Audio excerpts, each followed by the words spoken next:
in gender equality, we have inspired a new generation of leaders. If we saw closed doors, we'd be first to burst through them. As we have evolved the world around us, helping our students reach new heights. We have given shape to the laws of nature and the nature of our laws. We have helped preserve ancient languages while breaking new ground with the written word. Although we are proud of what we have achieved, we remain resolutely focused on the future. By continually becoming the change we wanted to see, the University of Adelaide has evolved into one of the world's leading universities. Because by making history today, we will build the world we want for tomorrow.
The universe's newest city is home to 1,000 people. And every year, over 10,000 come to visit.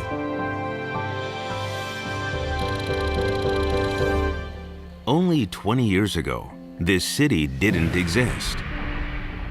It's the result of pioneers sending rovers, then discovering water. The hydrogen and oxygen separated from water becomes energy, creating the foundation for a fuel station.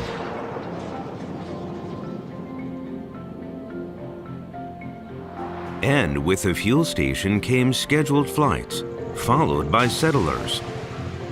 Soon, settlers required more diverse skills, attracting new specialists for construction, steel, communications, energy, transit, agriculture, medicine, and more. People travel from far and wide to see this new city. We call it Moon Valley.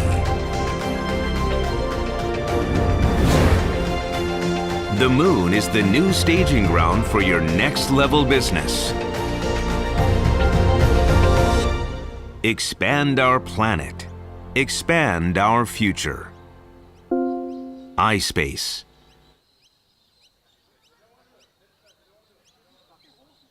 This is where it started. And where you start. This is where you find a top 100 university. World-class research, and these little guys. This is where you study crashes, and become cancer smashers. This is where you crush it, cram it, glam it. And this is where you grow food. For space. This is where your time begins. Make history at the University of Adelaide.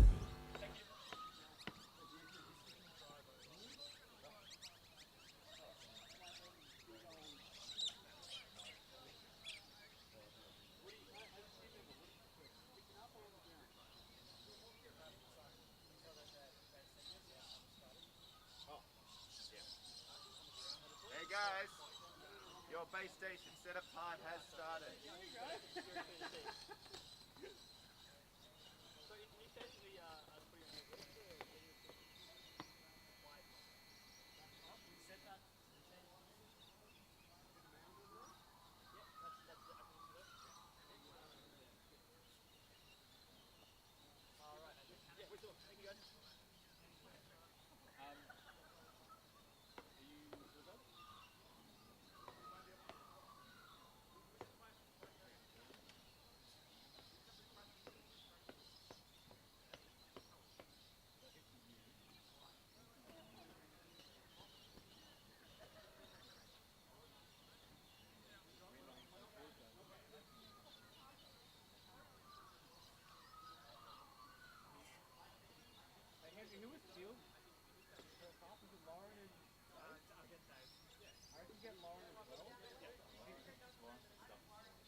Thank you for the offer.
No, I mean, I talk to him. Check. Okay, just give them on that one for now.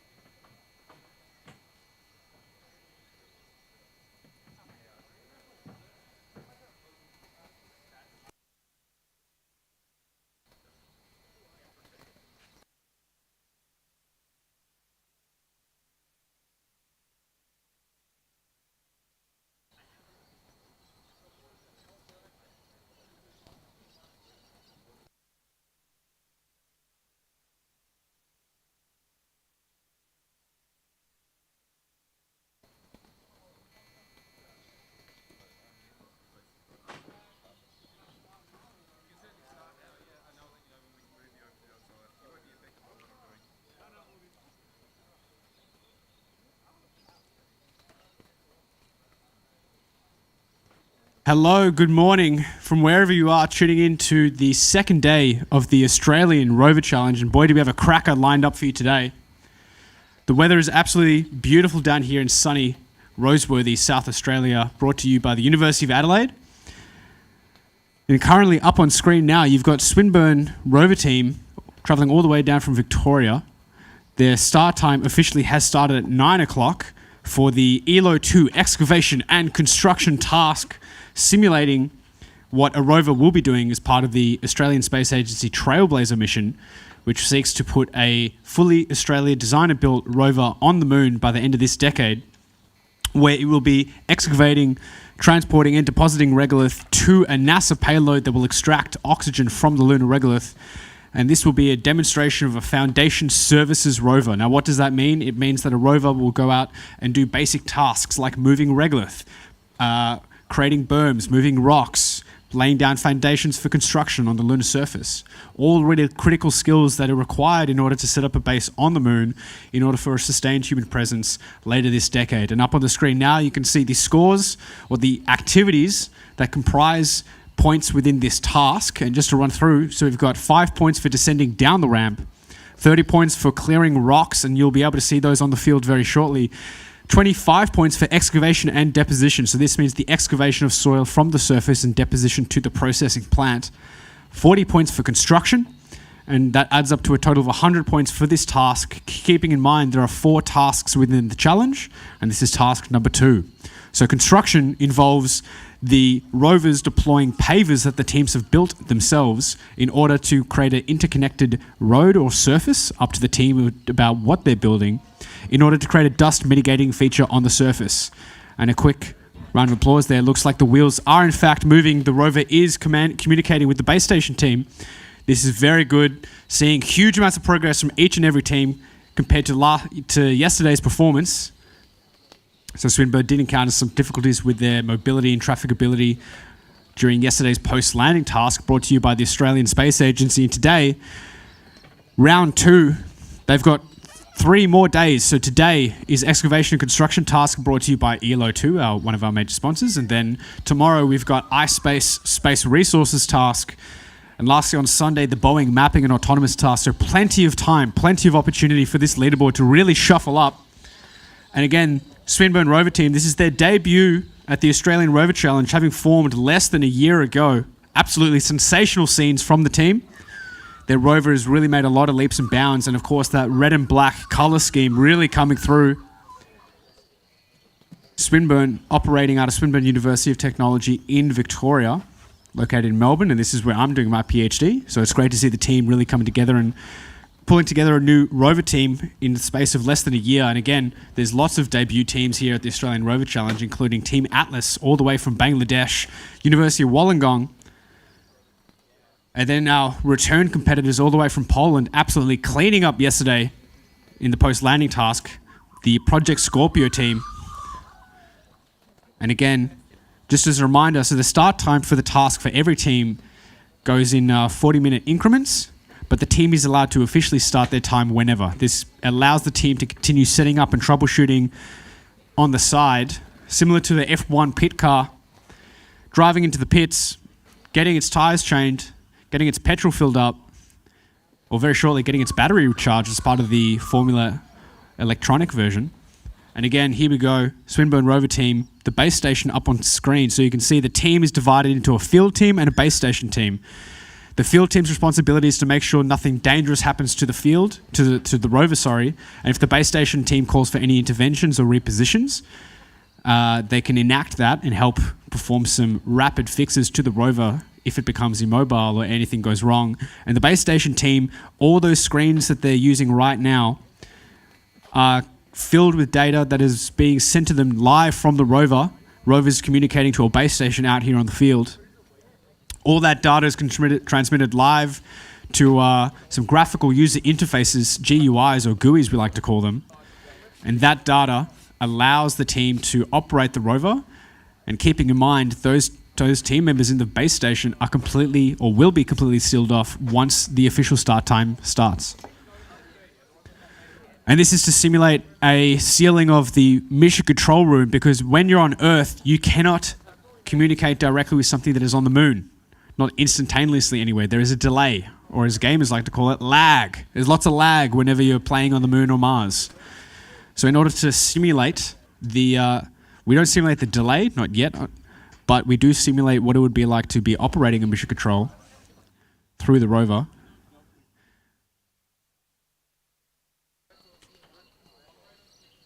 So right now on the screen, we've got a plug-in into exactly what the base station team is seeing. This allows us to get a little glimpse of what it would be like to operate a rover. And it's great to see the different approaches and implementations that every team has. Some teams have very advanced graphical user interfaces which convey a lot of information about their operational environment on the rover, telemetry of the motors, operation and positioning of the robotic arm, data, packet loss, cameras. And again, I was reiterating this yesterday, there's lots of complex solutions to a very simple question, like how many wheels do we have on the rover? How many cameras? Where do we put those cameras? And it looks like the Swinburne rover has made its first steps down that ramp. And just as a reminder, once those rear wheels make contact, which it does now, huge round of applause from Swinburne. There's their first 5 points for descending down the ramp. And as a reminder, for today's excavation and construction task, there are 3 more activities which this rover will have to do. Activity number 2 includes rock clearing. So you've got some coloured rocks out there on the pitch of varying size and mass. The rover needs to move those into a designated area. and then dig up and transport regolith across the surface. And as a reminder, regolith is what we call extraterrestrial soil, because there's no bacterial biomes in material on other planets or moons as far as we know of currently. And we call soil because it is full of this ecosystem of life that makes it available for plants to live in. But on the moon or Mars, it is just raw silicate material, crushed minerals. And this material is extremely fine-grained, extremely jagged, can be smaller than particles of smoke. And this is why the Apollo astronauts highlighted dust on the moon as one of the biggest issues to allowing Apollo astronauts to survive there. And the rover now approaching those colored rocks, and you can probably see it up on the live stream right now. So we've got spray-painted color rocks to help the rovers visually determine which rocks are of varying size, and depending on which rocks you move, you get varying points. And as a reminder, so we've got 2 small rocks weighing less than 1 kilo of about smaller than 8 centimeters cubed in any direction. You've got 2 medium rocks between 1 and 3 kilos, and those are about 11 centimeters in any direction. Huge rocks between 5 and 10. A large rock between 3 and 5 of 15 centimeters in either direction, and then a huge rock at 17 centimeters in either direction. So varying size to try and get the teams grappling with demonstrating at the very least moving rocks. And this is a really fundamental foundational task a rover will have to do on the surface, because the surface of the moon is covered in rocks of varying size, which are then gradually crushed down to the lunar regolith that covers the surface and gives it that grey-white complexion. Now, when we send rovers to the moon, the surface needs to be prepared, smoothed out, cleared of rocks, so that when humans arrive, it is safe for them to traverse back and forth along designated traverse ways from their lander to areas of scientific interest or to other base camps. And again, you can see those spray-painted rocks out on the pitch, high contrast. You're welcome, team members, for spray-painting them. We're thinking about not spray-painting them at all. So you've got hot pink, bright yellow, fast blue, and cool orange.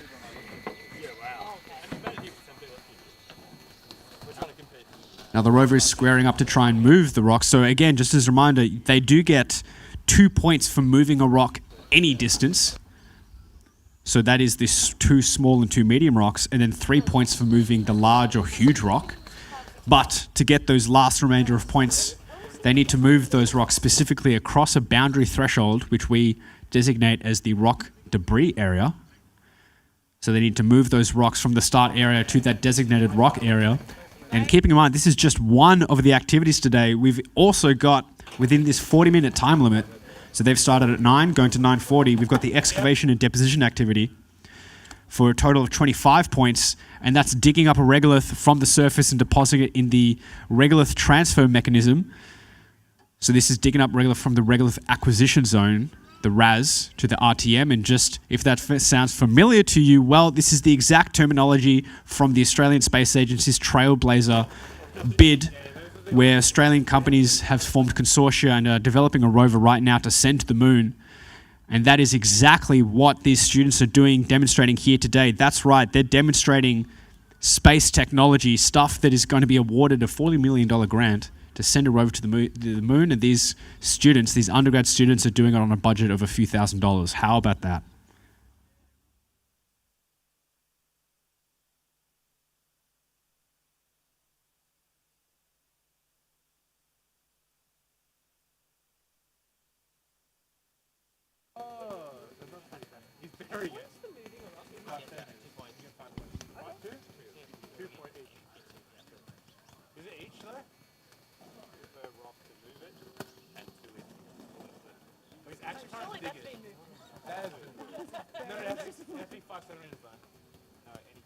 Oh, really? We're farming points, boys. Let's go.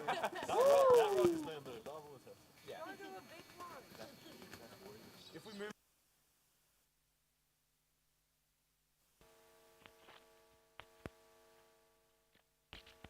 You can see that rover trying to move those rocks as part of this excavation and construction task. It's brought to you by ELO2, one of our major sponsors.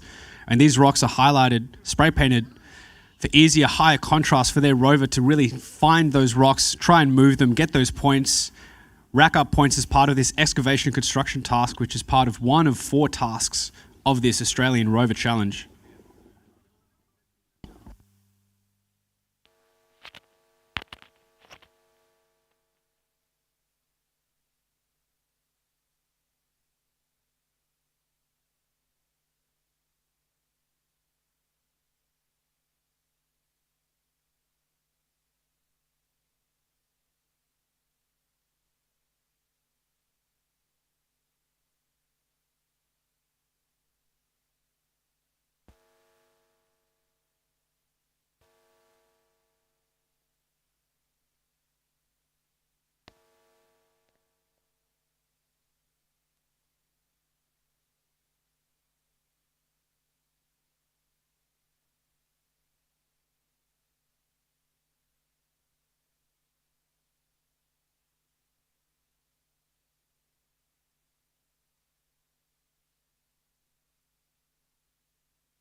The rover right now is absolutely racking up points, moving those rocks, jittering in a very controlled manner across the surface.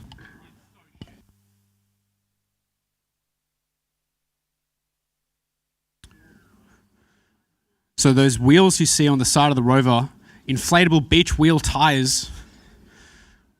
So Swinburne right now in the bleachers taking very acute observations of how the rover's performing right now. Keeping in mind this is their debut out here at the Australian Rover Challenge, and there up on screen those 3D printed bright red wheel hubs allowing the motors to interface with the beach wheels that they've bought.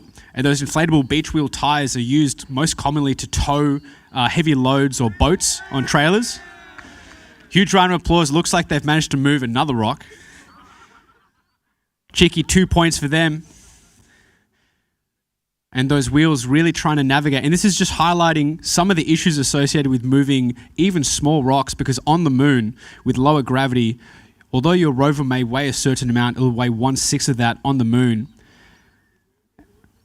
However, the friction forces remain almost the same relatively, which means you have even less mass to react against, which means the amount of forces you can generate get extremely difficult to move even small loads or amounts of regolith.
Yeah, all good.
So the Swinburne Rover team making excellent, just as a time.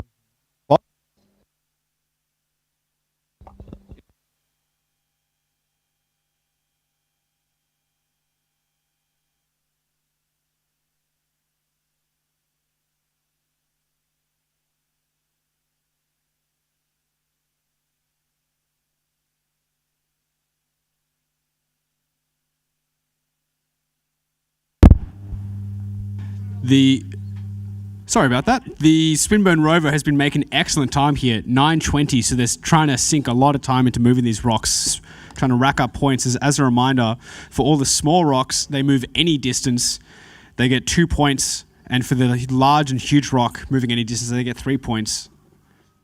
So they could be sitting on a comfortable, at minimum, 10 to 15 points here. Just as a reminder, 18 and a half, just over 18 and a half minutes on the clock. They've got 2 potential activities to attempt. Looking at the Rover, it doesn't look like there's any pavers mounted onto it, which implies that they may be attempting regolith excavation. If they manage to get any dirt in the bucket, hey, that's points.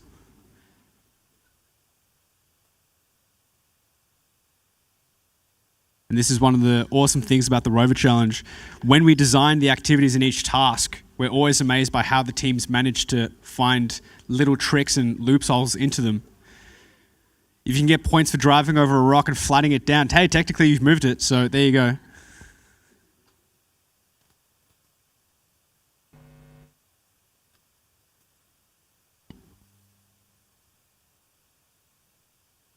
And for those tuning in for the first time, you are currently watching the Swinburne Rover team. Look at that excellent red and black colouring. This is their debut, inching dangerously close to that boundary perimeter. And as a reminder, some of the rules as part of this competition, you've got a 40-minute time limit to complete in each task, and you have several activities within each task to be awarded points. Your Rover has a certain mass threshold for each task, and we do that so that each task has different opportunities for different types of payloads. So currently this excavation construction task, some teams have dedicated payloads for deploying pavers or digging up regolith, and you'll see some huge monstrous excavators on the front of Rovers later today. The space resources task on Saturday, you'll see some monstrous drills on the front of Rovers. And yesterday we had the post-landing task, which used a robotic arm. They're just lining up for that and getting the sparkly vinyl in the sun to conceal the. Getting a good shot. Yeah, that's all it matters, mate. Look at them truck nuts though. They don't be so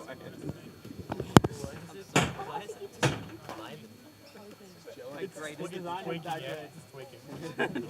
We're having fun with it, yeah? It's going through bent loose rolls from yesterday. we're actually trying to do the RFID task now. Guys, getting something. Oh, yeah, we can put it on the back. Oh, it's put it on the back stick. No, it's just coming to go say hi to Dad. It is saying hi to Dad. Say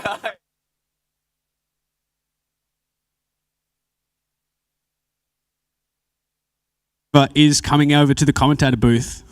Going to say hello. You've got to be careful of this boundary perimeter though. If any part of the wheel makes complete exit of it, that is an immediate disqualification. Goodbye, Rover. So one of the beautiful things that we like to promote here at the Australian Rover Challenge is this spectator sport aspect of the competition, which is afforded to us because we have this phenomenal facility over here at Roseworthy campus in beautiful sunny South Australia, hosted by the University of Adelaide. Thank you for giving us this opportunity to have these amazing facilities. And again, up on screen, you can see this huge scale of the competition site, 45 by 45 meters, in excess of 1.2 meter tall hills, 4 props built by theatre companies, and the Rover's just stalking me right now. So again, they've got 16 minutes on the clock. They could attempt to move some rocks, but I've seen a aluminium linkage zip tied to the front of the Rover, and they probably use this to move some of the rocks. This won't be the first time. Harken back to University of Melbourne Rover team 2 years ago, where they zip tied a children's beach shovel to the front of their Rover, and they managed to score points by slamming it into the control panel and pressing some buttons.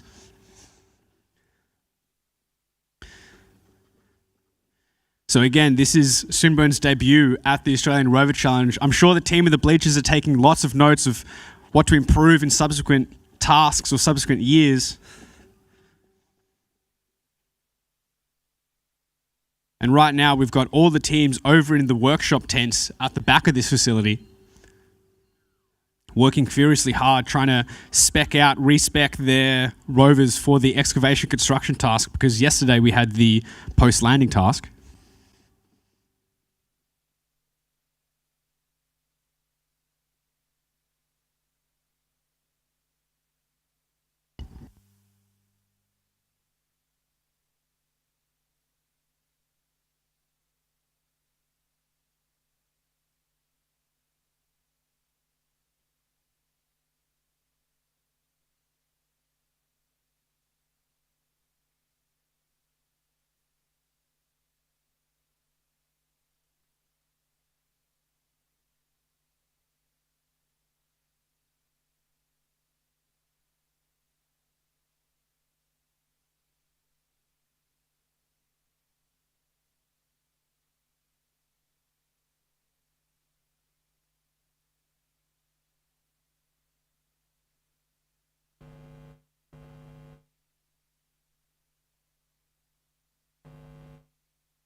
So up on the screen right now, you've got the base station team.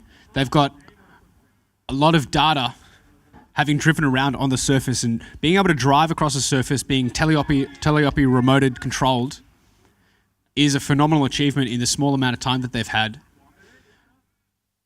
And right now you can see the scale of that rover right next to that huge mountain of a hill. Just over 12 and a half minutes. They could either choose to end their task time early and go back to the workshops and improve, get ready for the space resources task. And it looks like that's what they'll be doing. They've racked up a few cheeky points, having buried those rocks.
Phenomenal performance by the Swinburne Rover team in their excavation construction task. And one of the things I just want to draw attention to is the enthusiasm of the team, the true spectator sport, the fun that they had.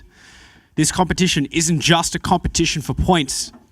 There's no winners and losers. Everyone here is a winner when you come and participate at the Australian Rover Challenge and make friends, long life friends and amazing networks, and take home a lot of lessons learned. Because every time a rover comes out here onto the pitch, you and your team can take home some really key knowledge of how their systems performed. And this is one of the beautiful things about having so many teams with so many different backgrounds and approaches to the same activity and challenge, I should say. Now, if you're tuning in for the first time, as a quick reminder of the schedule for today, we've just had the Swinburne Rover team compete in their attempt at the excavation and construction task brought to us by ELO 2, which are one of the consortia vying towards the Australian Space Agency's Trailblazer mission, which seeks to put a rover on the moon, an Australian rover on the moon by the end of this decade. Soon we've got University of Melbourne Rover team at 9:45, followed by UQ Space at 10:30, Monash Nova Rover at 11:15, Project Scorpio from Poland all the way at 12, Adelaide Rover team at 1:15, QUT at 2 o'clock, RMIT at 2:45. Then we've got Team Atlas at 3:30, and lastly University of Wollongong at 4:15, followed by a presentation or a demonstration, I should say. Now, if you're wondering what exactly is happening out here with all these rovers of 6 wheels, 4 wheels, all these contraptions of electronics and metal, well, welcome to the Australian Rover Challenge 2024, the 4th installment of this competition, brought to you by the University of Adelaide and all our fantastic sponsors.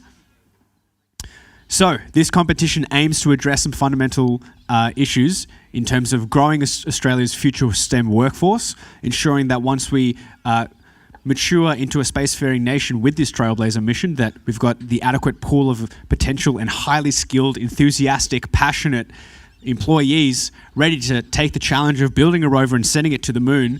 And how are they going to do that? Well, they're getting hands-on experience right now. They've designed and built these rovers in their spare time. Everyone here is an undergraduate student, and that means that they've built these rovers in addition to their coursework, in addition to their part-time work to pay for rent and food. They've built these rovers, tested it, integrated it, brought it all the way interstate and sometimes overseas to compete on this simulated lunar surface. And wow, what a spectacular surface it is. 45 meters of absolute gorgeous, dangerous sand, extremely loose, which poses several issues in terms of trafficability of the wheels. And this is just a taste of what it will be like on the lunar surface. And as a reminder, the lunar surface, no atmosphere, no wind or rain to weather down the grains, which means that everything there is extremely, extremely fine-grained. Small particles of rock, smaller than particles of smoke, being lofted electrostatically off the lunar surface. If it gets into any of your motors, into your wheels, into your lungs, if you're an astronaut, geez, it is going to be a horrible time. But some of the most tricky tasks, how do you operate a rover at such a distance? Do you do it live? Do you have semi-autonomous functionality so that if the operator tells the rover to drive forward and there's a cliff or a large obstacle, the rover can autonomously avoid that obstacle and make its own decisions? And this is really critical, as we cannot always have direct and good communications with the rover on the surface of the moon or soon on Mars, which is why autonomous traversal, obstacle navigation, and action decision making, being able to decide the best way to approach a task or an object of interest to obtain the best scientific output is really important over the next decade. And again, up on screen right now, you've got the University of Melbourne Rover team, URT, setting up their base station, which will be starting in the excavation construction task at 9:45. The time is 9:33. And I'll leave you with a few questions to ponder. Question number 1, what is lunar regolith? Question number 2, how many wheels is the right amount of wheels? And question number 3, is tomato a fruit or a vegetable?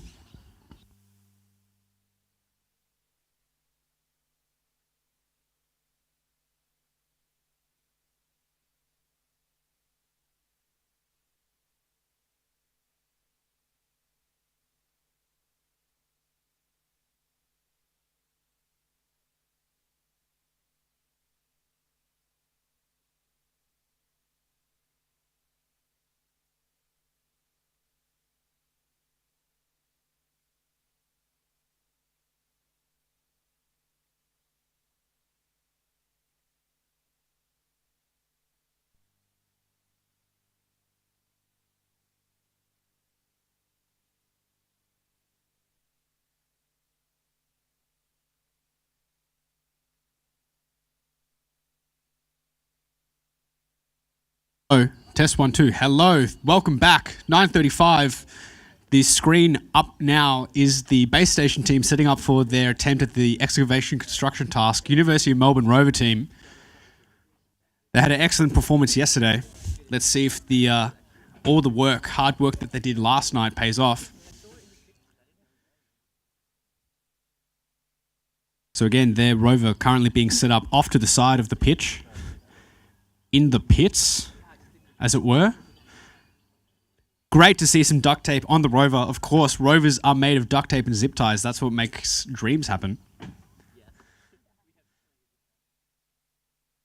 So again, just as a reminder, the activities for today's task include the rock clearing task for a total of 30 points, I believe, followed by the excavation and deposition task, which involves excavating regolith off the surface and depositing it into a hopper, then the paver construction task.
So as a reminder, Unimel Rover team starting at 9:40. It is currently 9:39. Screen up right now is of the base station team setting up the communications for their Rover.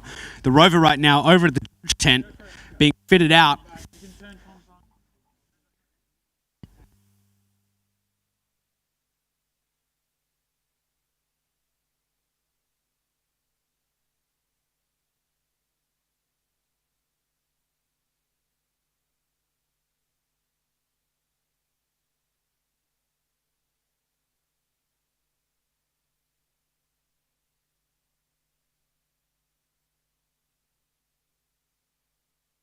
Is currently being loaded onto the pitch. University of Melbourne Rover team.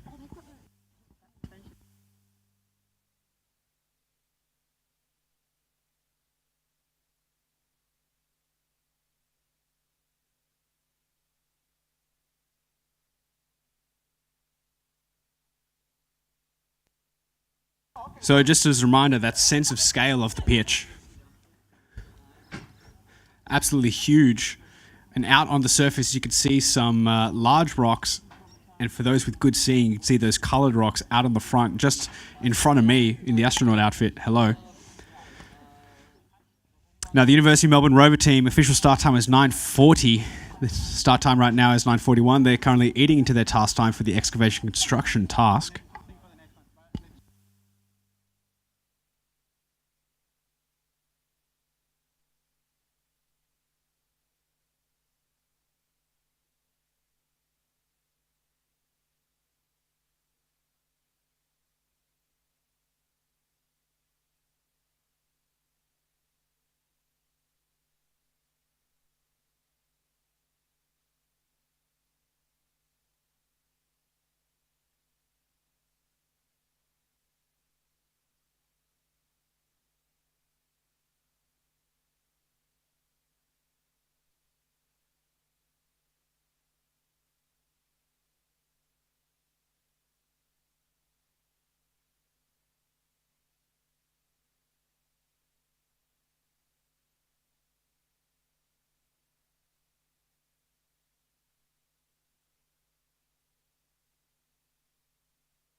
So hello and welcome back to the University of Melbourne Rover team. The time is 9:48. Their official start time was 9:45. And for the newcomers here, welcome to the Australian Rover Challenge. This competition is a simulation environment of rovers being sent to the moon, designed and built entirely by undergrad students at universities across Australia and the world. Right now, you've got the University of Melbourne Rover team, hailing from, of course, University of Melbourne. They are fitting out their rover currently for the excavation and construction task. What is that? Well, the rover needs to drive out onto this simulated lunar surface, dig some regolith, and then construct some features. And you've got some spray painted rocks out on the surface. Why does a rover need to dig dirt or move rocks or build things on the surface? That's a valid question, because the Australian Space Agency have commissioned a rover to be designed and built by Australians and sent to the moon as part of NASA's Artemis program, which will deliver lunar dirt, which we call lunar regolith, because there's no ecosystem, there's no biology or life in the soil, so we call it regolith. And as part of that, Australia will provide a foundation services rover, which will, for the first time ever, transfer dirt on the surface and provide a transaction of space resources. So Australia will be a pivotal point in history demonstrating that we can transfer resources in space. And right now, if you are in secondary school or university, you can be part of this mission. You're part of the Artemis generation. Your generation will be the first to ever see a permanent human habitation on the moon. We've had permanent humans presence in the International Space Station low Earth orbit for the last decade, and it'll be a significant cultural shift as we now put humans back on the Earth, and this time to stay. So that will be quite a significant as we send the first woman and next person of color to the lunar surface by the end of this decade as part of the Artemis 3 mission. Now, Artemis being the sister to Apollo, and the Apollo program being the first exploration program to the lunar surface with humans back in the late 1960s and early 70s. And just as a reminder, 35 minutes left on the clock for a total of 40 minutes in this excavation construction task.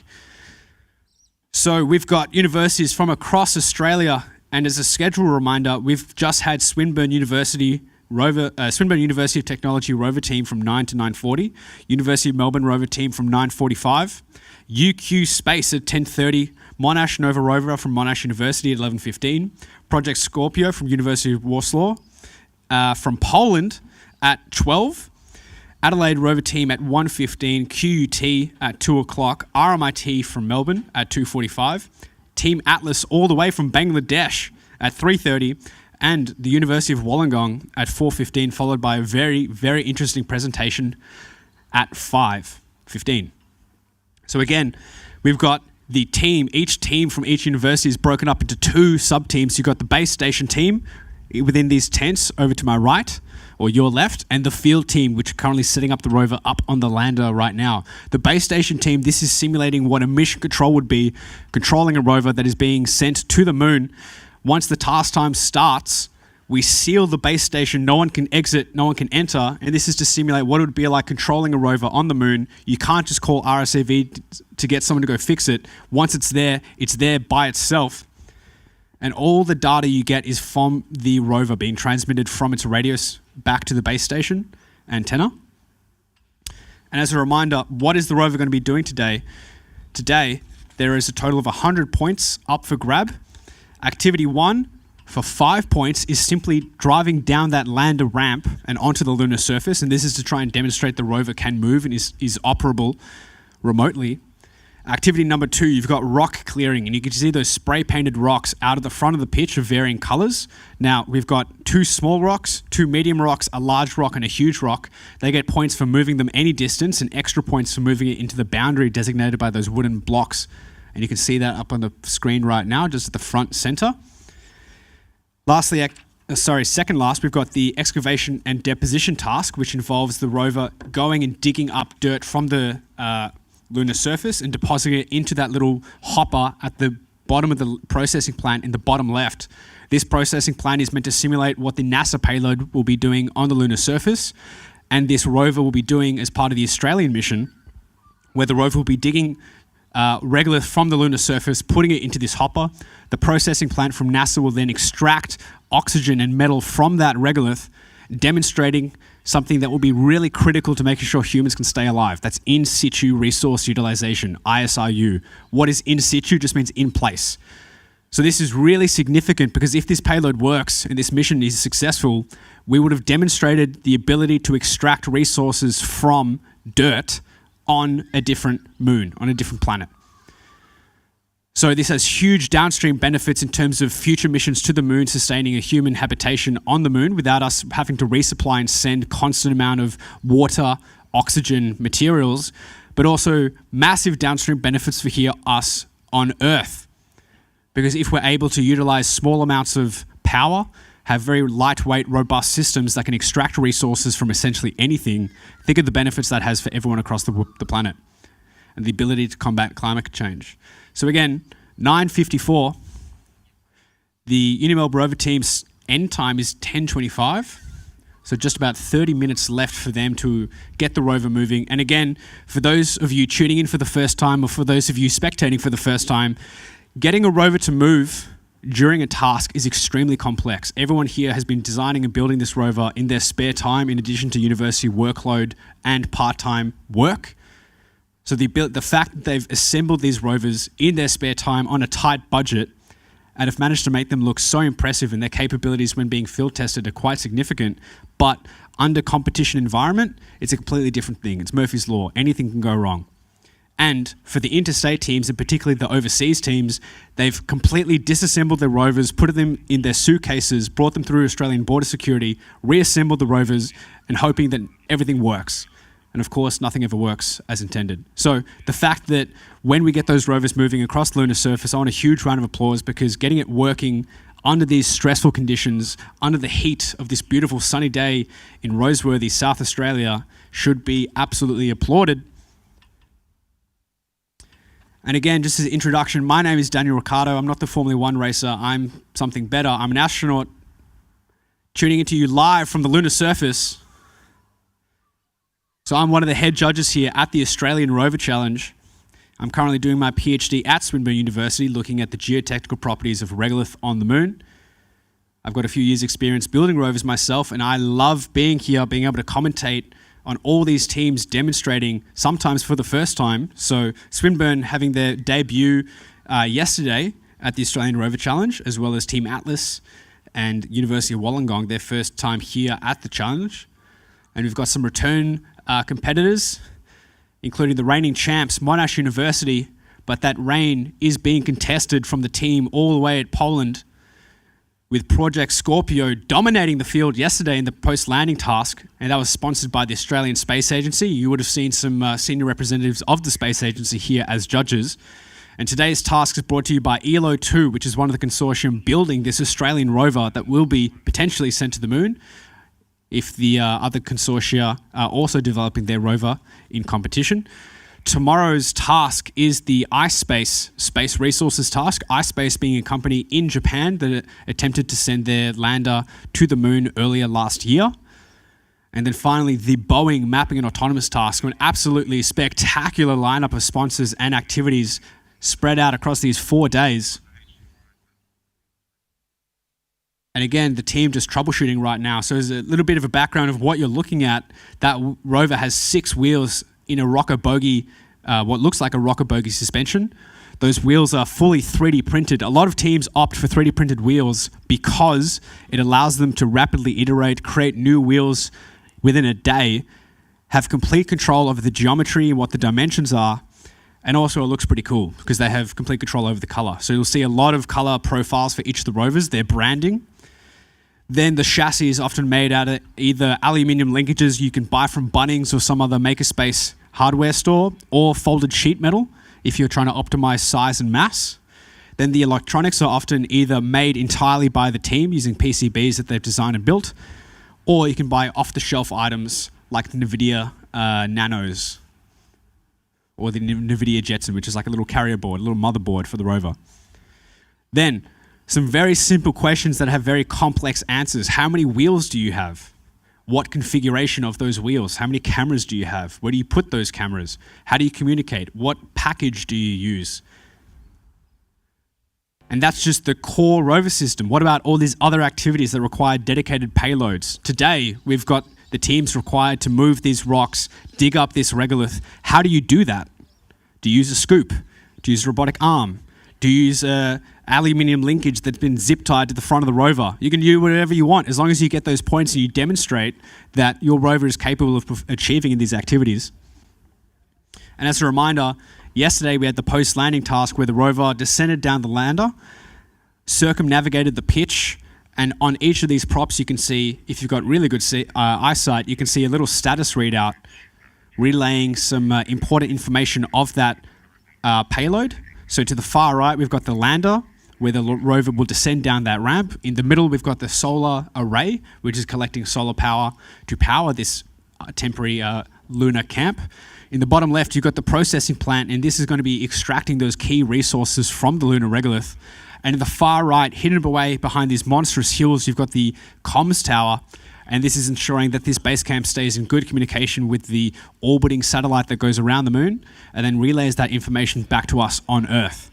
So yesterday, the teams had to navigate this field, read out these status readouts, go over to the processing plant, use RFID, which is the same as a scanner or a key card, download instructions, then use their robotic arm to interact with that processing panel. So flip some switches, press some buttons, type on a keyboard, move a joystick, and then we had some propellant hose connections that the rover had to pick up and plug in. And those posed some really significant challenges.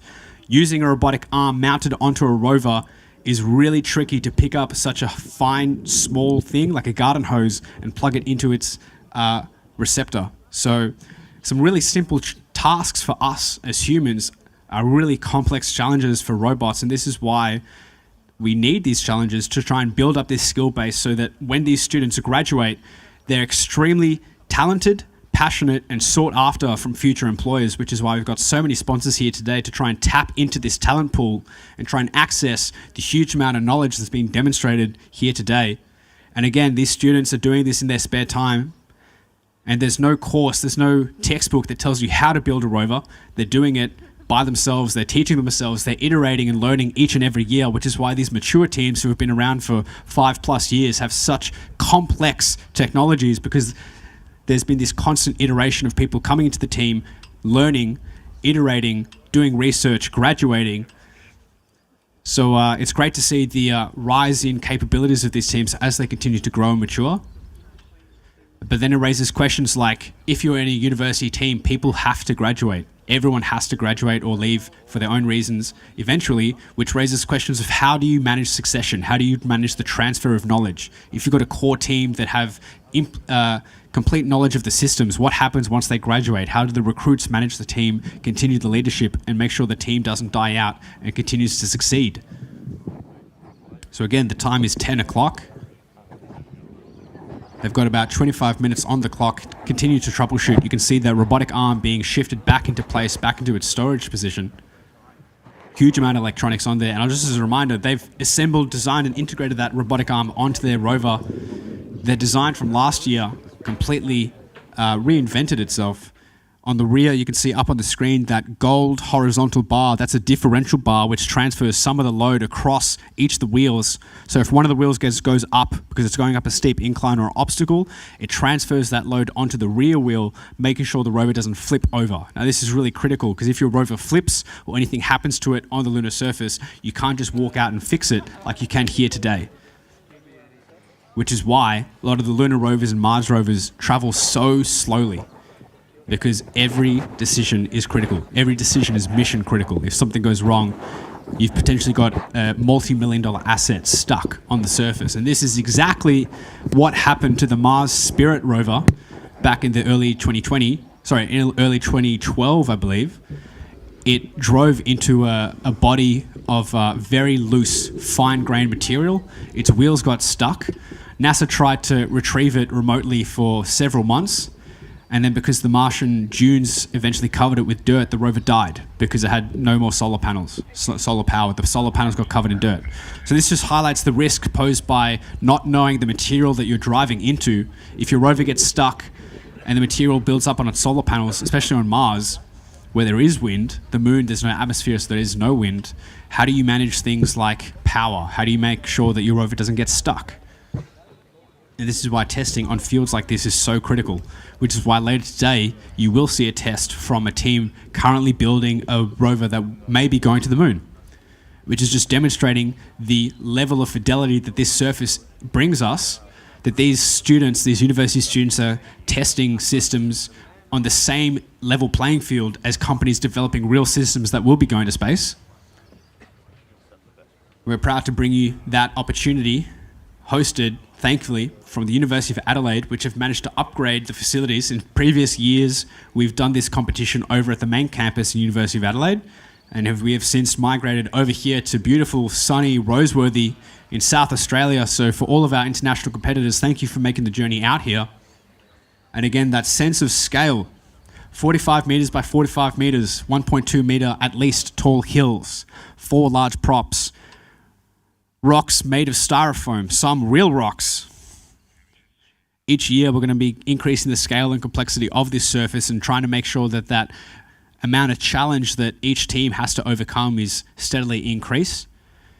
As a rising tide lifts all ships, we're trying to make sure that every team continues to iterate and learn from each other.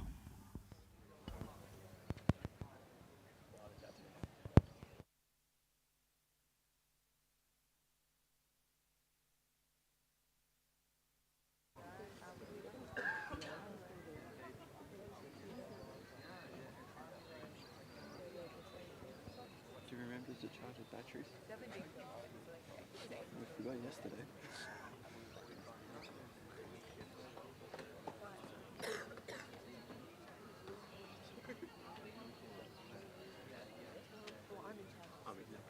We did multimedia.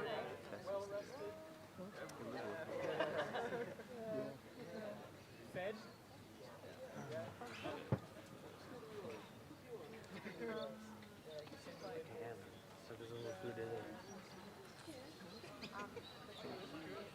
What if we actually just sit there for 45 minutes? You get 0. We get 0.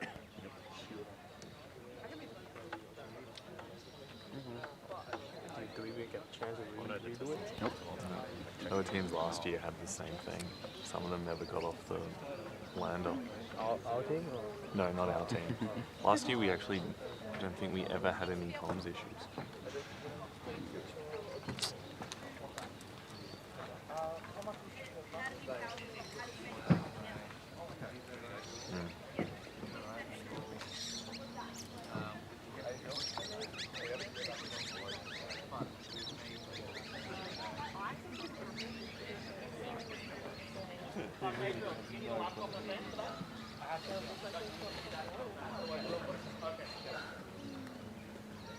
It's a good active shot for Justin's resume. A voltmeter inside of Rover. That'd be pretty cool. There's a couple of pictures of him with the voltmeter. Okay. He's doing open heart surgery on the Rover. That's pretty. What do we think's going wrong? Can't tell from here, but seems power problem. Is it your PoE injectors? Or just like comes with a base station? There was a camera. Those three over there will have more Yeah. answers. I feel like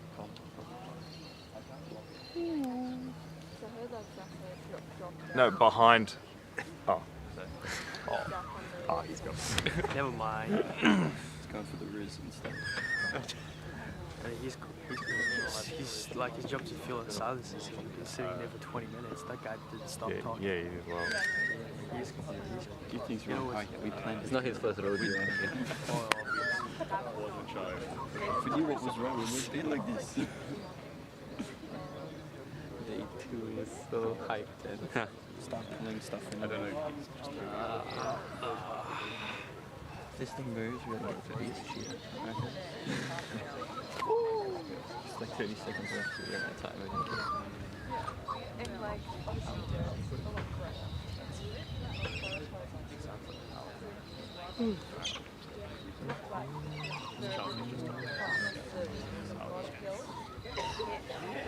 I mean, we're getting power. The battery's on.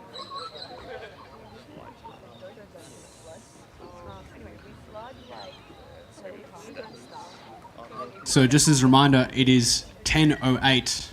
I'm down here with the pit crew. G'day, guys. What's your name? Fawad. And what subsystem team are you part of? Leadership, previously robotic arm. So what do you think is going wrong at the moment? The team's been trying to get into the internals for quite a while. Is it something to do with the motor drivers or communications with the radio, or something to do with maybe electronic bug? Yeah, I think we're having issue getting the drivetrain motors to work at this point. So yeah, we're just debugging it at this point. Yeah. Did you guys have any of these issues specifically with post-landing task yesterday? No, we were able to drive pretty easily, so we're still debugging like what's going wrong. Yeah, it's always that issue of, it's Murphy's Law. As the moment that nothing goes wrong, something will go wrong. Yeah. So we're looking forward to seeing how the team comes back from this and making sure that everyone from the team is making notes and taking home these lessons learned. Yep. Cool. Well, no matter what happens, you guys have done a phenomenal job. I just really want to iterate that getting a rover to the move at this competition environment in such a range of different configurations, because every task does require different payloads. So either outcome, you guys have done a phenomenal job. And I'm really looking forward to seeing if it does move, you can get any points for those rocks. As Swinburne just showed, just burying them in the ground, easy points. Yeah. So we were pretty confident in our subsystems, but just need to get the rover to move. So yeah, let's see what happens. Fantastic. Awesome. Thank you guys very much.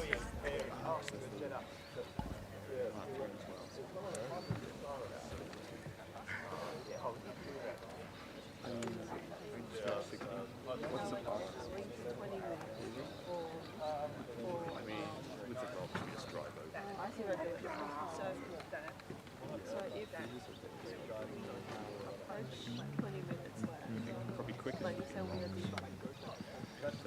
Crash the rover into the rock to try and get them to move. If we get them to move. We don't have time for I had to call in the signal. try the rover into It becomes as these guys are waiting all game to do this. Adelaide's been nothing but shit to me.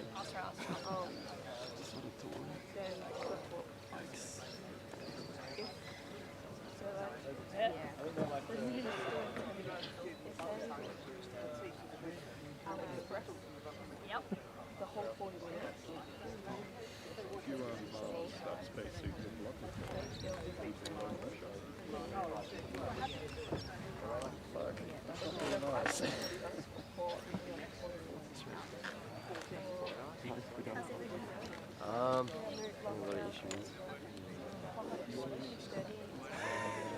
Not too sure. I'm assuming everyone out here is trying to make it. Oh, that's good.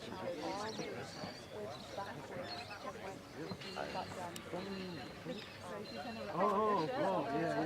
Oh, Thank you. Is that the back? Wait, let me see. No. Okay.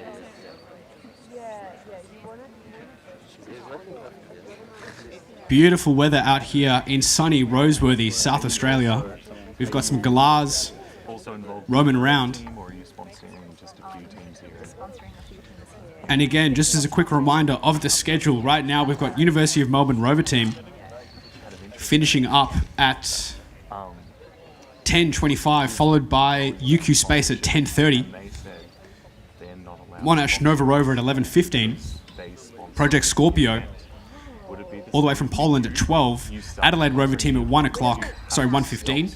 QUT at 2 o'clock. RMIT at 2:45. Team Atlas from Bangladesh at 3:30. University of Wollongong at 4:15. But we also sponsor student groups. Okay. Alright, that's good. Yeah, so we just like to do both. Easy. Alright, it might just be Boeing policy. Yeah, maybe not. it's just both. Yeah. Okay. Us is fine.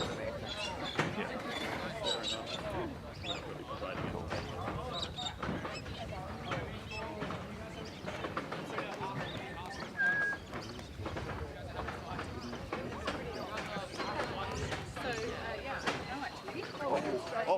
Moved.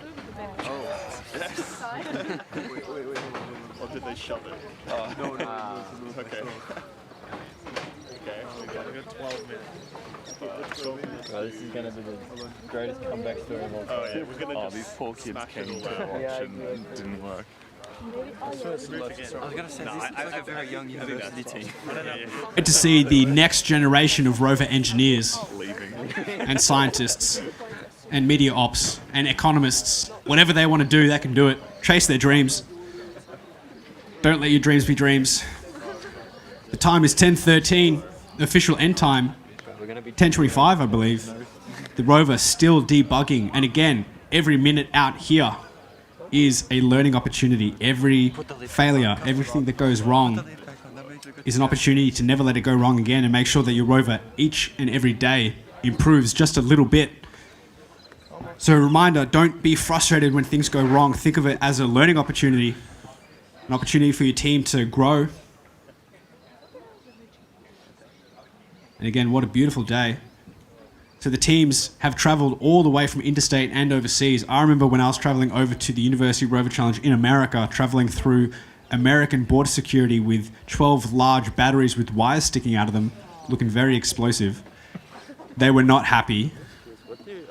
And we had a connecting flight in LAX in about an hour and a half, and we almost missed our flight, which would have been very bad.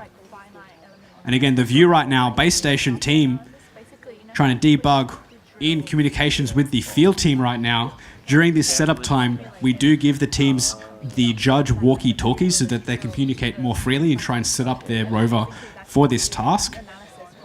And this is, right now, you're watching live problem solving, live troubleshooting, and this is what employers want to see. They want to see how do you manage yourself and how do you manage your team under stressful environments. How do you address problems under critical when things go wrong? And again, this is what we love to see. Although we hate to see it, we love to see it because when things go wrong, this is what champions are made of. We're standing on the shoulders of giants.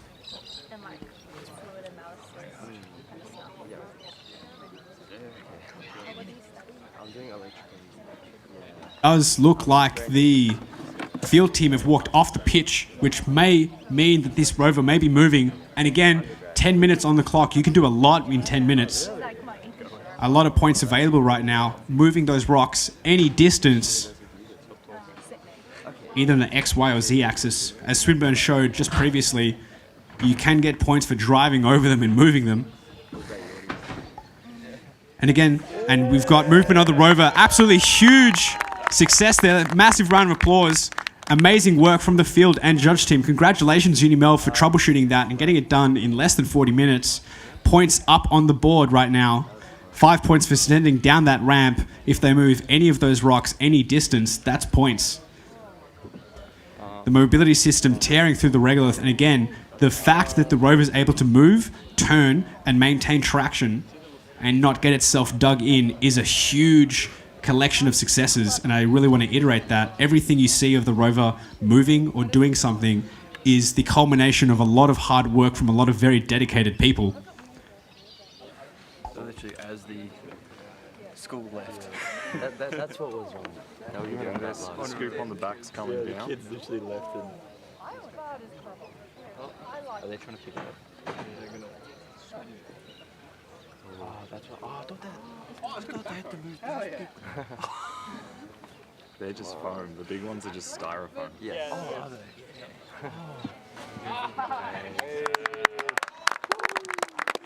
Awesome work, and I'm with the pick crew. How relieved are you now that that Rover's moving? Extremely. So what did you find out was the issue? We have not confirmed the issue. We think it was some sort of software thing, but we will have to do some extensive research afterwards to confirm. But fantastic job to the team for getting that done in such a critical amount of time. I really want to stress that. Looks like they've attempted one of the huge or large rocks first. Very, very gutsy move. And again, that Rover has that backhoe on the rear, allowing it to drive over rocks and try and move them. The scoop looks like it's guys. The diff. The rock drivers, yeah. Yeah, the diff. Shit, yeah. Oh, hey, we moved a rock. And the e-stop has been pressed from the field team. You can notice the diff bar on the rear there has come off. That may be due to some sort of issue associated to the backhoe moving that large rock. But again, they have scored points for moving the rock some distance. The field team out again, trying to fix this issue. What a buzz of activity out here on the field today. So that's it. Now let's get a huge round of applause for the University of Melbourne Rover team. What a phenomenal effort. Making huge leaps and bounds every year, every task. You all improve so dramatically. You've managed to get some points there. Against all odds in that initial setup time, you managed to solve the issue. Second. They didn't have like a... Yeah, apparently they just moved. Yeah, they were just driving over the rocks to move. Yeah. And they were scoring points that way. But I'm just guessing it must be some points to move the rocks, but more points to get them over those wooden markers. So what were we trying to do there? What We were trying to move that pink one past the wooden markers. And we drove over the wooden markers, or? We drove over the rock and it snapped the differential Yeah, on the back. yeah, because that's when we were past it. I thought we had it in the scoop, so how did We we had drive it in the over? scoop, it looks like it sort of fell out and then we went over it. The scoop went over the rock and then it snapped the disc. Oh.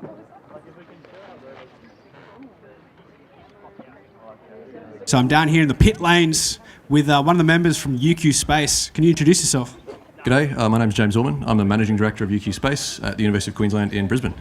Awesome. And do you want to tell us a little bit about what you do on the Rover team? So UQ Space does rovers and rockets, which is pretty exciting. So I'm responsible for the team, so that's sort of sponsorship and logistics and organising the trips and make sure everything works as it should, which is pretty exciting, yeah. Yeah, so the logistical hurdles of getting the Rover out here to Roseworthy, sunny Roseworthy, South Australia, that would have been quite tricky. Did you guys pack it up? It's like, how'd you get the Rover here?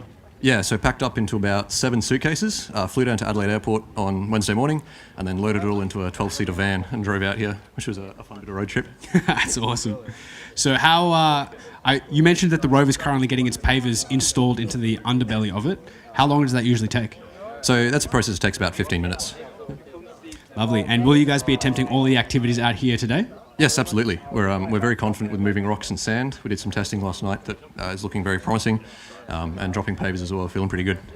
Yeah, you guys were on spectacular form yesterday in the practice series. So just as a reminder for those back home, at the end of each task, we do get the teams to practice out here on the pitch, which allows them to test their Rover under simulation competition environment and conditions.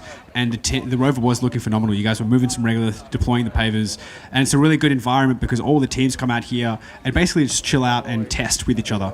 And it's great to see the amount of collaboration that's going on between the teams. There's a huge amount of networking and sharing of tools and resources, and we love to see it. We absolutely love to see it. So I'm looking forward to when the Rover comes down, and I'll tune in with you guys again very shortly once the Rover's get weighed in, and then we'll see the UQ Space Rover team being deployed very soon. Thank you very much. Awesome. Thank you.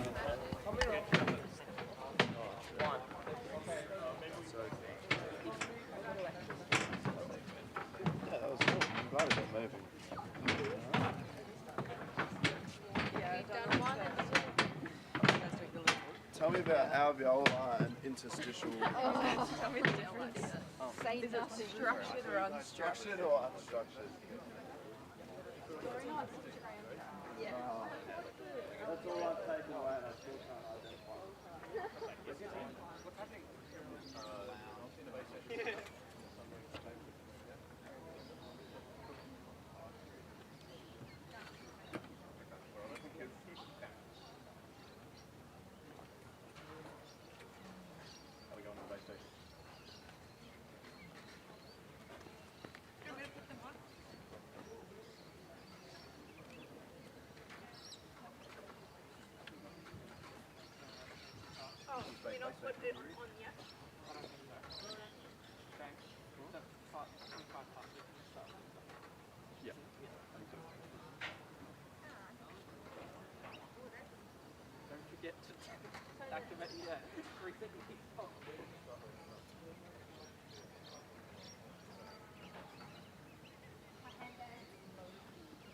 And we are less than 7 minutes away from UQ Space deploying their Rover out onto the field. And again, 10:30 to 11:10, we've got UQ Space 10:15 to 11:55, Monash Nova Rover.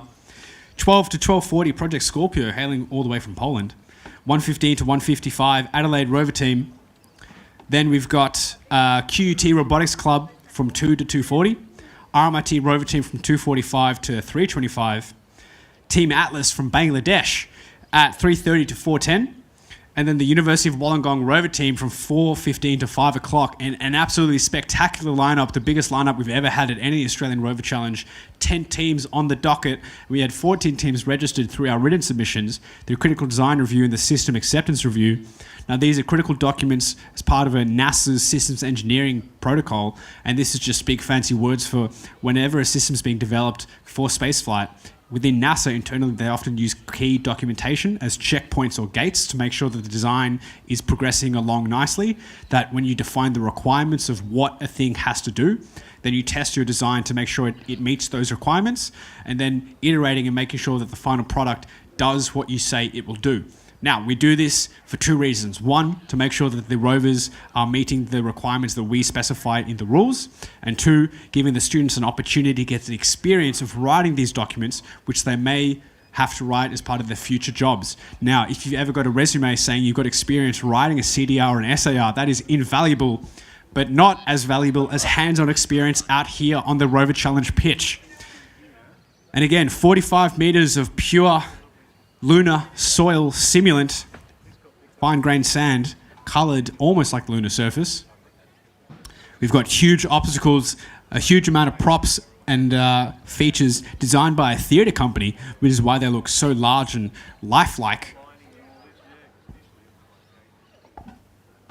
And again, for those of you who are new here today, today is the excavation and construction task brought to you by ELO 2, one of the consortia building a rover that may be sent to the surface as part of a fully Australian mission. And the excavation construction task is broken down into 4 activities. Activity number 1, descend down that start ramp for 5 points.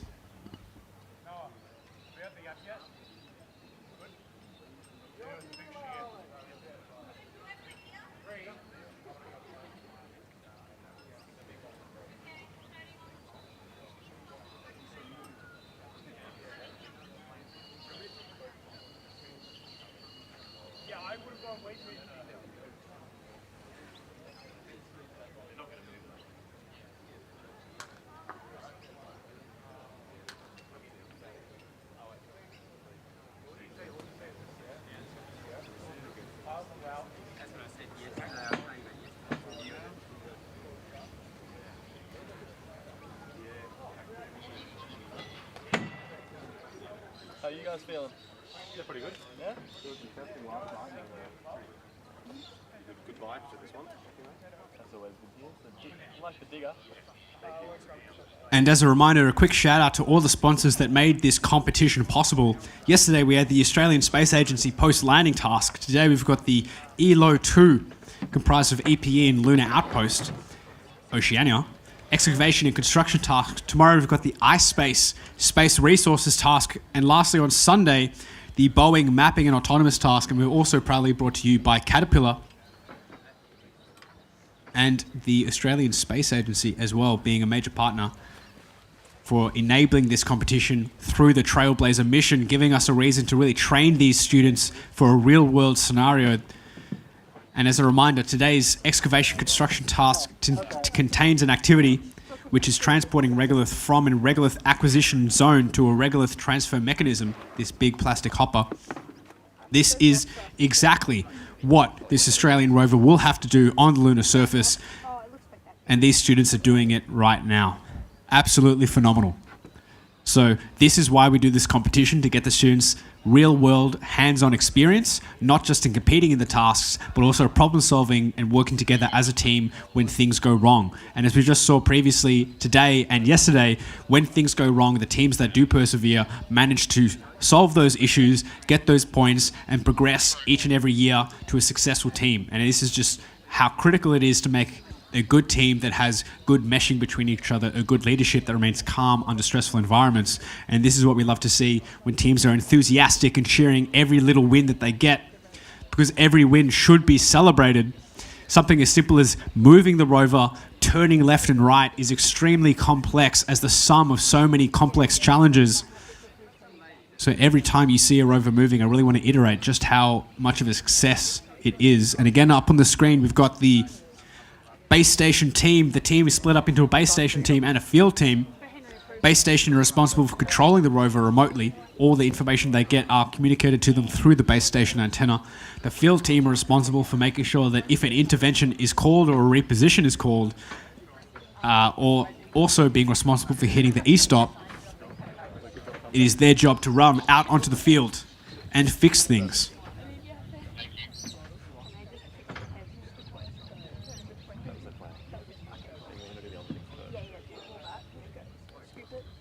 Do you know why there's a grey box there when they come in and us and other shop watching? I think that's just to distinguish the team, like top two teams. Can you guys see the paper? It's a weird one there. It's a weird one. You do not have cameras yet. Okay, when you do, can you confirm there's no boxes all around if you want? This orientation means that they We do not have cameras. At all?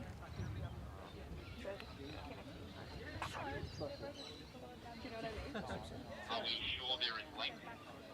I'm going to check.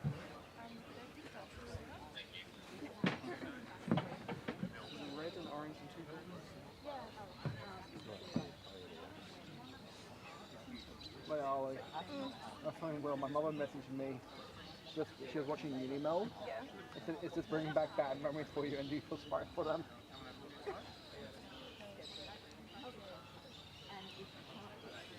How rough was it to see the driver for the problems? Did it bog? No, last time. First time. Now it's now like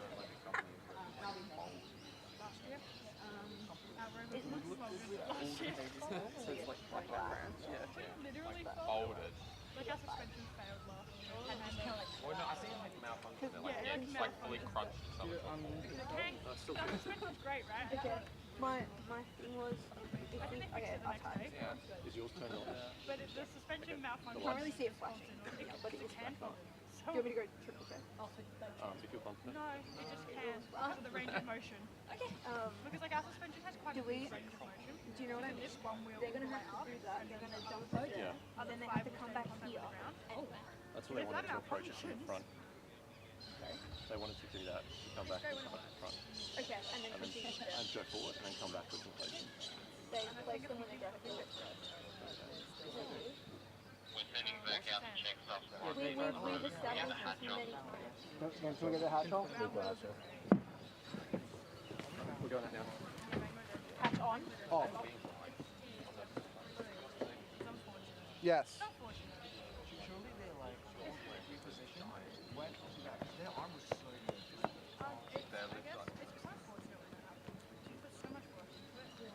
The power of our Rover competitive Unimeld. We don't have to get off. Oh yeah, our pavers are really That might also just be because our team is huge. they're not rigid enough.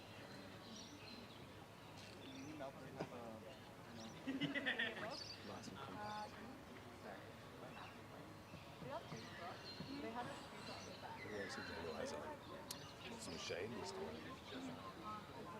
Yeah, he's got shade. What about us?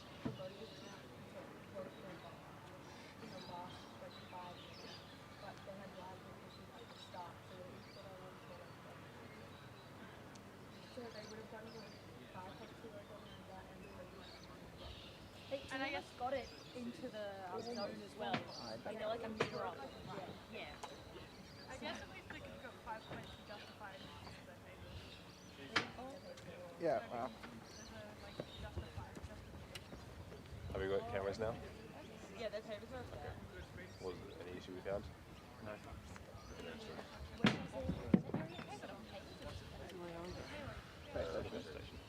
Just to like explain. There she is.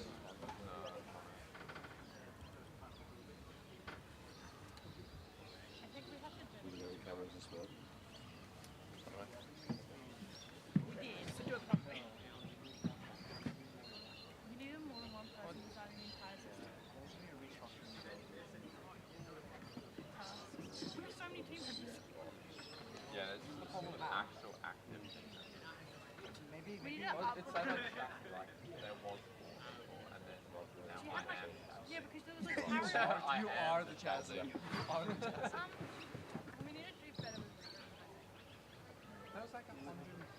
No, but like where you're targeting who you're recruiting, because it just got dumped in this. It got dumped in the CS pub in Twitter. And basically everyone just Alright. I think no. No, that's what they said. But it's actually like. But more like what? I think it's like 40 are actually like coming to the conference. That's still a lot. We have Yeah.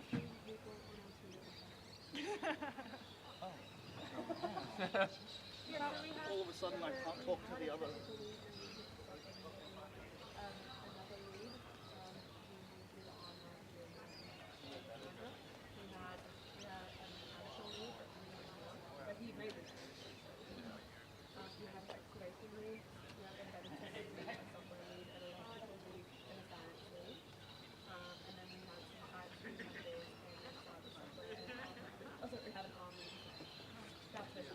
We have lots of micromanaging on this Yeah.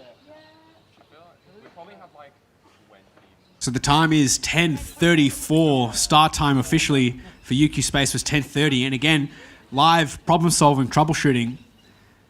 So many of the teams running into this issue, which is just highlighting how complex it is. And I've said it so many times, but I'll continue to say it. Every single thing that works should be celebrated because these systems are complex.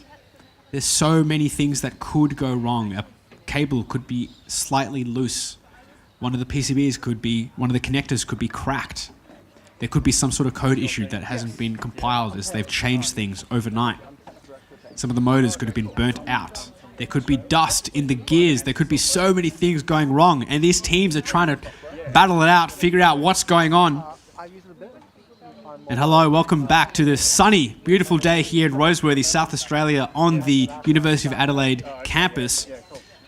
And I'm very proud to be broadcasting to you live on this brand new pitch, and boy is it magnificent. 45 meters of absolutely amazing lunar soil simulant, huge craters, walls, fake rocks, real rocks, and 10 different University Rover Team rovers.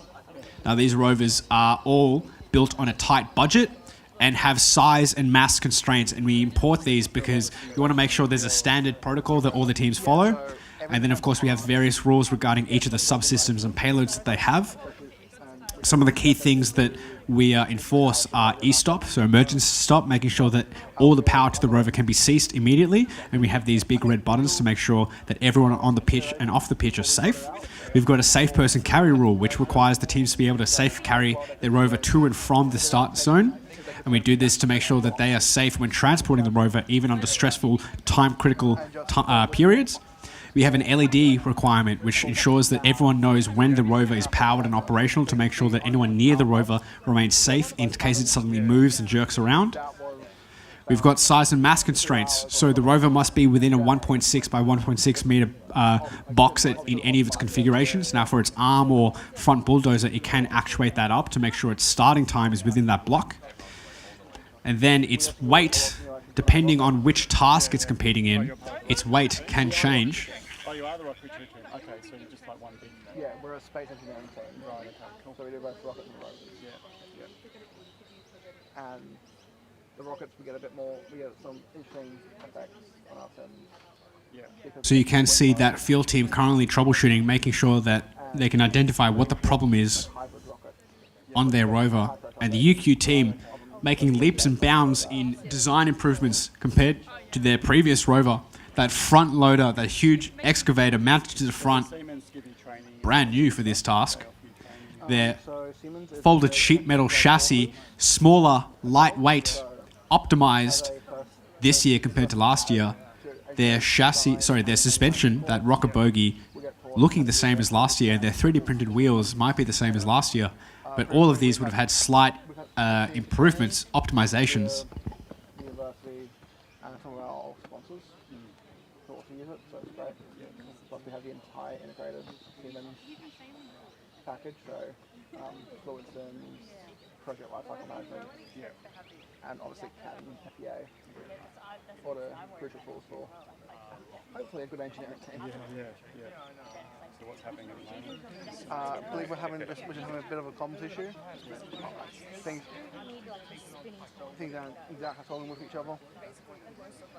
And how long do you have for? So we started at 10:30. So we got about 11:15. Is our final, is our end. And what have you got to do? So for this challenge, we have to move those rocks. If we move them, we get points. Yeah, max points if we can move those into the little square, little round bucket. These rocks here? No, the colourful ones. Oh, because they're massive. Yeah, which we're very happy with. We did some testing last night. Yeah. And it seemed we should do this quite easily. If we can drive. Started. Yeah.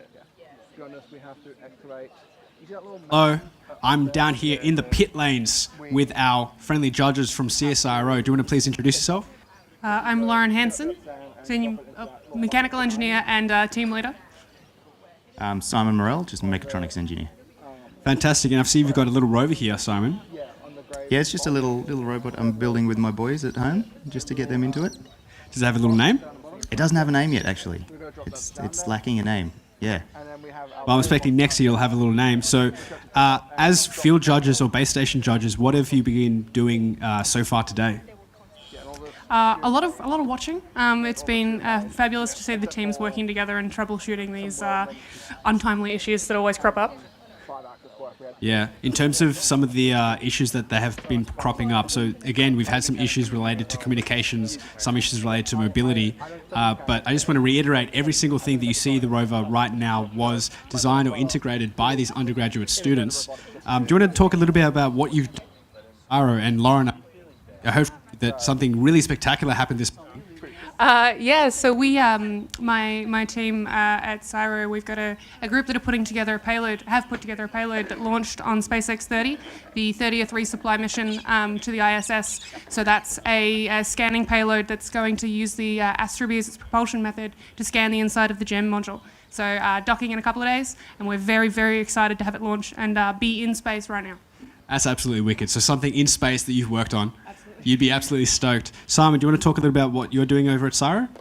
Yeah, at the moment I'm working on a suite of different robots designed to run reinforcement learning controllers on, and they're really robust, easy to fix robots that the scientists can put their controllers on and see what happens. Yeah. And so that's in progress at the moment. Awesome. And do you want to explain a little bit what RL is, reinforcement learning? So reinforcement learning is a machine learning method where you train, in our case, we're training the controller on how to control the robot. So instead of writing a traditional controller with normal maths, we teach the robot essentially how to move. And at the moment, we're working on sort of walking and hopping and throwing a ball. Awesome. Well, it's great to see some Australian industries supporting this Australian Rover Challenge. So I really want to thank you both for contributing your time and effort in helping also with the mapping and autonomous task and making sure that these competitors have some really consistent judging and also some expertise that they can learn from. And it's great to see you, Lauren, as you are formerly one of the Rover team leaders. So it's nice, a little full arc coming back as a judge. Yeah, delightful to be here. And a little bit less stressful, I think, being on this side. I'm much arrested, I assume. Of teams. Yeah. So I'll get back over to the commentating booth, and it looks like the UQ Space are still trying to troubleshoot. So thank you for tuning in, and we'll keep going with the live broadcast. And again, we've got some amazing lineup of other competitors coming to you later today as part of the excavation and construction task. So thank you, and we'll be back very shortly.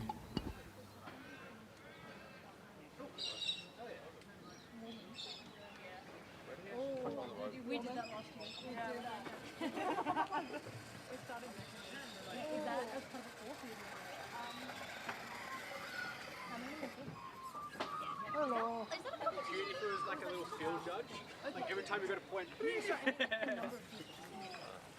told 4 to 5. Yeah, we did it in the It used to be part of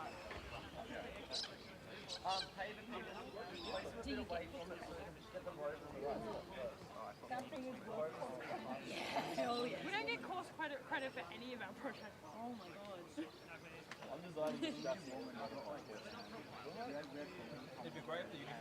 Yeah, I know. get like a corner of one room.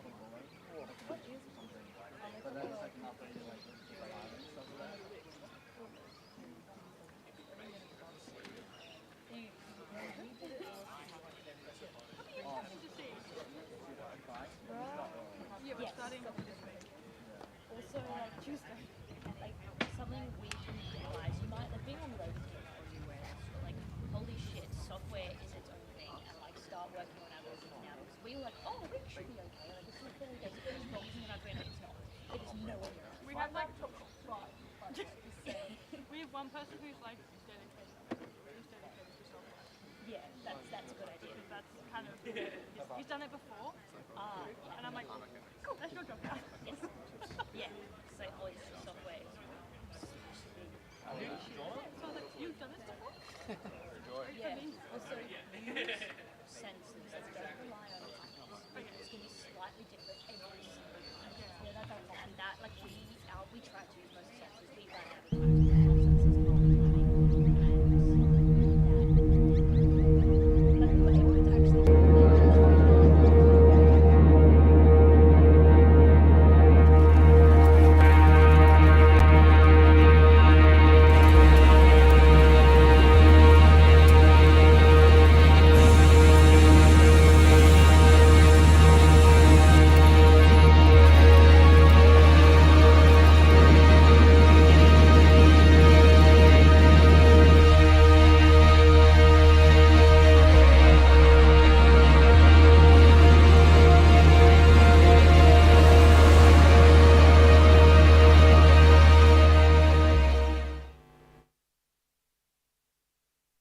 This is where it started.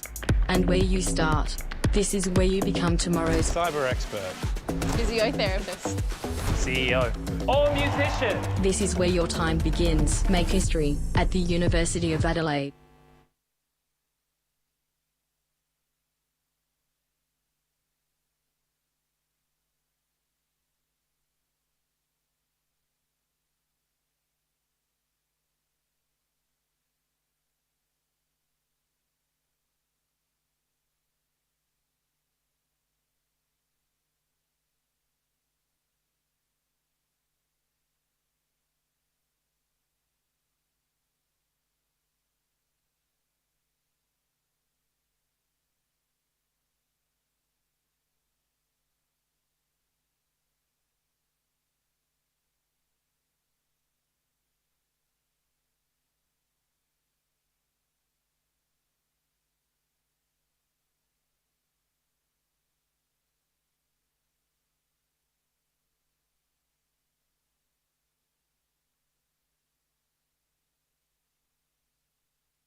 The universe's newest city is home to 1,000 people. And every year, over 10,000 come to visit.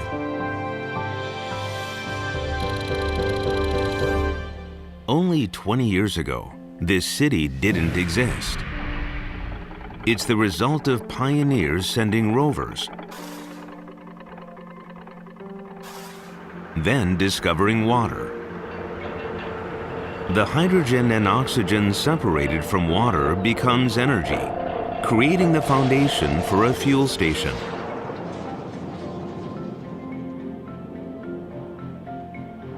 And with the fuel station came scheduled flights, followed by settlers. Soon, settlers required more diverse skills, attracting new specialists for construction, steel, communications, energy, transit, agriculture, medicine, and more. People travel from far and wide to see this new city. We call it Moon Valley. The moon is the new staging ground for your next level business. Expand our planet. Expand our future. iSpace.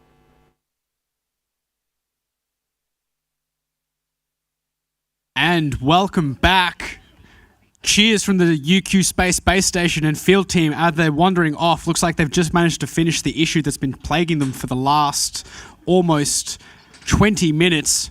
Perfect timing for this, all the attendees now. Looks like the UQ Space team is about to set off from the lander and begin the remainder of the excavation and construction task. And again, finish time at 11:10, which means they have 20 minutes left on the clock to try and rack up these points. Base station team making the final adjustments to the field team. Looks like they managed to solve that communications issue. And again, if they successfully descend down that ramp, that's 5 points under their belt. And the rest of the activities they have to complete on the lunar surface using that huge excavator out the front, mounted using linear actuators. So you can see those 6 wheels configured in rocker bogie, that slim, very lightweight, optimized chassis out of folded sheet metal and anodized into a lovely UQ Space branded purple. Those 2 cameras mounted on long poles at the top of the rover, a little judder there showing that mobility has returned to the rover. And that huge excavator mounted to the front, again using several different linear actuators to actuate it up and down and also twist, in allowing it to make different cutting angles. And we've got movement on the UQ Space team. Once all 6 wheels make contact with the ground, that's 5 points. Let's get a huge round of applause for the team there. Magnificent job problem solving. 20 minutes troubleshooting, trying to get that thing working. And again, just the pure fact that it's moving across the surface with no issues there, making light work of that sand. Absolutely phenomenal job to UQ. As I've seen them in previous years, getting that mobility system and movement across the surface has been quite a significant challenge. Now, whether or not they attempt the rock clearing or regolith excavation activities first, looks like it's going to go dig some regolith. And again, this rover right now that you're watching is doing a task that will be exactly like what an Australian rover will be doing on the moon very shortly. It'll be excavating regolith, extraterrestrial soil, from a regolith acquisition zone, a RAS, transporting it several meters to the regolith transfer mechanism, which is the RTM, mounted to the NASA lander. And the lander will then perform some in-situ resource utilization, RSIU, where it'll extract oxygen from that regolith, extract potentially even metals, and be demonstrating a really critical technology of ISRU on the lunar surface, ensuring that humans can survive on the surface and remain there safely, sustainably, as part of NASA's Artemis program, which seeks to put the first woman and next person of color on the lunar surface, but this time to stay. And again, we are the Artemis generation. We'll bear witness to the first time of a permanent human presence on the lunar surface, much like we've had a permanent human presence in low Earth orbit with the International Space Station. And you can see the rover making its first attempt at a bite. And again, those reels really digging into the dirt, trying to react against the forces being generated on that front bucket loader. Now, depending on the size mass and orientation of the rover and its excavator, there's only a certain amount of force that can be generated and a certain amount of regolith that can be excavated before the rover potentially slips, tips, or fails. And this is just some of the issues that teams going to the moon will have to combat against. There's a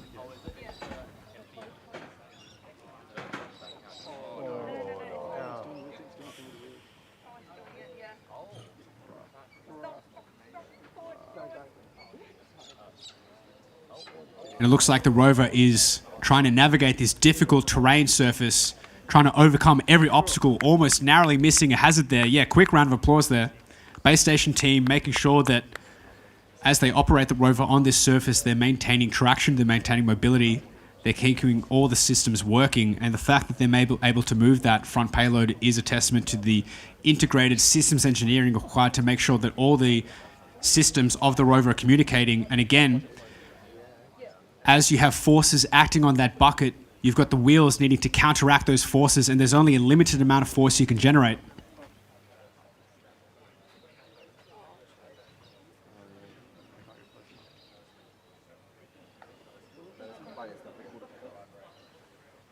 So again, the amount of force you can generate with a rover is limited by your size, mass, and traction. And on the moon, you've got 1/6 the gravity, which means your rover is 1/6 the mass.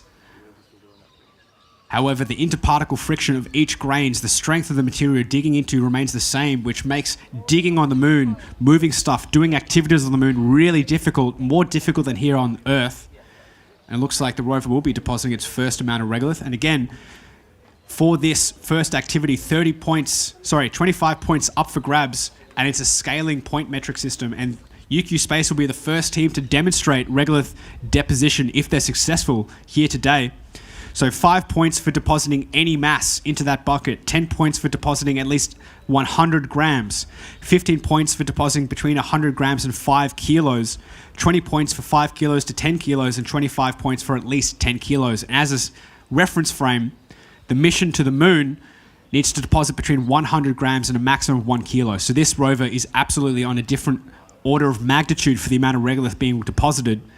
And if UQ Space is successful here, it looks like that first bite of sample will secure them quite a significant amount of points. And if they are successful, I want a huge round of applause here because they're the first team to demonstrate this first time this activity has been rolled out in this form. And again, the question of how many wheels do you use, what's the configuration of those wheels, what's the dimensions, how many grousers do you have, how big are those grousers? And grousers are just those fins that surround the wheel. On the lunar surface, tread of a tire doesn't really generate that much traction. You need grousers to allow you to dig in and gain traction to make sure you don't slip. And the size or diameter of the wheels is a function of how much or how big of an obstacle you want to drive over, how much downforce, how much surface area or traction do you want to interact with. And again, all these need to be determined through iterative testing. So going out to the beach along the beautiful Australian coast, all around Australia, one of the benefits of being an isolated continent. So you can take your rover down over to the beach, pretend it's the lunar surface, and test your systems. This is something that's really critical to the success of these rovers. And again, after this activity, there's 2 more that they can attempt. All those rocks out on the surface, those spray-painted, high contrast colored rocks. Teams, you're welcome for spray painting them. I almost didn't, but I'm a kind God. So they get points for moving those rocks any distance and additional points for putting them within that boundary marked out by the wooden planks. And again, you're welcome for not using rope this time. So the rover really trying to navigate this difficult surface. And one of the big issues you can imagine trying to orientate your rover to make sure you deposit regolith in that hopper. But at the same time, the more time you spend in front of that hopper, the more you're digging up that surface. You're making it harder to access. So you need to be quick. You need to be efficient. You need to be considerate of every action you do has repercussions. And again, as a time check, UQ Space, just over 10 minutes left on the clock. They've got material in that hopper. Can they get it into they've got material in their bucket. Can they get it into the hopper? So many points still up for grabs. They're sitting on 5 right now with no penalties. excellent job removing itself from that tricky situation. And again, you can just see how loose and fluffy this lunar surface is. Really hazardous to small wheels or systems with limited traction. And up on the screen right now, you can see the graphical user interface, the GUI. This is exactly what the base station team is seeing. This is how they're controlling their rover. So all those camera feeds are being transmitted live from their rover to the base station, from the rover to the antenna out on the field, back to the base station. And it looks like they'll be approaching this hopper, making this first deposition attempt.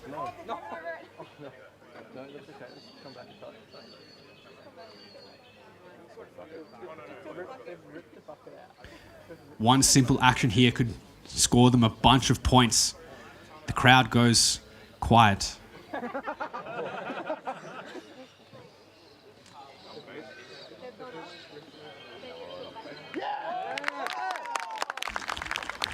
Huge amount of success there from UQ Space, depositing a huge amount of soil into that hopper. And again, this is the first team to demonstrate this today.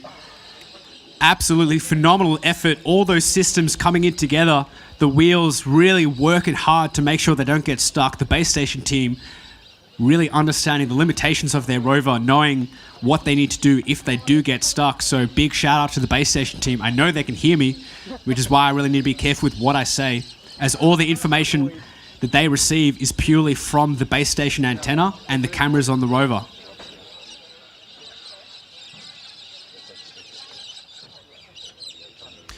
Now the rover has a few decisions to make. 1, does it go get more regolith? 2, does it go move some rocks? Or 3, does it go over to the payload paver box out on the field to try and attempt this construction task? So many points on the board, but so little time. 9 minutes on the clock.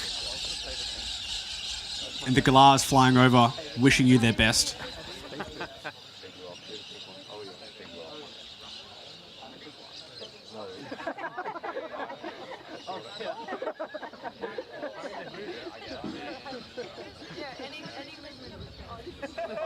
And again, just reiterating, they get points for moving those rocks any distance, so driving over them, hey, that works, that's points.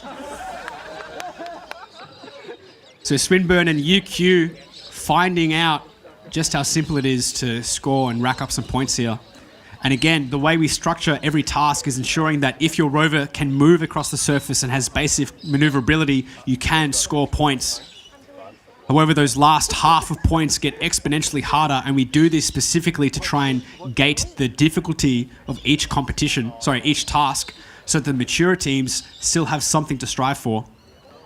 And again, if you want to be part of a rover team, and your university doesn't have one right now, get in contact with us. We'd love to help you start a rover team. If you're in high school right now and are interested in joining a rover team, please feel free to talk to some of the competitors today. They would love to share their experiences and advice, not only with the rover team, but in going through university or beyond.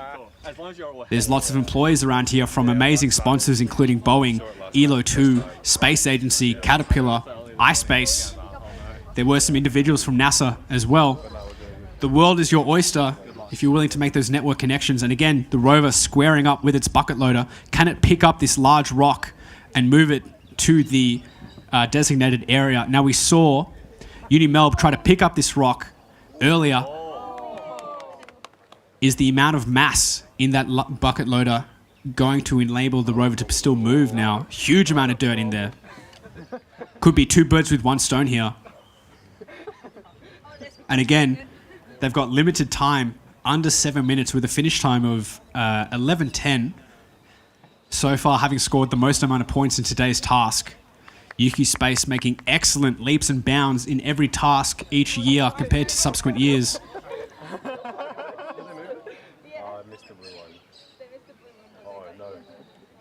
So again, if they get that big rock across, they will score a huge amount of points.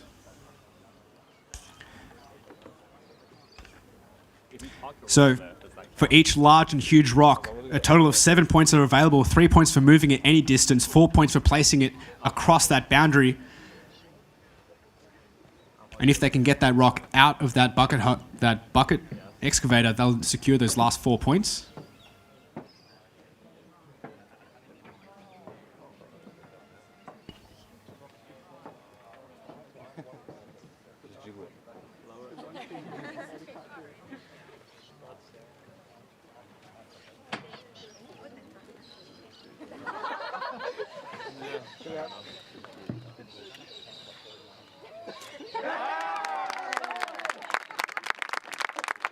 Awesome job. They're the first team to attempt moving that huge rock, and they've secured those points. UQ Space absolutely up and about.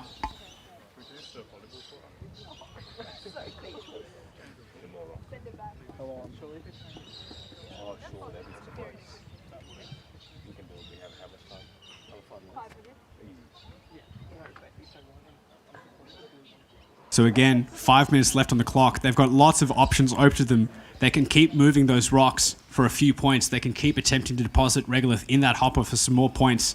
And that payload box sitting on the field, it looks like they may be attempting to move that large rock. And again, if they're successful, that's another additional 7 points. And for every little rock they move, that's some points under their belt.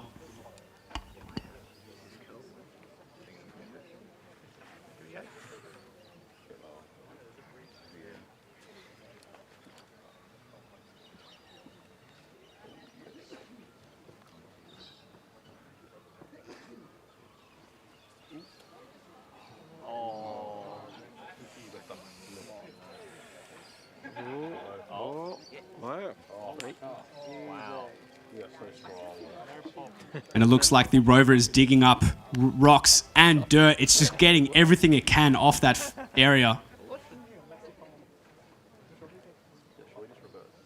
So it's great to see this front loader really paying dividends, allowing them to pick up those rocks, move it around, have dual purpose. And this is exactly what we want to see, because every system you send to the moon costs mass, and mass needs to be used. Every system should be redundant and have multiple purposes. And again, the surface just showing how difficult it is to traverse, because when you dig up material, this mass of your rover increases, but you still need to traverse across this loose surface. And again, quick round of applause. The team, again, moving itself out of a potentially very tricky situation. So props to the base station team showing extreme prowess. 3 minutes left on the clock. Can they continue to move these rocks? And the linear actuators there performing excellently, allowing it to move in a few different degrees of motion. So up, down, and also orientate, and this allows you to adjust the cutting angle and do lots of interesting things like adjust the cutting angle during digging to reduce the amount of force. And a phenomenal job, again, UQ Space prioritizing these larger rocks, these heavier rocks. Now the smaller rocks are easy to pick up in terms of size, sorry, mass, but harder to pick up in terms of size. And again, 2.5 minutes left.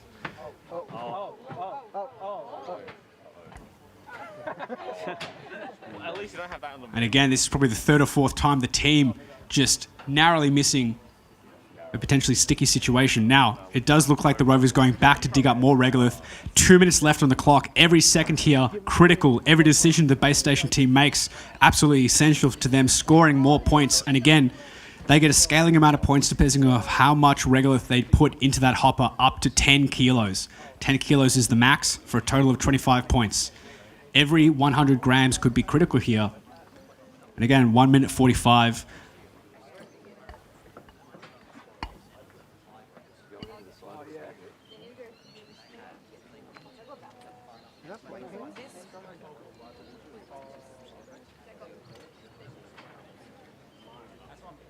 Luca, your parents are watching. Yes. The next time you're on screen, watch.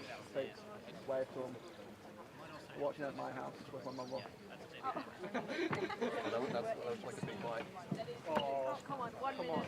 And again, the graphical user interface up on the on the screen right now, showing exactly what the operators are watching. So a few different angles that they're seeing, and again, answers that complex question of how many cameras do you use and what orientation are they?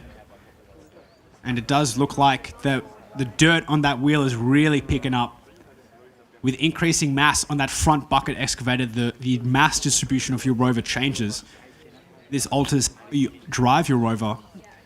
And I'm sure the UQ Space team are taking lots of notes here, trying to observe how their mobility system works in this environment. 30 seconds left on the clock here. Can they reverse? Can they unstuck themselves from this tricky situation? Either outcome, for everyone here, I want to get a huge round of applause for the UQ Space team having troubleshooted, fixed their solutions.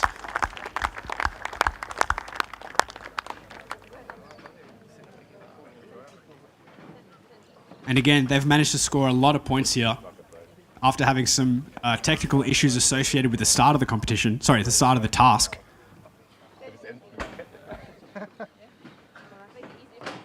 Yeah, of course.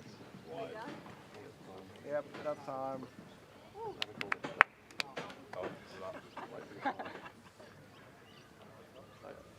And I believe that is the end soon, in only a few seconds, of the excavation and construction task in UQ Space, having done a phenomenal job.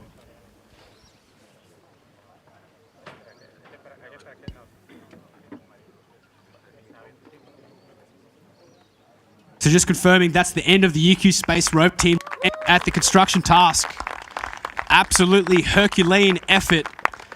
Having fixed that issue took them 20 minutes, so that means they did all that in half the available time. All the Rover teams coming out here to try and witness. Coming up next, the Monash University Nova Rover team in hot pink. All these parts 3D printed, designed and built by undergraduate students in their spare time. So far, all the teams that have competed in today's task have had technical issues during their set time. Nova Rover, the question lays on your shoulders. Will you use all the available time? Will you show the world what you're capable of as a mature team, having quite a few years of experience under your belt?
Nice to see you.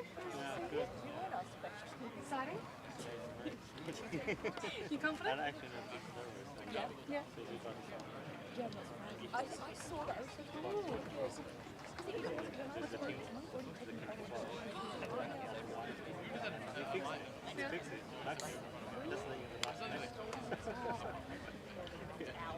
It's one of those things, everything goes wrong at exactly that. And the official start time for Monash Nova Rover has begun. They've got 40 minutes available to them. However, they can nominate to start officially whenever they would like. However, their 40 available minutes does not change, which means they're currently eating into their start task time. And again, for those wondering, why is the Rover pink? Because it's meant to start or spark conversations of increasing female engagement in STEM. So a phenomenal effort from Nova Rover with a very strong engagement across all disciplines, backgrounds, across the university. They do a lot of outreach all over Victoria and Melbourne, so it's great to see the university team doing outreach to primary and secondary schools, getting people engaged. And as a reminder, you don't need to just be an engineer or a scientist to work on these teams. If you're interested in space, if you've got a passion of working with like-minded people, you can do anything you want but still contribute. If you're interested in managing people, if you're interested in design and media, if you're interested in economics, business, communications, medicine even, you've got a role to play in this team. So it does look like the base station team have nominated and the field team are ready. So at any minute now, that rover will descend down the ramp in hot pink 3D printed material all over the rover. And why is it 3D printed? Because 3D printing allows you to rapidly iterate. Every design is completely adjustable. The material, the infill, the density, the shape, the geometry. If something breaks, you can easily just print a new part. And this allows you to interface things that you couldn't previously connect. And the rover there taking its first tentative steps down the ramp. And as a reminder, 5 points available to them if they descend down that ramp, and then 3 possible activities open to them. First, the regolith acquisition and transfer. This is exactly what a rover will have to do on a Trailblazer mission to the moon, representing the Australia's first mission to the lunar surface. And the rover taking its first very gentle, tentative steps. Now, this is exactly what's going to happen on the lunar surface. You need your wheels to be able to operate in this loose lunar regolith, but also across this metal descent ramp. Fantastic job there. First 5 points, and Monash Nova are underway. Start time was 11:15. The time now is 11:17. And for those wondering why its wheels are spinning, each of those wheels can independently actuate, offering it the ability to move laterally in the X and Y direction, but also pivot on a dime. This opens up so much opportunity in terms of how to orientate itself with that front loader, or the use of its robotic arm yesterday as part of the post-landing task. And it looks like they're going to approach the rock clearing task first. That drivetrain, those independently actuating wheels really coming in handy, showing its prowess in mobility and navigation. And this is one of the things that mature teams are really able to demonstrate, is that reliable ability to traverse across the surface, but also navigate and maneuver itself. So redundancy and reliability is critical to make sure that when you're competing in these tasks, time is everything. Time is points. More time to do things carefully and deliberately means more ability to make sure your rover doesn't get stuck. And again, another team with this front bucket loader with linear actuators driving it, that huge metal cutting teeth, and it looks like it does actuate and open up. Great to see the teams integrating these systems. So these payloads, everything you see on the rover must be under a minimum payload capacity. And again, showing just there the forces you need to counteract against with the rover traction. The wheels really digging in the sand, trying to generate those horizontal forces. That means the amount of force the rover can generate horizontally to provide cutting action into the regolith. Now, the amount of force acting against it is a function of the angle of that rake. How deep into the surface are you digging? How much force is it being generated? How strong is the material you're digging into? What's the shear strength of that soil? Now, these are all questions that I'm trying to address in my PhD. So it's great to see the rovers demonstrating just how this operates on the lunar surface and the importance of maintaining appropriate cutting angles, traction with your wheel, cutting depth. All these things are critical to make sure, one, your rover doesn't get stuck. 2, it's able to excavate the regolith and do what it was meant to do. And 3, do so in a timely manner, because again, time is ticking. Their finish time is 11:55. The time right now, almost 11:20, which means they've got over 30 minutes left on the clock. So how much time do they sink into this activity? That's the question. So it's all about game theory and strategy. Which activity do you do first? How much time do you do in each activity? Is it worth the time investment to get a few points, or do you distribute yourself elsewhere? These are all questions the base station team are trying to address right now. And again, they're trying to go for that largest pink rock, and you're welcome for spray painting it, everyone. It was going to be normal rock color, basalt rock, an igneous type of rock. And you can see the rover really trying to pick up this rock, its wheels trying to dig into that regolith. And that picture-in-picture showing the base station team trying to quickly troubleshoot and problem solve. Again, everything we see is not what they see, and everything I say may tell them. So up on the screen right now, the graphical user interface, and you can see just how complex illumination is. Look at that high contrast, really making it difficult to see on the lunar surface, and this is a clear demonstration of a real-world challenge rovers will have to operate on the moon. The moon is an extremely high illumination environment. There's no atmosphere to attenuate the light, which means that the light from the sun bears down on the lunar surface, which means the surface temperature can exceed 100 degrees Celsius. And once the sun sets, it can go to minus 100 degrees Celsius. So a huge swing in temperature. And again, huge swing in illumination environment.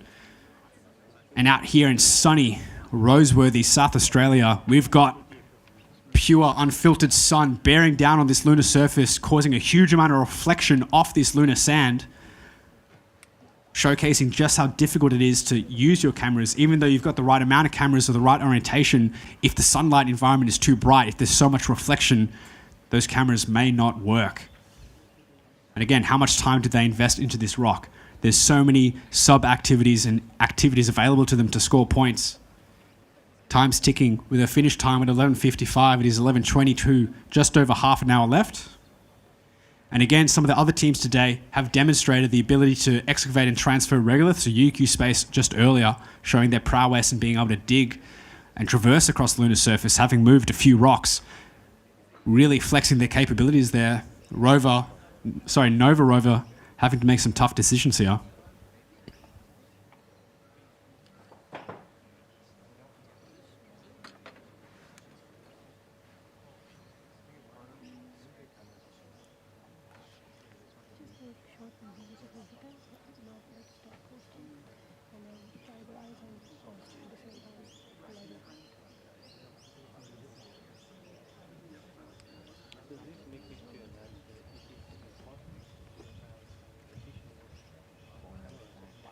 And for those wondering what the rovers are doing today, if you've just tuned in or maybe you've forgotten, so today is the excavation and construction task brought to us by ELO 2, which is a consortium from EPE and Lunar Outpost Oceania, which are designing a Australian design and built rover for a mission to the lunar surface as part of the NASA Artemis program.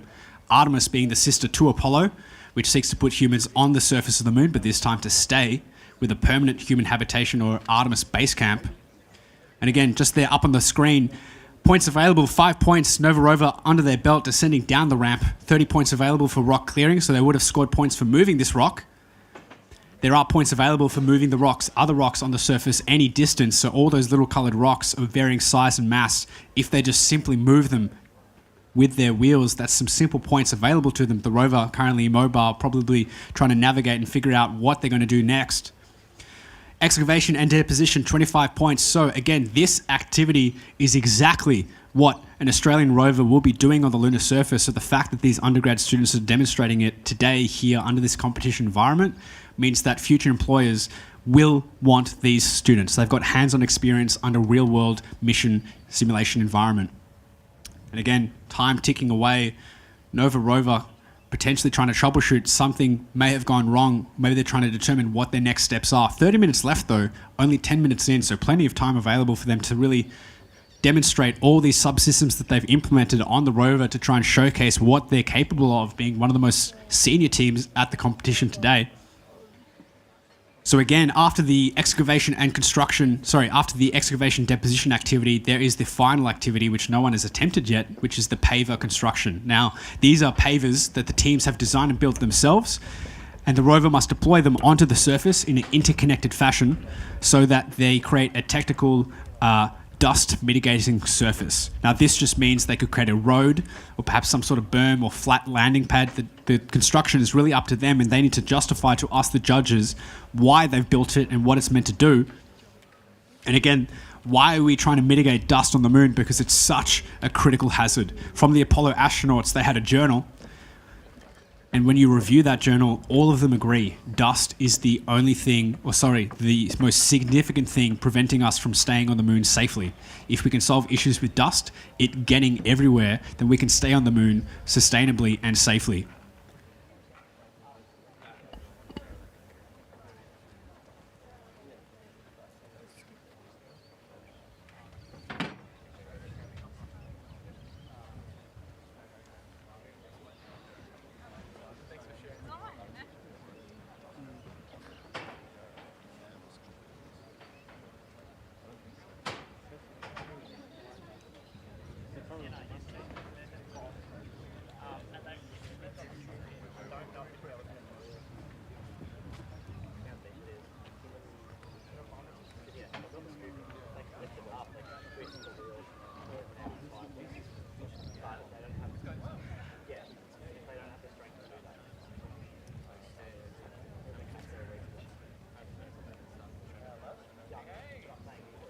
So right now, up on the screen, the leaderboard, UQ Space sitting in a comfortable first place, but keep in mind, these scores are updating live. So we've only had 3 teams competing so far. We've got a total of 10 teams to complete this task.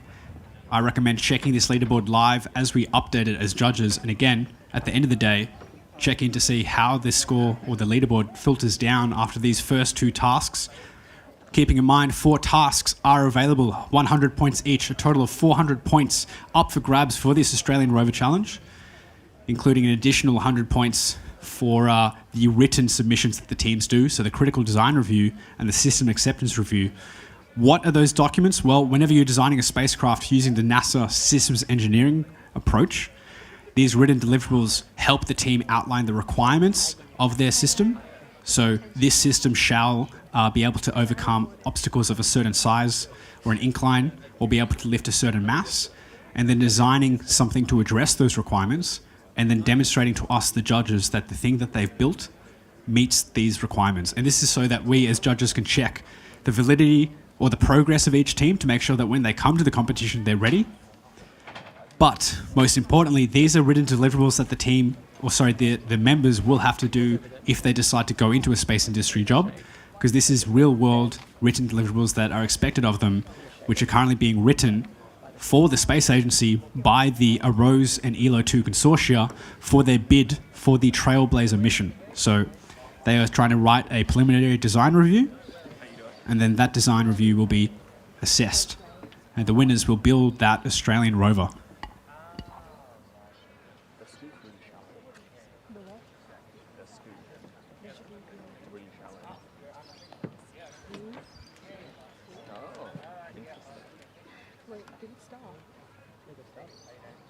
Oh, this started ages ago? Yeah, they started a while. Why am I leaving? It's a bug. Oh.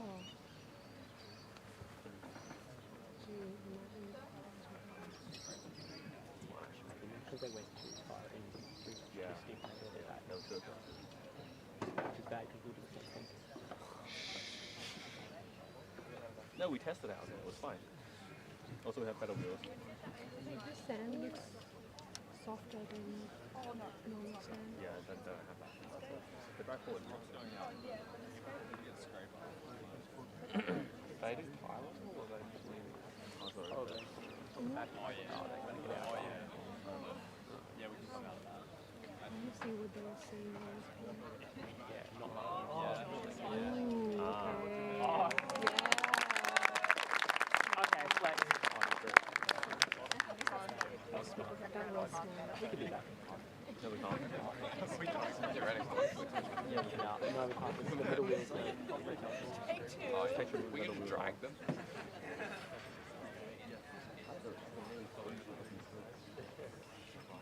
That was so slow. What? Make it real heavy. Phenomenal effort from the team being able to unstuck themselves with that mobility system really coming in handy. And again, this is really a live demonstration of what happened to the Spirit rover on Mars back in early 2012. So NASA sent 2 Mars rovers, the Mars Exploration Rovers, MRE, Spirit and Opportunity, to the Martian surface. Spirit unfortunately became stuck in a loose powder bed on Mars.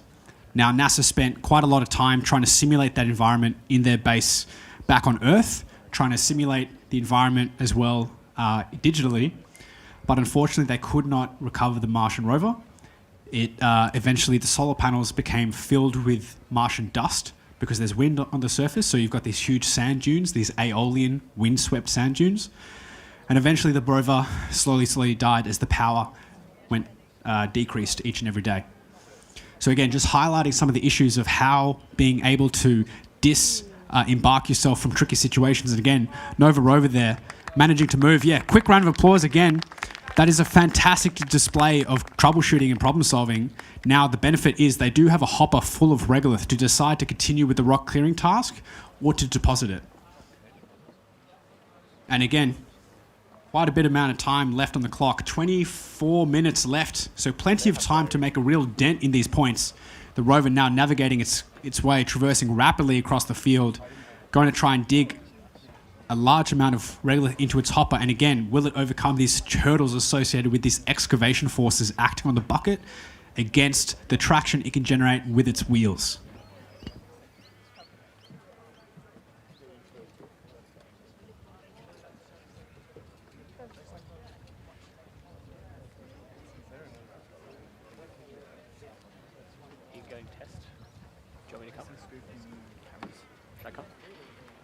And again, if you're wondering why things are happening so slowly, well, this is actually extremely rapid because on the Moon or Mars, the rovers move at a maximum of a few centimeters per second. The driving speed is very, very low because if something goes wrong, it is not easy to fix. So the rovers right now are technically blazing it across the field because in a time limit of 40 minutes, there is a lot to be done. But the benefit being there is a field team here standing ready to fix it if the base station team do call an intervention or a reposition.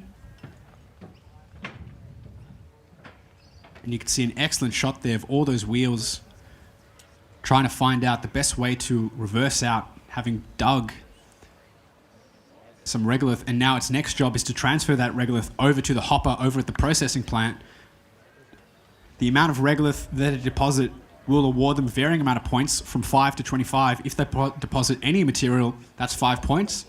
Up to a maximum of 10 kilos. If they get that, they'll get full 25 points. And again, the remaining activities to be done include the paver construction, which use those pavers that they set out on the field, which I've heard were made of carbon fiber and 3D printed plastic. So again, some real ingenuity in terms of the material selection and the iteration, because I did hear that they made that paver only a few hours, if not less than a day ago. So great iteration and novelty coming from the team. And again, these cameras just showing how difficult it is to see the surface and operate the rover. So this is exactly what the rover team are viewing. We see what they see. So although as on the bleachers, we can see the full spectrum of how the rover's moving, what's happening to its wheels, what's happening to the bucket, and in the context of the surface, up on the screen, that's what they see. So just really highlighting the challenges associated with operating these rovers. And it is great to see such a big turnout for today's task, and it's great to see teams supporting each other. So I really want to commend all the teams that come out and watch the other teams compete. It's really growing and cultivating a sense of community here at the Australian Rover Challenge. And that hopper is absolutely laden with regolith. Let's see if they can get that 10 kilo mass amount. And if they're successful, they may be the team leading the charge in terms of the amount of regolith deposited in that hopper. But whether or not they reattempt those other activities on the surface, will they remain the champions for this task in terms of the points, total points acquired? So far, no penalties apply as far as I'm aware. And that beautiful shot there showing the processing plant with the hopper and that excavator trying to tee up and make sure it deposits the most amount into that hopper.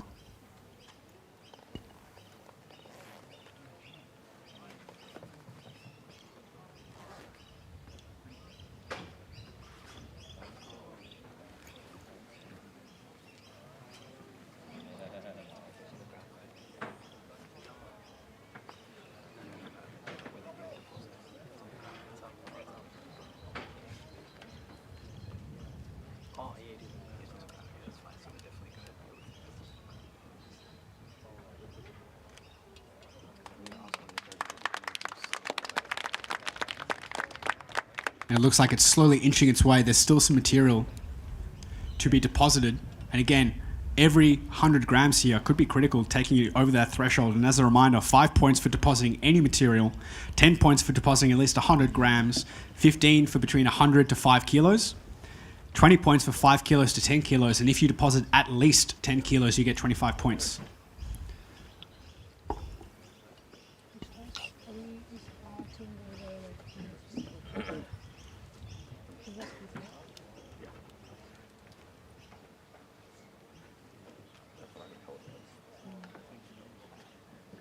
You were a software? Yeah, it's called.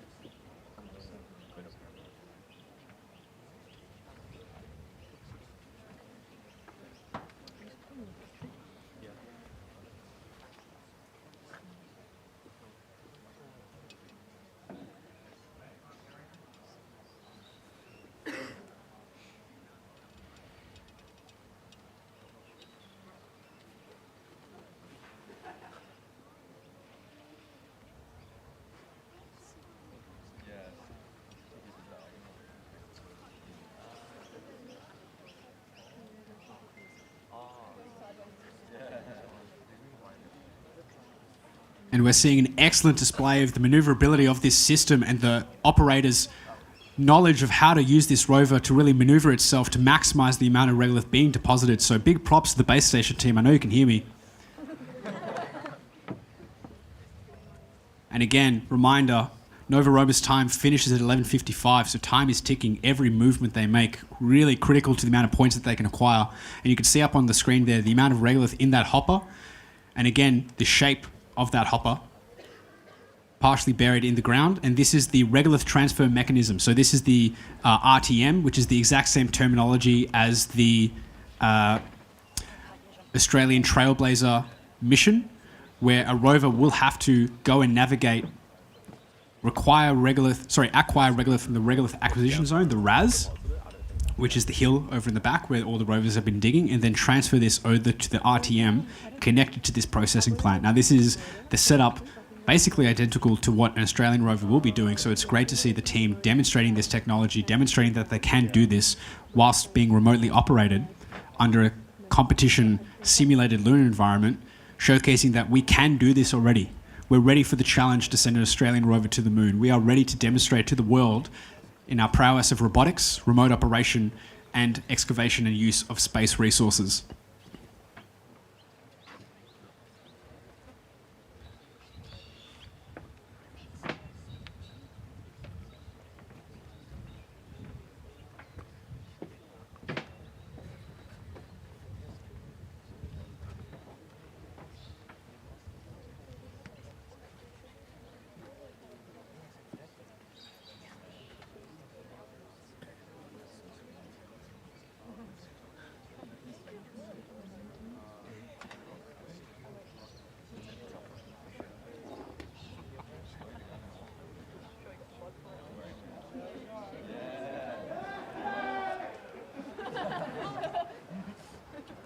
And a huge cheer from the team there.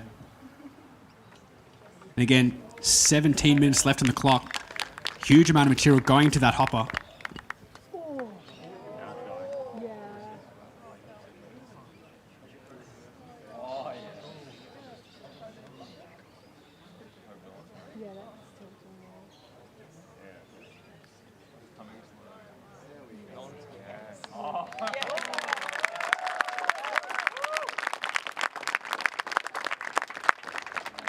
Phenomenal job from the team there, depositing a massive chunk of regolith into that hopper. Now their excavator does look empty now. The decision is theirs. What do they do next? Do they get more dirt? Do they attempt to clear the rocks? Do they attempt to construct the pavers? This is where game theory and strategy really come into play. This is the skill set required by the operators and the leadership team in the base station right now. What do they do next? How do they maximize the points available with the time? And it does look like it may be traversing over to the paver to attempt construction. And again, for the pavers, 40 points available, and they get scored based on the amount of pavers they have and how many they successfully place. And again, these pavers were designed and built by the Rover team. I believe it was carbon fiber sheet, and then an interesting deployment mechanism done by 3D printing. So let's see if it really pays off for them here.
So again, each team has the option to either deploy their pavers on the rear of the lander or deploy them using a paver box that they've designed and built and then deploy it using the rover. So here we've seen this interface between the rover and another payload, dedicated payload the team has built and deployed out on the lunar surface. So let's really see how they actually deploy these pavers, because I haven't seen any team's deployment mechanism yet. So huge amount of success there as they managed to pick up the paver. And the crowd's going insane.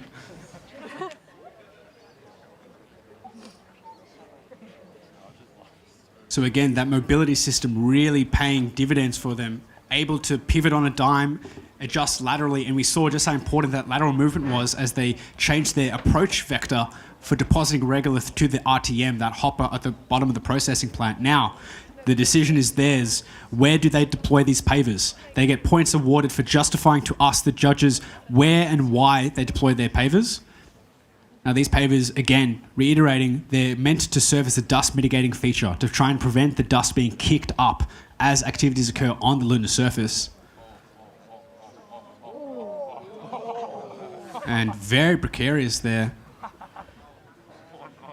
Showcasing the ability of the suspension to handle that load. Now, I'm really interested to see, as we all are, how these rovers are actually deployed. Sorry, these pavers are deployed.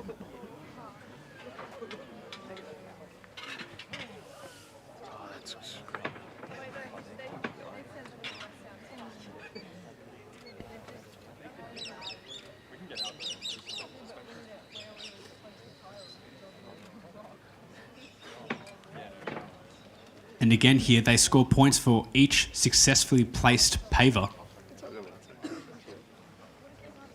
So time is ticking, just under 11 minutes left. How much time do they invest into these pavers? There's 40 points available for this activity. And it looks like they're avoiding the use of attempting the rock clearing task where there are 30 points available for moving those rocks. The decision is theirs. What do they do? How do they do it? How much time do they spend on each activity? It looks like they'll be investing a large amount of time on these pavers. Let's have a closer look at how these pavers are actually deployed. This mechanism, again, designed and built, innovated by these undergraduate students. All those hot pink parts, again, 3D printed. So all those wheels, those grousers, the interfaces holding each of the things together, those have been 3D printed. And the benefit of that is any student team or most student teams have access to either 3D printers personally or at universities, and this affords lots of benefits, including rapid iteration. They can make a new wheel or a new part in less than a few days or a few hours, depending on the complexity and the infill and what material they use, especially how slow they go.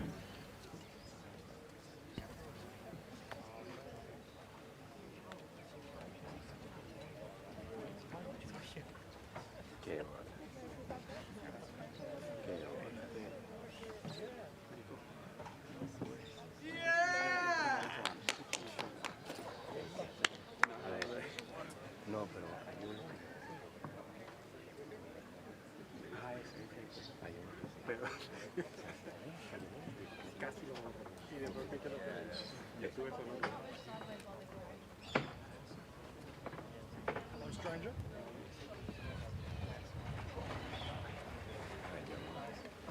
How are those rocks in a second? And I'm looking at them.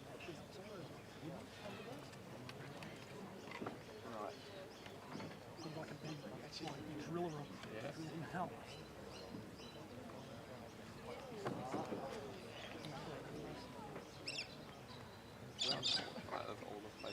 And again, the rover taking its time here, being very thoughtful about what it does and how it executes every action here. Up on the screen right now, this is exactly what the rover team are seeing in the base station. Just to reiterate, the base stations are sealed. This is simulating a mission control environment on Earth, controlling a rover out on the moon. And those two views there they have of those camera feeds, just showing how difficult the illumination conditions are between the high, bright environment of the sunlight reflecting off the sand and that black carbon fiber, and a successful deployment of that first paver. Awesome job. It looks like taking a pizza out of the oven.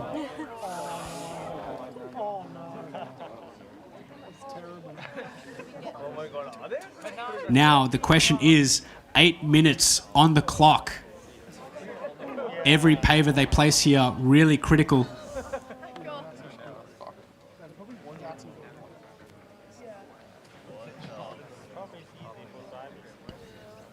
Surely, like the base station team surveyed the lunar surface before trying to put a rover in it.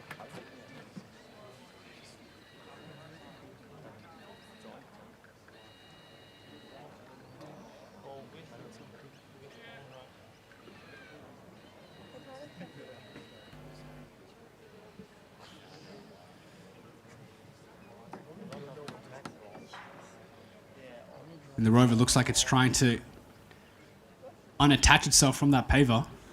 Now the question is, how will it go and attach those other pavers to it? I'm really interested to see here.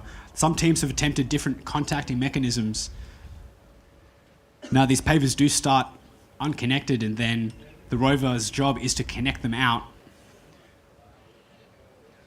And of course the team does need to justify to us, the judges, what these dust mitigating features do. Examples could include a landing pad. So this is really critical. Like, why would a rocket care about landing on the moon? Because the moment you touch down, that rocket exhaust plume, because you've got retro rockets trying to reduce the velocity of your rocket to make sure it doesn't crash into the surface. But that rocket plume kicks up a huge amount of dust and rocks.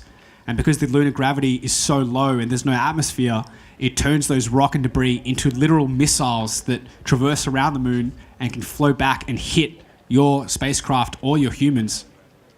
So again, any feature that you can create to try and reduce the amount of rock and debris kicked up during launch.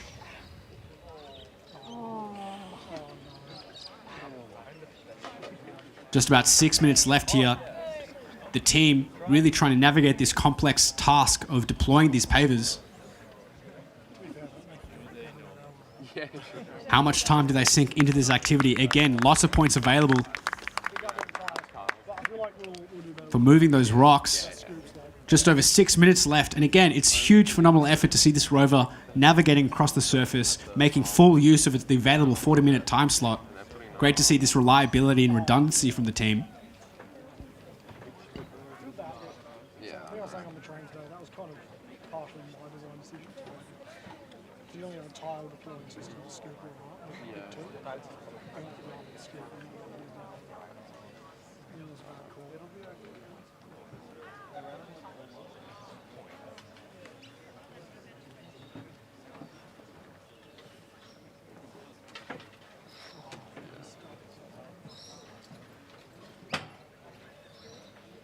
Oh no. Now again, the base station team can hear me, so there's not much I can really say. But can the team overcome these challenges? Their paver payload box, having been designed and built, and they've had lots of time to practice out on the beaches, sunny beaches of Australia, trying to test all these integrated subsystems. So it's great to see lots of iteration and development of these novel solutions to the problems we throw at the teams. Now, it does look like the rover may be attempting the rock clearing task or circling back to the pavers.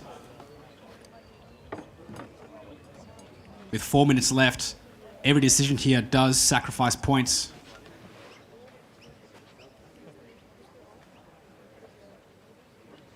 And as a reminder of today's schedule events, after Nova Rover, we've got Project Scorpio all the way from Poland, having dominated yesterday's circuit, had a wonderful off-season. So from 12 to 12:40, Project Scorpio, Adelaide Rover Team, 1:15 to 1:55. QT Robotics, 2 to 2:40. RMIT at 2:45. Team Atlas, all the way from Bangladesh, 3:30. And University of Wollongong at 4:15, followed by a spectacular demo that I recommend all of you stick around for to watch out on the lunar surface at 5:15. And again, it does look like the rover is going to attempt to pick up that bright orange rock, it being one of the large rocks. And again, if for every distance they move, even if it's any amount, they do get points here. So again, we've got 2 small rocks, 2 medium rocks, a large rock, and a huge rock. Every rock they move, that's points. 3 minutes left. How many points can they rack up here? Do they try and pick them all up at once and move them into that designated area? Because we do split it up. Points for moving any distance, and then points for moving it in that final designated rock clearing area.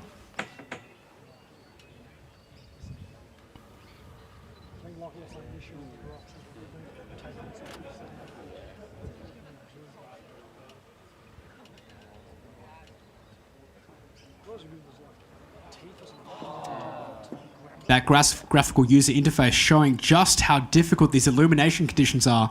That extremely bright reflective light really showing the color gamut on the cameras. So you can barely see the outline of these soil particles and the rock and the cutter interface interacting with it. And the rover really digging itself, trying to generate those forces to move the rocks. 2 minutes left, and you can see the Grouser design. So the Nova Rover has spent a lot of time iterating and improving on their 3D printed wheel design here. So they used to have a square printed, highly flexible material out of Nova Rover Orange, and they've since shifted to hot pink. And again, to try and spark conversations of female engagement in STEM. Now the Rover, the Grouser designs have been chamfered slightly to a more rounded edge, and this allows less forces acting on the corner of those wheels as it scrubs and pivots on a dime.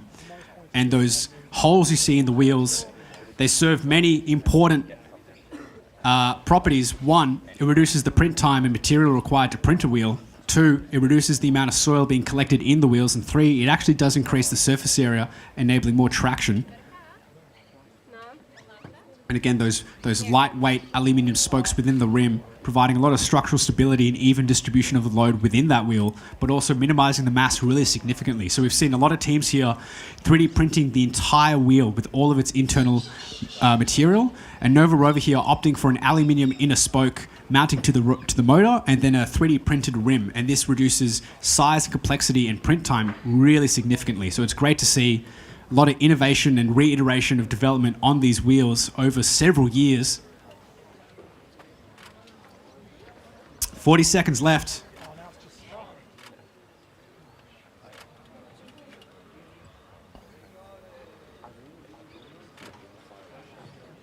"30 seconds left. Can they move this last rock? It's a straight line dash towards the end zone.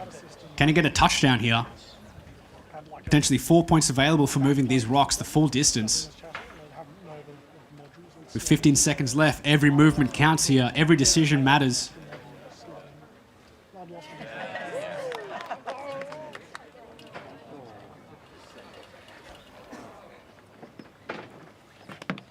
And let's get a huge round of applause for Monash Nova Rover, doing an excellent performance out on the field tonight, overcoming lots of challenges.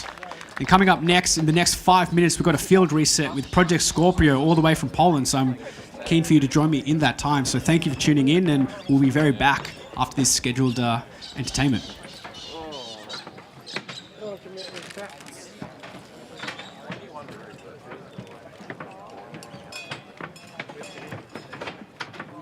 This is where it started. And where you start. This is where you find a top 100 university. World-class research. And these little guys. This is where you study crashes. And become cancer smashers. This is where you crush it. Cram it. Glam it. And this is where you grow food. For space. This is where your time begins. Make history at the University of Adelaide.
And the Project Scorpio team from Poland making excellent time here, deploying right on their start time.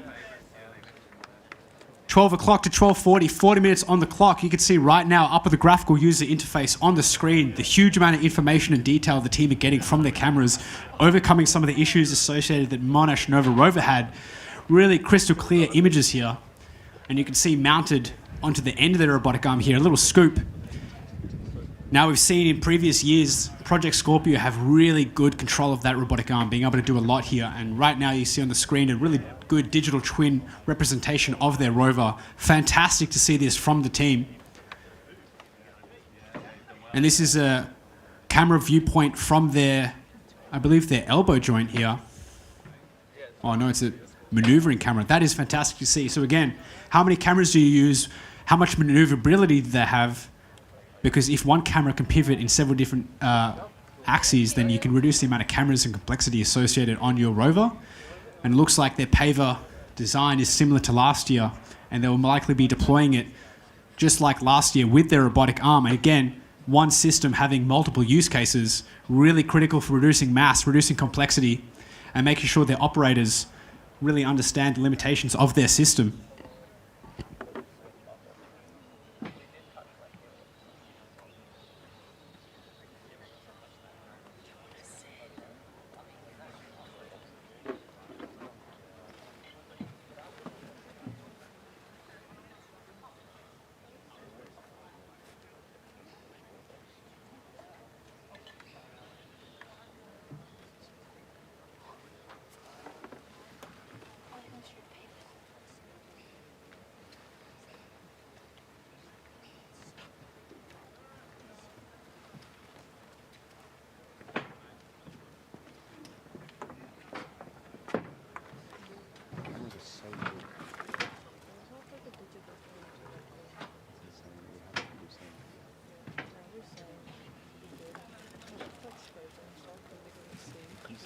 So bright. What did you work on? The arm end effect, basically. Sick. Yeah. Oh. It's good. It's working. So. I know this is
Yeah, being really slow and steady, cautious, using their arm to get a grip on these pavers. And again, that beautiful side-on profile showing the four-wheel suspension, that robotic arm mounted to the front. Now the chassis remains almost identical to last year. However, those wheels, those 3D printed wheels, I was speaking to the Project Scorpio team earlier, 5 days to print one.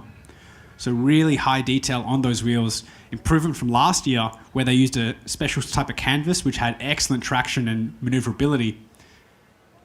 And that robotic arm, again, Project Scorpio really flexing their capabilities and understanding how to use and deploy their system.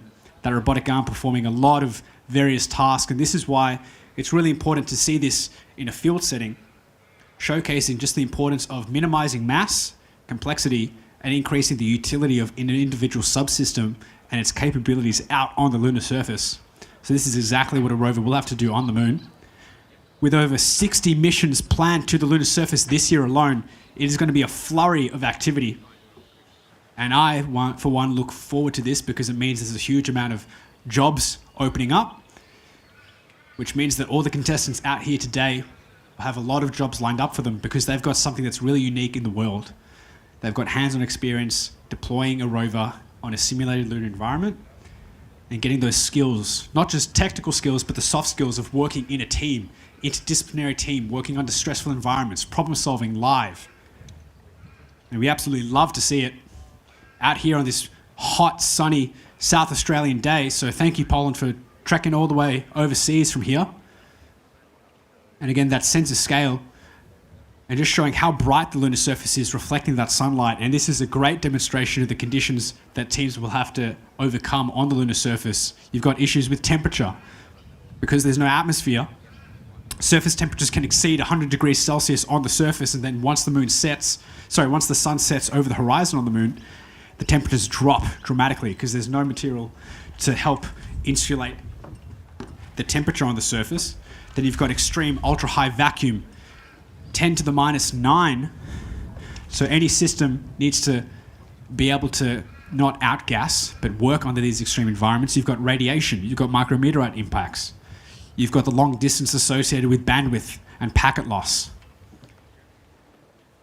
And surviving in the lunar night has yet to be successfully completely resolved. As we saw the Chandrayaan-3 mission from the Indian Space Agency deploying a rover to the moon earlier last year. However, it was not designated for a nighttime survival, so it survived the day, and they were trying to see would it survive the night. Unfortunately, it did not, and this is due to the dramatic temperature change inside the rover and the electronics falling below a critical temperature threshold, and they could not keep the electronics warm enough, and the rover could not, unfortunately, wake up once the sun rose. And again, the view there of the base station team flawlessly, calmly executing their rover with the view of the laptops and monitor screen. So again, we can see from this perspective the teams working together live trying to solve these problems, and then through the base station feed right now, there you go, view of the cameras. This is what the base station team is seeing right now.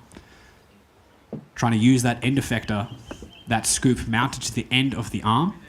Not only looks like fins or teeth to help excavate into that regolith, but also deploy their pavers. And again, as a quick check of time, they started 7 minutes ago. They've got 33 minutes left. They're making excellent time here, making full use of the available 40-minute times. 32 minutes left on the clock. Project Scorpio, 5 points under their belt for successfully descending down the ramp. If they successfully deploy all their pavers for this activity, they could get 40 points. And then an additional 30 points for clearing all the rocks and 25 points for excavating and depositing that regolith. So let's see how they perform.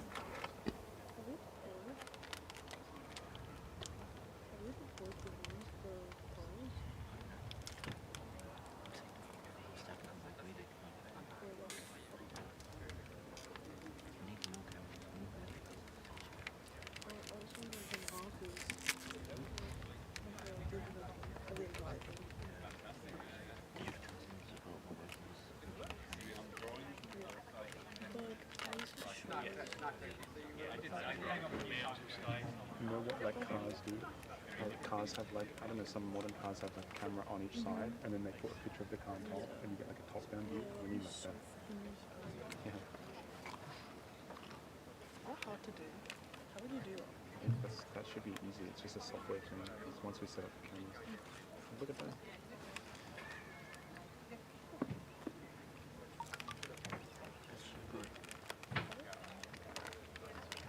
We have all the info to do that, right? Encoded the code. Yeah, not on every node. Like the arm would have that, but not like the scraper or the car placer thing.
That's too far.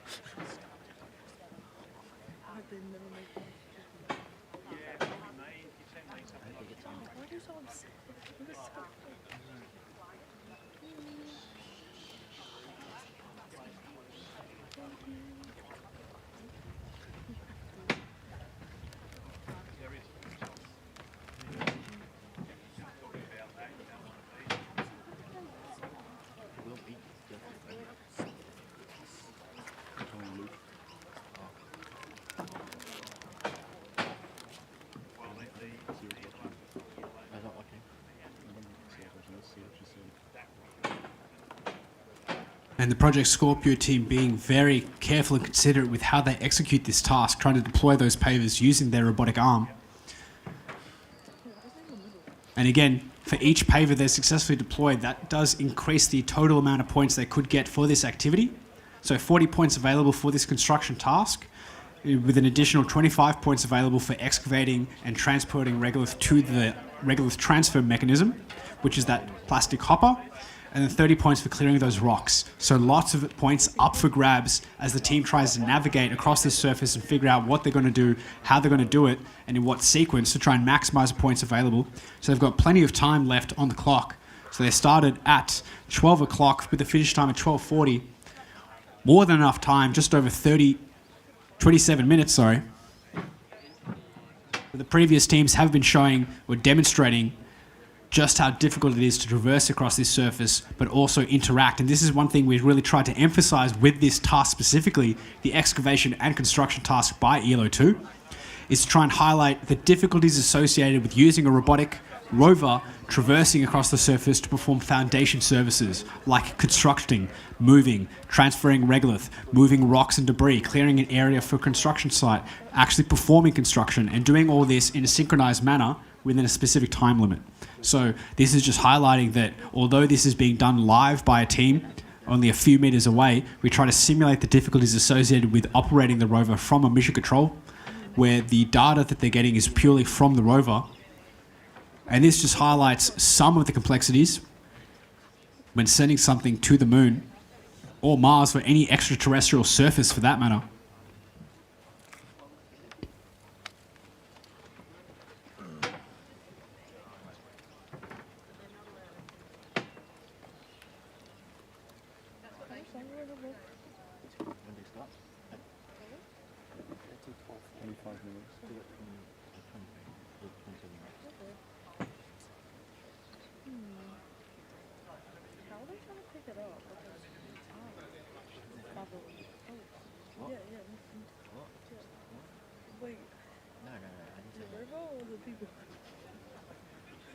Two different things.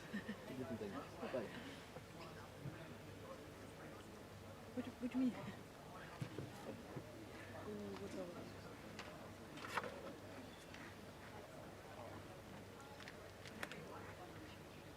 Oh, that is a very sure one.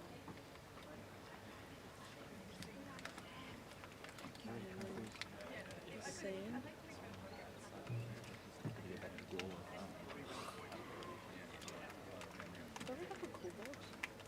Yeah. Lyric TJ, hold on, what's that? It's cool. What is that? Is that a cool? I think so. Like, what else would that be? It's blue text. Blue text on a white box. It's a fridge, bro. So, I don't know that. It has to be a fridge. Look at that zoom, like. What camera is that? Is crazy. It's like a full security camera. Security. Dude, it looks like that seems. Are you sure we get Jason on electrical? I missed anything? I'm so jealous of their cameras. Jason who? Oh. Jason. It's freaking Jason. Why don't put the cannon thing over. What are they looking at with the camera? Yeah, look at that moment there. Yeah, keep looking at that.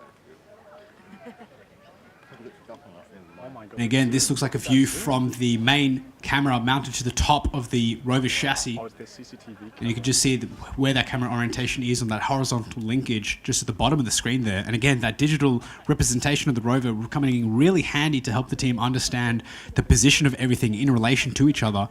Absolutely phenomenal to see this digital twin. And again, the pavers there slowly being deployed. So many points up for grabs. The paver construction task being 40 points of an available 100 points.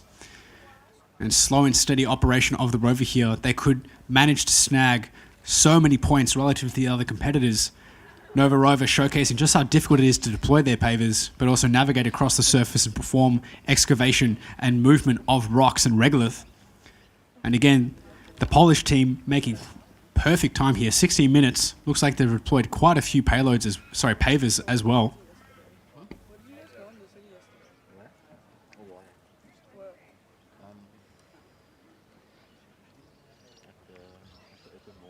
With just over half the time remaining, the team from Poland could really secure their place at the top of the leaderboard with a phenomenal display of maneuverability and the use of the robotic arm in yesterday's post-landing task brought to you by the Australian Space Agency. And thank you for the Space Agency supporting the Rover Challenge and also providing some excellent judges who were helping to judge the competition yesterday. And this just highlights some of the unique things and benefits of the Rover Challenge here in Australia is that each of our tasks are judged by our leading sponsors, which means that yesterday we had judges that you could interact with from the Space Agency. Today we've got some judges from we've got some judges from the CSIRO, which is Australia's national space science organisation. And the Rover now traversing around, making up its mind of what it's going to do next. Points up for grabs for rock clearing, excavation and transport of regolith. All going to be done with that front bucket scoop excavator.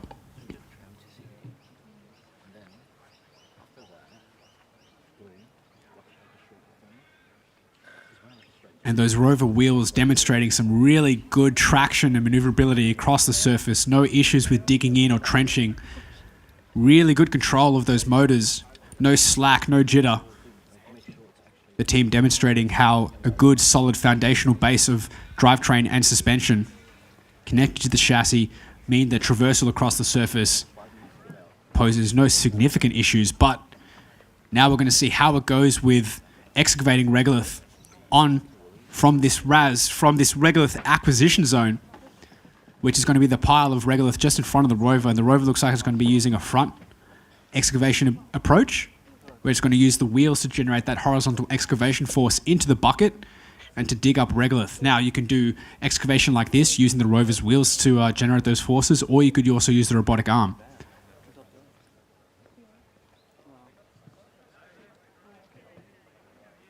And again, the views on the camera feed right now showing the different views of each of the cameras and overcoming some of those brightness contrast issues associated that we saw last task from Monash Nova Rover with that really bright reflecting light.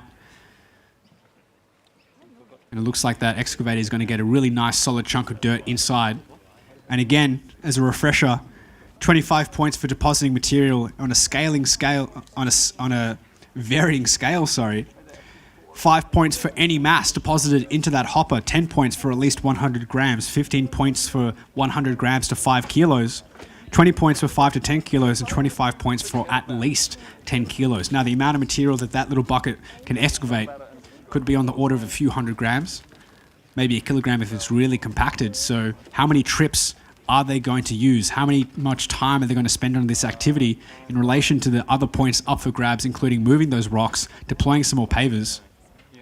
It's great to see the team getting that robotic arm to serve multiple purposes.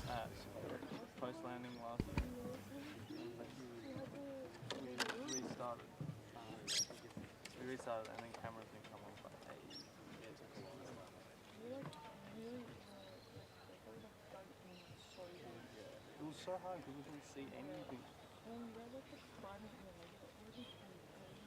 As if we had the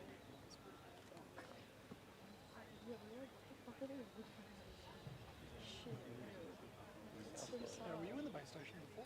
Yeah. Could you see that rock there? We kind of see it. Like no one actively noticed the rock. Yeah. So we were having some discussions out about, whether or not we could see the rock, kind of going up on it, and then you put the tile on the rock. By the time we placed it on the payload, they just put them in like 2 meters right now. It was like on the edge of like. And you can see there the rover traversing very slowly, inching, make sure it doesn't spill any of that regolith it's dug up. Time here is your worst enemy, but they've got plenty of time, just over halfway in the available time for this excavation and construction task. Poland making excellent use of their robotic arm here, those wheels acting flawlessly. Now the goal here is to deposit the regolith into that hopper at the bottom of the ramp of the processing plant.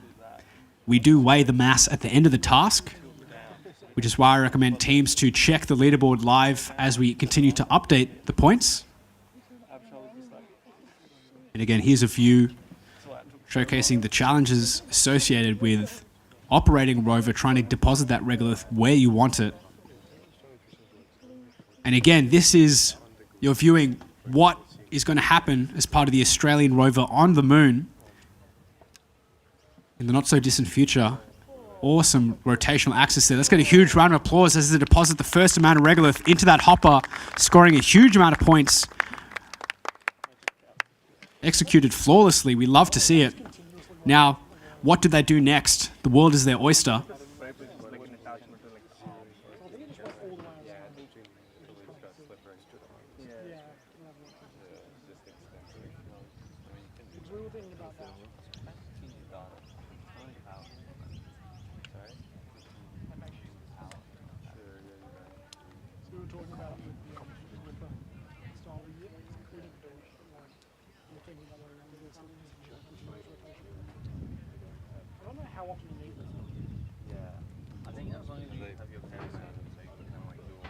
So one issue that may be slightly overlooked is how long can your electronics last in this brutal heat of the Australian sun? And again, this is just what a rover is going to have to overcome on the moon, because during the day, the sun is bearing right down onto the surface. There's no atmosphere to attenuate that sunlight, so the temperatures can reach extraordinarily hot, exceeding 100 degrees near the equator, and slowly decreasing as you go towards the poles. And you can imagine this occurs because the moon rotates nearly perpendicularly on its axis, and you can imagine that just being like spinning a basketball on your finger. And this means that topographic lows at the poles, so if there's a large impact crater, that means that sunlight can never enter those regions, and we call these regions persistently shadowed, or PSRs. And this is where temperatures can fall extremely low, allowing cold volatiles to trap, form ice, and these ices are the target of a lot of interest and exploration, because if you can extract water from the moon, you can extract a lot of utility. You can use water to grow food and crops on the lunar surface. You can use it in hydrogen and oxygen, if you split it, for rocket fuel. You can use it for oxygen to keep humans alive. And this is exactly what rovers will be demonstrating in tomorrow's Space Resources task. And it looks like they'll be attempting to pick up one of the smaller rocks as part of the rock clearing task. And again, moving any of these rocks is awarded points, and moving it into the designated area is awarded full points. And again, 2 small rocks, 2 medium rocks, a large rock and a huge rock of varying size in XYZ axis. And we've spray painted them to help the rovers identify which rock is which, and looks like they'll be picking up one of the medium rocks with the small rocks in blue.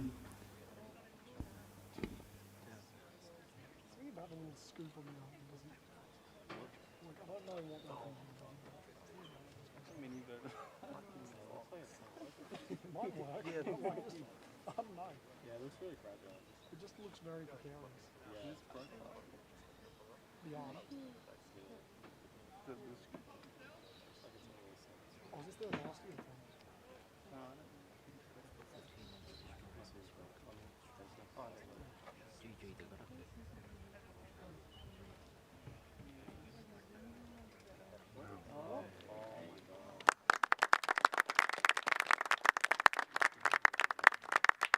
phenomenal effort picking up that rock in that little hopper. And again, all they need to do is transfer it over to the rock clearing area to get awarded 4 points. So 2 points for picking it up any distance and 2 points for placing it in the collection zone. And the team, again, just flexing how capable they are with that robotic arm, serving multiple purposes, having deployed the pavers, deposited regolith, and now clearing rocks. What a phenomenal job from Project Scorpio. Again, huge shout out to the team. Their chassis performing really well, allowing that robotic arm to do what it is intended to do. Rotational axis on that scooper. Sensational job. There's another 2 points. Now the question is, how do they use the remaining time? Finish time at 12:40, current time 12:26, so about 14 minutes left on the clock. Plenty of time to collect all those rocks potentially, or potentially even collect more regolith. It's really up to them. How do they maximize the points available here?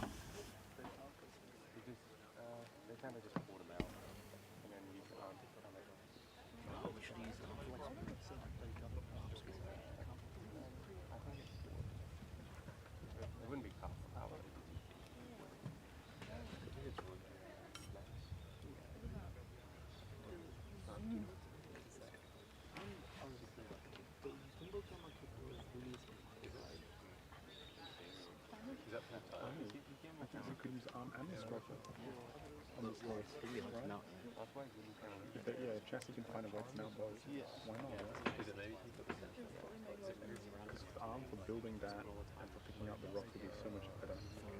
And as the Rover continues to identify these rocks, pick them up very delicately, a quick shout out to all the spectators out there in the bleachers enduring this raging hot sun.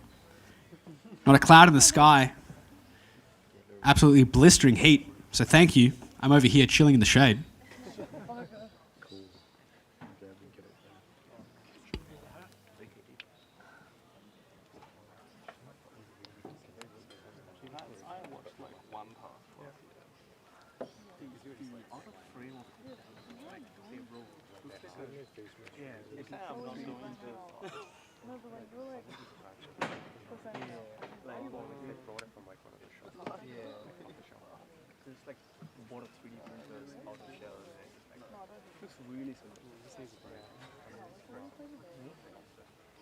That's it, like security cam is so good. No, I don't know what it is, but they can fully control it and zoom it.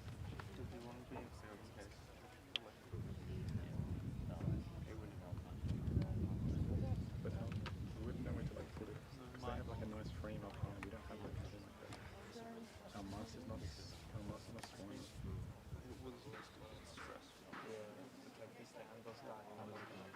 That's their line. Sunscreen? Yes, Has everyone put on sunscreen? I might actually get some. Yeah, I'm regretting not. Yeah, you're back in man. Yeah. It's too late. It's too late. Who needs some? Do you guys have water as well? Get some water. Yeah, I'll get some. I've got a good sack of water if you need some. Sack of water? Sunscreen?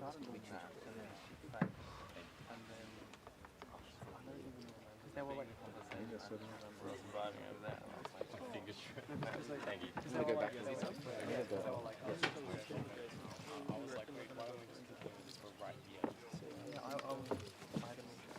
I didn't even know. I was like, wait, we're doing. I think they just had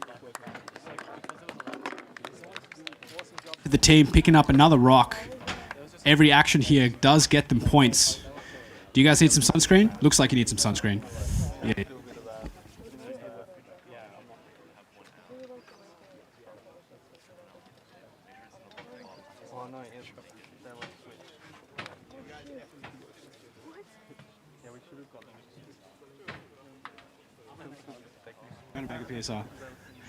So as we watch here again, Scorpio absolutely cleaning up in the task here today.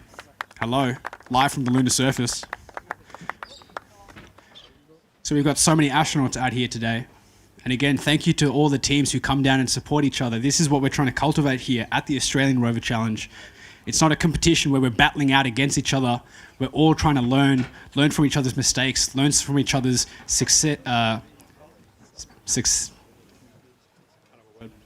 So awesome to see here. Now one more, two more, a small rock and a medium rock, and those large and huge rocks still going to be moved. Some regolith still available to be dug up, and it looks like the pavers have been fully deployed. So Scorpio absolutely cleaning up here with the points. Oh, so those are the pavers over there. Yeah. They've already done the pavers. I'm just thinking shit, we're not going to be able to do the pavers. Okay, never mind. Why didn't we just do it? Yeah, why would we do that? What's the mechanism of generally put it down over there? That seems like a better. Oh no, nothing can come off the ladder.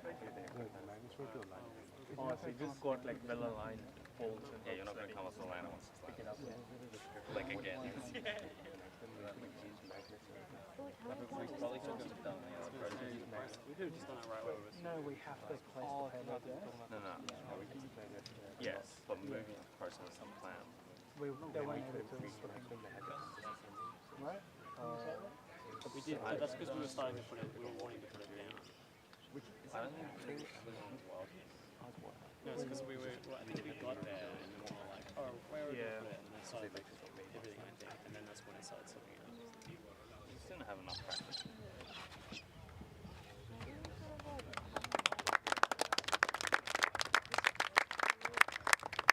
I think like, did we kill the old bucket to get things?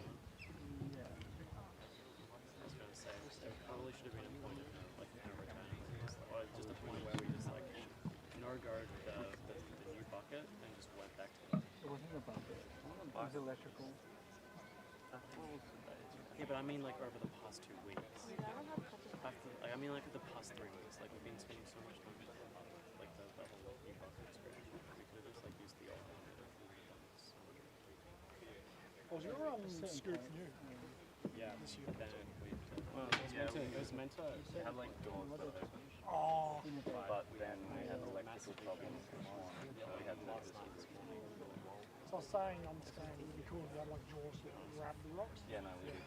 That would be sick. That's exactly what we did. We were working the other day. We've been having a lot of fun. Yeah, we had a one around my drive.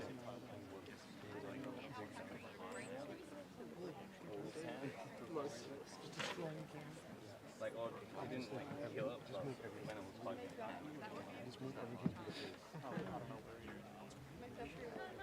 I'm assuming it's not like a total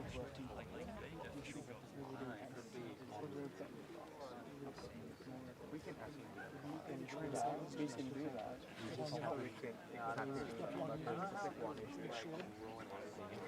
Or one is helpful. It's just that it's accurate. Like, so can you tell the arm to go 10 meters? Like, don't So the team right now moving over that last rock, scoring up more points.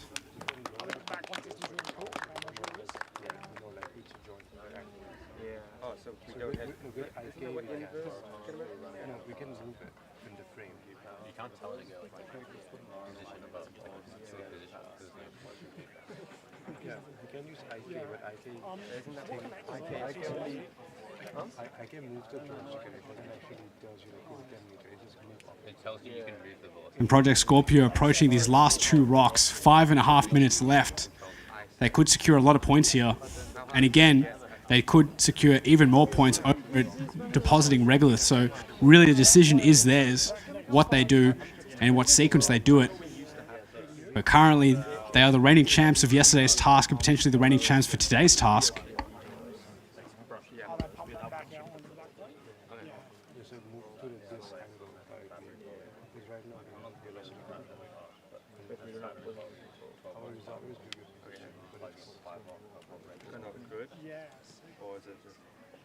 We do have joint units too, and special control. That's what I thought. I was going to say we have joint units, like angle units. I don't know. I thought they had this at some point. In our current control. Yeah.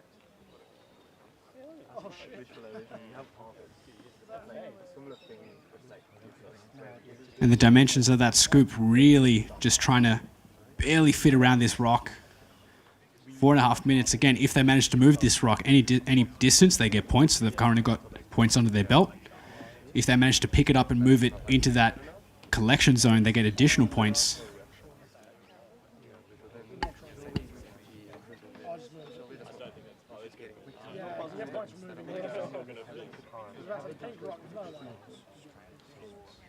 I don't know about that, mate. The thing is, look at their functionality. We couldn't do with ours because of our hardware. We need it. It is true. But it doesn't mean... Have you seen, like, if you go to industries, you see 20 times the size of us do the same thing. Yeah. They're more expensive.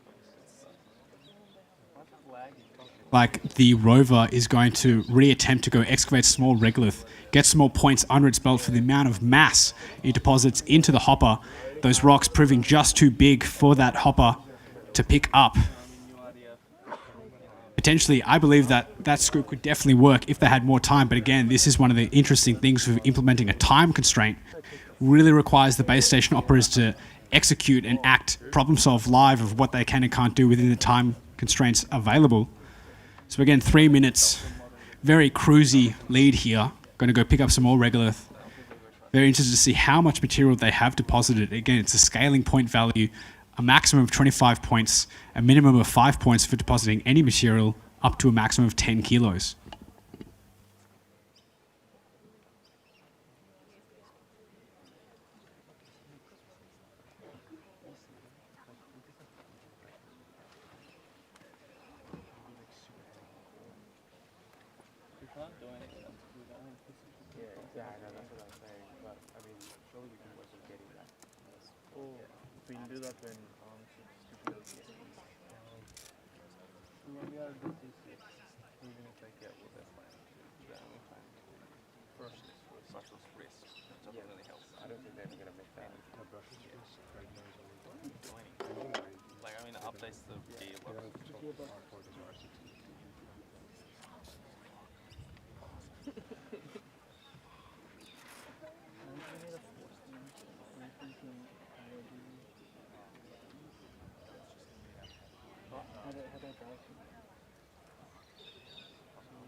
Doing position control with brush would be better than doing with brush.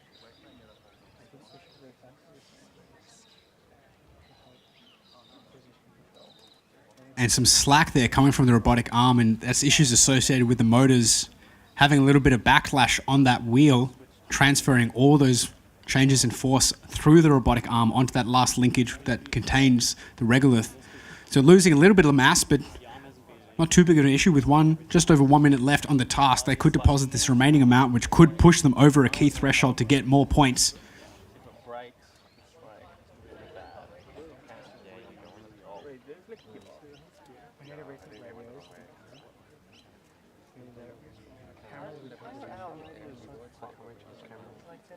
With 50 seconds left, let's see what they do here.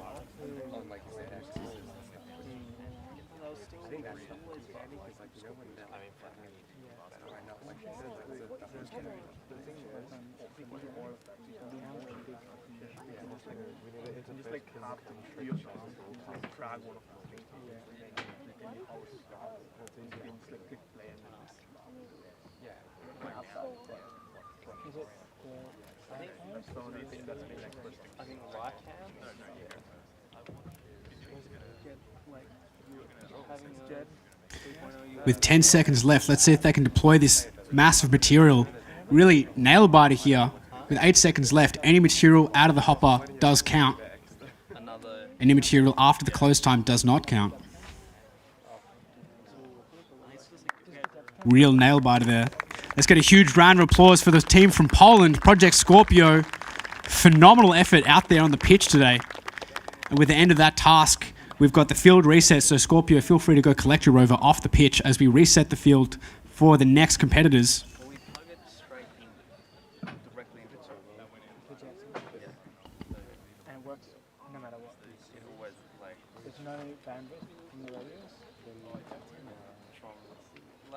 And coming up next at 1:15, we've got Adelaide Rover team, 2 o'clock QUT, 2:45 RMIT, 3:30 Team Atlas from Bangladesh, and 4:15 University of Wollongong Rover team.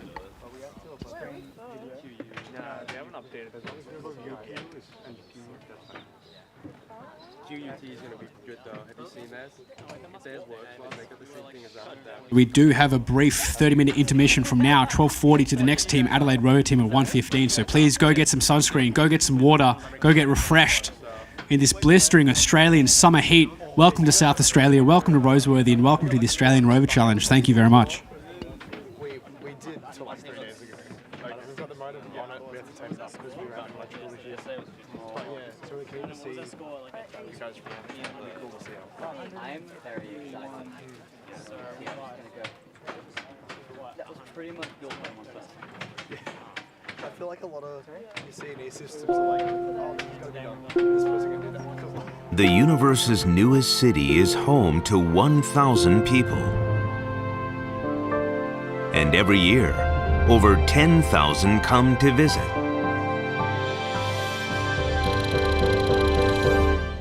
Only 20 years ago, this city didn't exist. It's the result of pioneers sending rovers, then discovering water.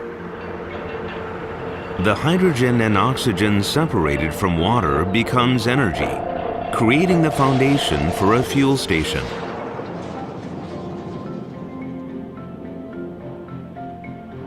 And with the fuel station came scheduled flights, followed by settlers. Soon, settlers required more diverse skills, attracting new specialists for construction, steel, communications, energy, transit, agriculture, medicine, and more. People travel from far and wide to see this new city. We call it Moon Valley.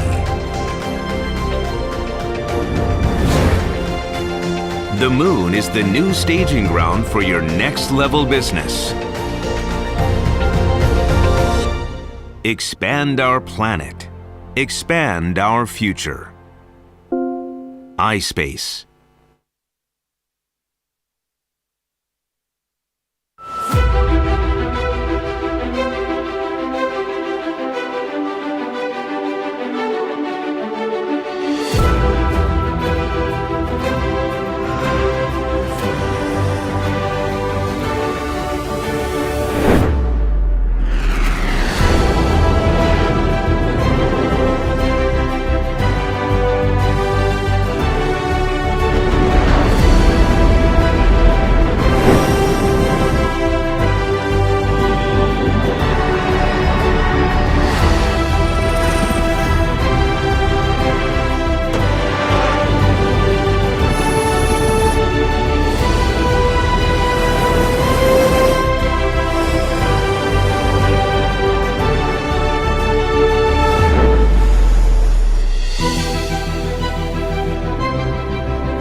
That's pretty much it. But I've been doing some stuff on our Instagram too. So I think we keep doing it on Instagram.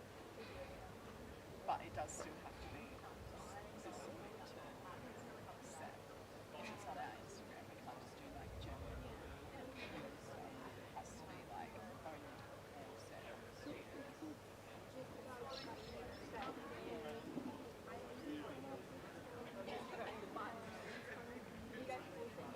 Yeah, you can definitely like memes about maths 1 hour or like that kind of stuff. Like definitely, yeah.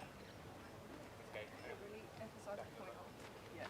Need operation stuff. But I also can't do like. I'm thinking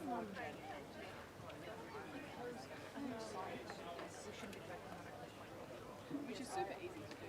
And what we think I can do is I can figure it out.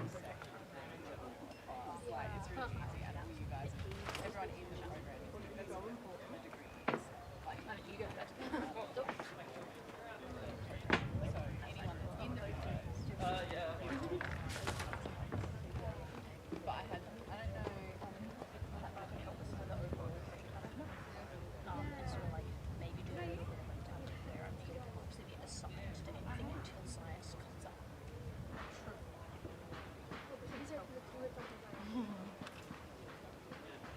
Oh yeah, yeah. We came up with something. We're gonna do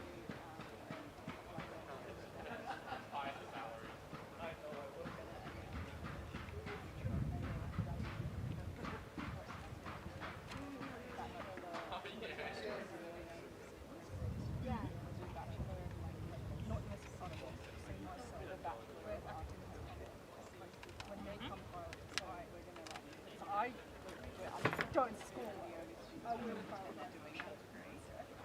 Or if we're just going to like it's definitely have a website to make it look like we are. Yeah. That's like this time I am pretty sorry. Yeah, I don't know what you just I just need to find one paragraph and I can't. That makes sense, right? Yeah, which might be or doing the tick over.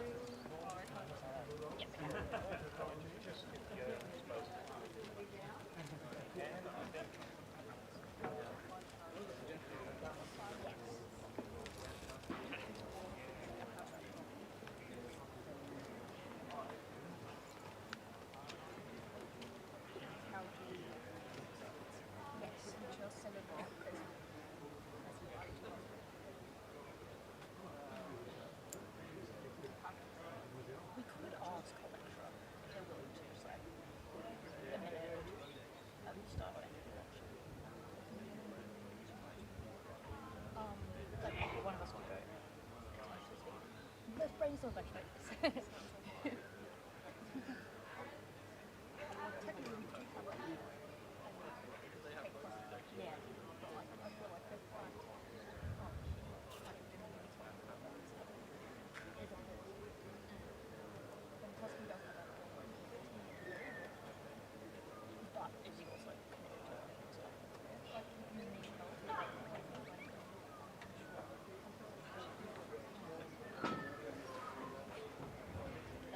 But it's also We can get a suit, right? Okay, yeah. Was it in a sport? So, fun fact. Sit at the back like cool kids.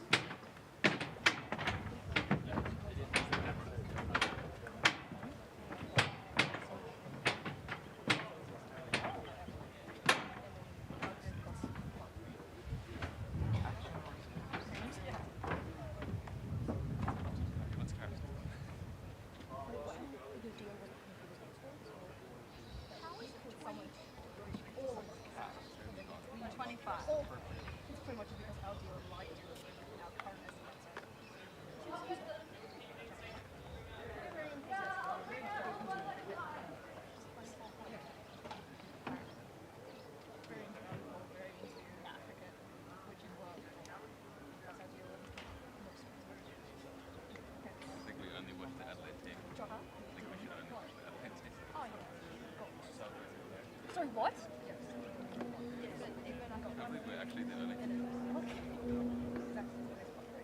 Yeah, okay.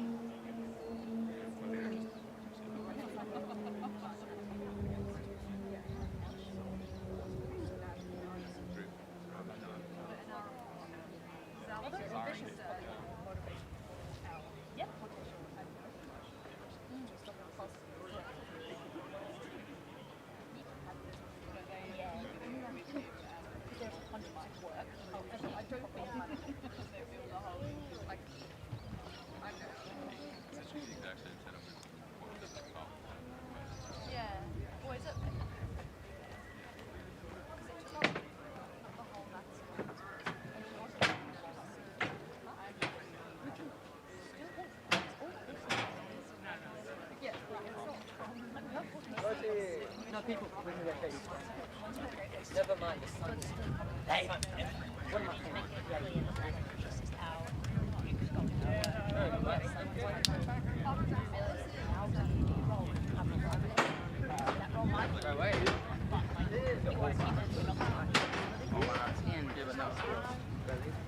Sitting up right now.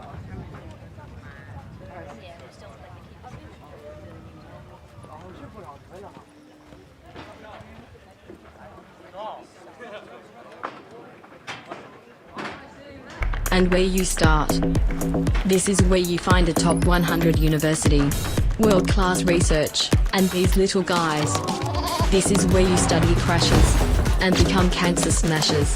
This is where you crush it, cram it, glam it. And this is where you grow food. Space. This is where your time begins. Make history at the University of Adelaide.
Yeah, it's like obviously they do have allocated a budget to this type of stuff.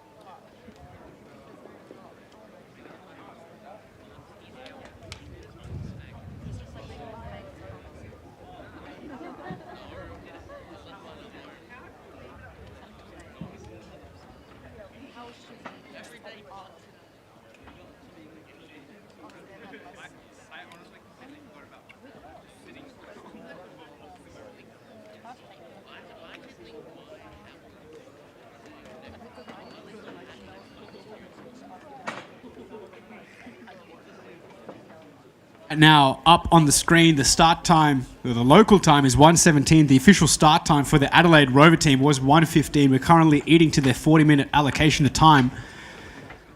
Hello and welcome back. My name is Daniel Ricardo. Welcome to the excavation and construction task brought to you by the ELO 2 consortia comprised of EPE and Lunar Outpost Oceania, who are vying to send a rover, an Australian rover, to the moon later this decade.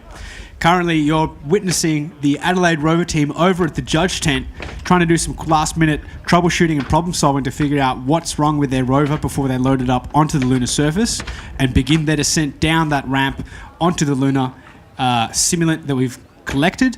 And as a reminder, this is a 45 by 45 meter square pitch with obstacles up to 1.2 meters tall. And then we've got a bunch of props and facilities out onto the surface, including rocks, real rocks, fake rocks, some of these props including the solar array, the processing plant, and the comms tower. So all these pieces of infrastructure we use across each of the tasks, across this 4-day competition. And what the rovers need to do today, specifically as part of this excavation and construction task, is 3 activities. So after descending down the ramp, they'll get 5 points, and then up to, let me quickly confirm, 25 points for excavation and deposition, which is the excavation of regolith from that mound that will come up on the screen later. And then the transfer of that regolith to the hopper connected to the processing plant. And this is exactly what the Trailblazer rover is going to do as part of the Australian mission in conjunction with NASA. So again, this is demonstrating an activity that will be done by an Australian rover as part of an official mission and Australia's first mission to the moon. And again, you can see up on the scoreboard now that score breakdown that I was telling you earlier. 30 points for clearing rocks, 25 points for excavation and deposition, 40 points for construction for a total of 100 points.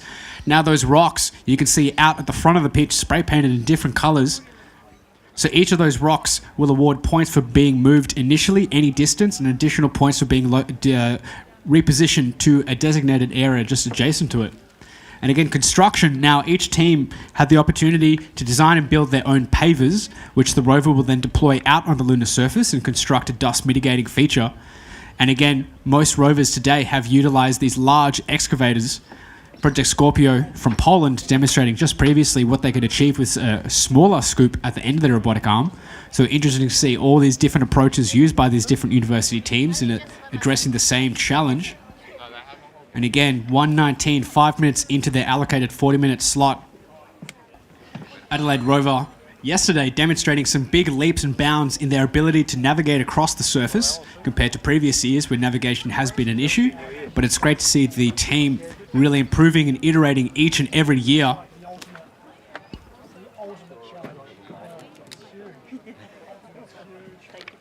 Always the same way. When they change that,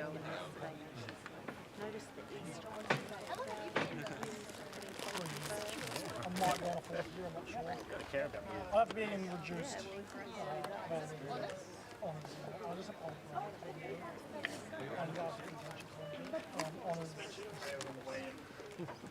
What about yourself? Mechanical engineer? And then the motor control software.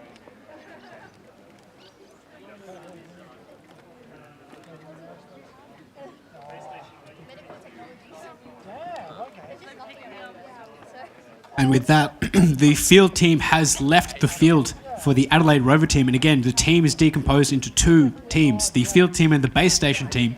The field team responsible for ensuring that nothing dangerous happens to the rover with the ability to run out and press that E-stop. And the base station being sealed once they begin their task time. And these will be the people controlling their rover remotely via radio. And again, the base station team's responsibility is to call either an intervention or a reposition. An intervention where the field team run out onto the pitch and intervene or try and perform some last-minute fixes on the rover, and reposition, a new rule we've implemented this year, allowing the rover to be repositioned across the surface, although they do take a 40% penalty to the subsequent points. But this allows the rover to still attempt an activity, even if its wheels or drivetrain become immobile. And we introduced this rule to try and ensure that if one subsystem fails, it doesn't make the rover completely unable to compete in any other activities. This is so good. This is awesome. I can see why people do this in the 60s. I like where there's like scarves around there. It's like while they're driving. Yeah. In the morning it came in and burning. Also, have you had something yet? NASA astronaut. And a beautiful side shot there of the rover with this rocker bogie suspension. And again, 3D printed wheels, outer rim in black, inner rim in red.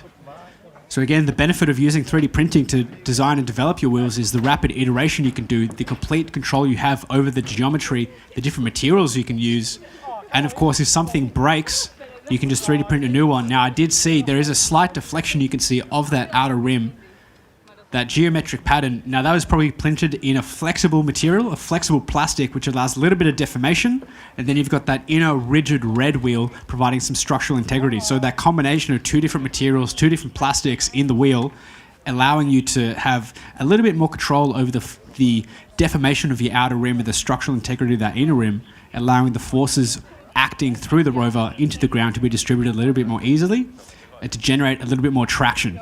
And traction is everything out on this pitch, as we've seen today, with a lot of rovers really struggling to maintain traction on that surface, on that loose, sandy material.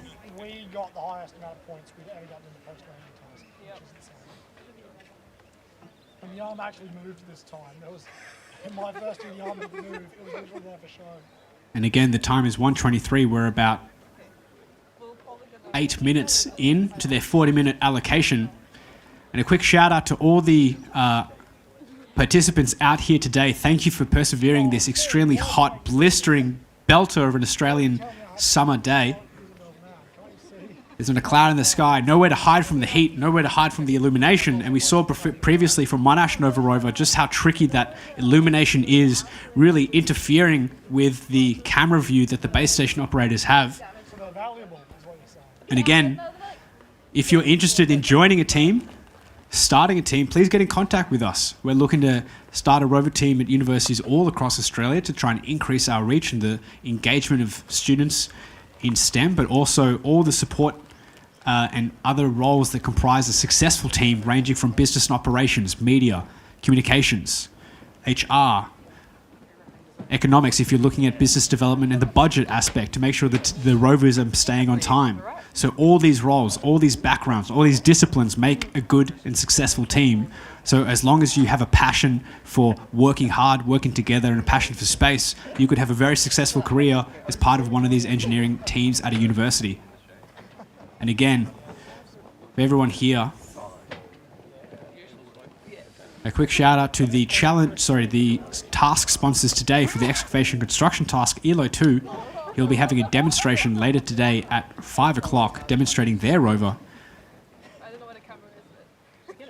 That way. That way? Hello. Oh wait, where's it over there? No, probably. Oh wait, what? Yellow 2.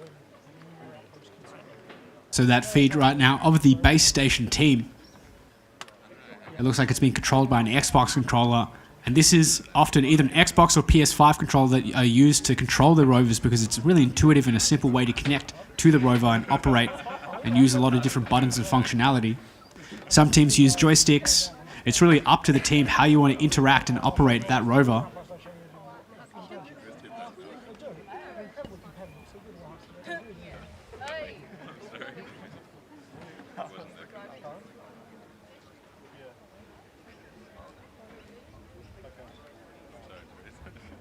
And the rover is taking its first tentative steps down that ramp, and if it descends down with all 6 wheels touching the contact at the ground, they'll get 5 points.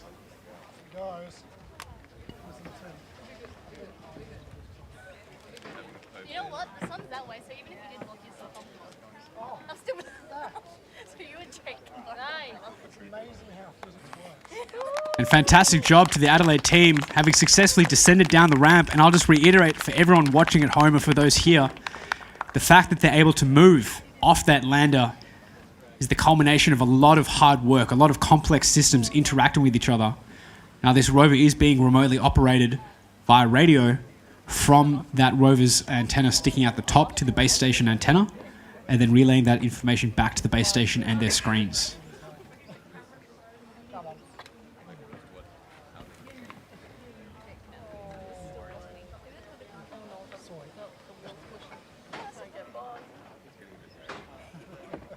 Now again, just like Monash Nova Rover, Adelaide have decided to opt for these independently actuating wheels, allowing it to pivot on a dime, as you can see there. All of its wheels snapping to attention to try and get that desired turning angle.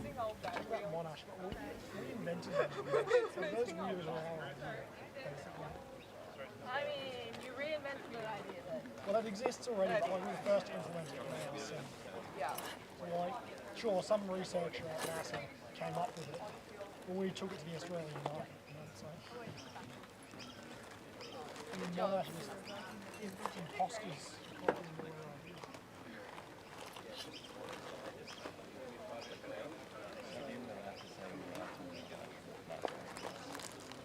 We are to Monash what NASA is to us. And so by the transit property, NASA is to Monash. There's an issue with the count, and we couldn't work it out, and it was stopping the older count. We just bypassed the motor controller, which we thought had the count issue. Wait, do we have that issue? Because Yeah. Monash had the exact same issue earlier today. So now we have one dead wheel. Oh, I think we have to have a bus engineer as a dedicated role, and I can I feel like the other And again, for those wondering what the Rover's going to be doing today, there are 4 activities. Activity number 1, having been completed by the team, being awarded 5 points for descending down that ramp. Activity number 2, rock clearing. So all those spray painted rocks out on the front of the arena, they will get points for moving those rocks any distance, and then additional points for moving them beyond that boundary you can see made out of the wood panels. And there you go, up on the screen right now, rock clearing 30 points, excavation and deposition 25 points. And again, this is the task that the Australian Trailblazer rover will have to do up on the lunar surface, which is excavating regolith from a designated area, transporting that over to the NASA lander, where the NASA lander will be conducting resource extraction, demonstrating oxygen extraction from the lunar regolith. And I really want to stress this point that if we can demonstrate oxygen extraction from regolith on the moon, that has really significant implications for how we can extract resources here on Earth, as well as enabling the long-term and sustainable presence of humans on the lunar surface up in the upcoming decade as we return through the Artemis program. And after the excavation deposition task, we've got the activity, we've got the final activity, which is the paver construction, for a total of 40 points. And this has involved the pavers that are designed and built by the team being deployed by the rover in order to create a dust mitigating feature. And why do we want to mitigate dust? Because on the lunar surface, dust is one of the most hazardous materials that we can encounter. It is smoke-sized particles of silicate grains. So it is basically like asbestos. So if you inhale it, it absolutely shreds up your lungs, poses some really significant risks if you get into your bloodstream. And it gets into every sort of mechanical joint and seal. So if there's dust in between the seals of your gloves or your spacesuit causing a leak, then this has really significant issues associated with making sure your suit stays pressurized and your human stays safe. So they actually noticed during the Apollo program, with each EVA, which is an extravehicular activity, every time those Apollo astronauts went out onto the lunar surface, they noticed that air pressure inside their suit steadily dropping. In addition to that, you've also got dust getting into the mechanical joints of drills and any mechanical system that you want to try and actuate, clogging it up, making it stuck. So this is what happened during Apollo 15 when they tried to drill down into the lunar surface with a rock soil corer. It actually got stuck only about a meter down. They couldn't drill any further because it gets so dense and so hard on the lunar surface. And one of the astronauts accidentally pulled his shoulder doing it, impacting the rest of his EVA activities. And again, 1:31 on the clock, with the finish time of 1:55 p.m. We've got about 20 minutes left, just over 20 minutes left for the Adelaide rover team. And that mobility, the code used to traverse that rover, posing some significant challenges.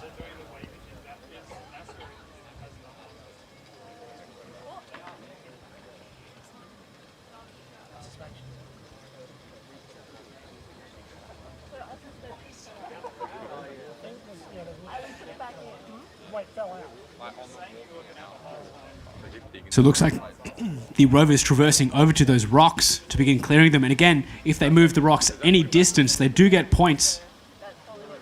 And it looks like the rover is doing an innovative method of excavating the lunar regolith, really digging it up.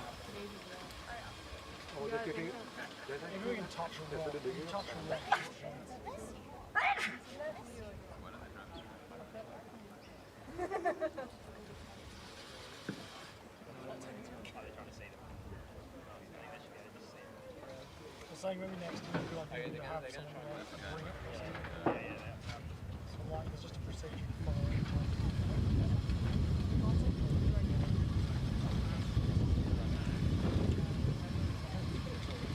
their wheels are doing that.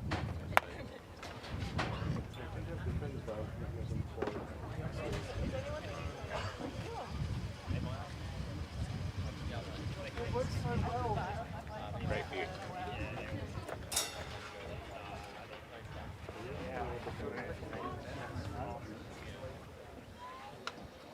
There we go.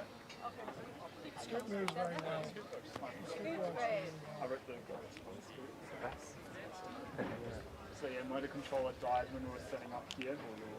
So the team absolutely locked onto that feed coming down from the base station, That makes sense. conducting live problem solving as we speak. You can see down in that picture-in-picture the rover's positioning in relation to those rocks. And again, if it moves them any distance, some points, if it moves them over that to that little boundary designated by the wooden L's, they'll get full points. I've been pushing. I think they're a terrible decision. I think they're over-engineered. It's back right. They're designed for FLC. Oh, it's the worst. Yeah, because that's what people like, because they're really easy. When you start moving the speed. Why? Because that's just where the load is through the screw. Actuate on the screw. And the rover body hits road. The scoop. They are. Oh, way back drive. Yes, they are. But it's not enough force for that, so.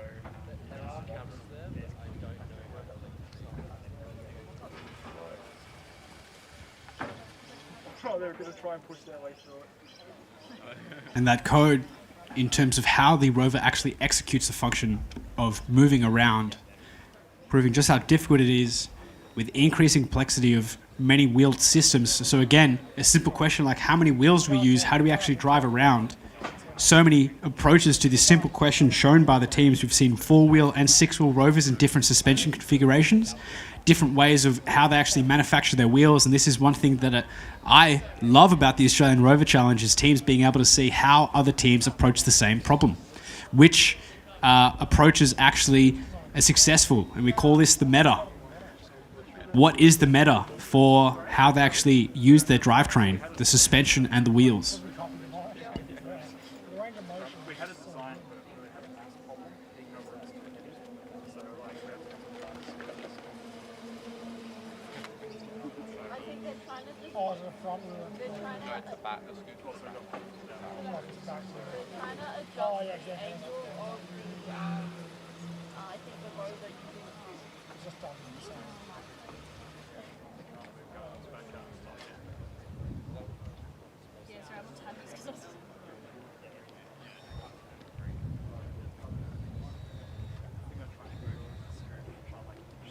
Yeah. Actually, they could do that. Yeah. They could actually push the wheel out of the ground with the screw. Yeah. That's genius. Why not?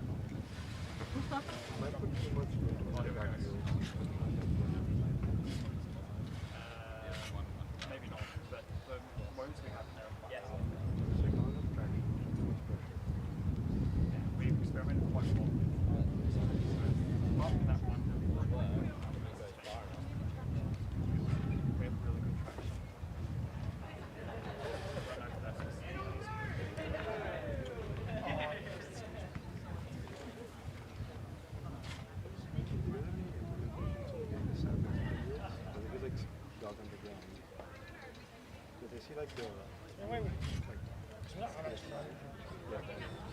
Yeah, not a problem. At least we've never thrown them up. So we don't have any actively removed sand. Because the strength of the motors, the weight of the motor, the number of wheels, because of the gets a bunch of contacts. You have reduced the then it goes to the rover, charging up the little wheels. While they're trying like, oh dear.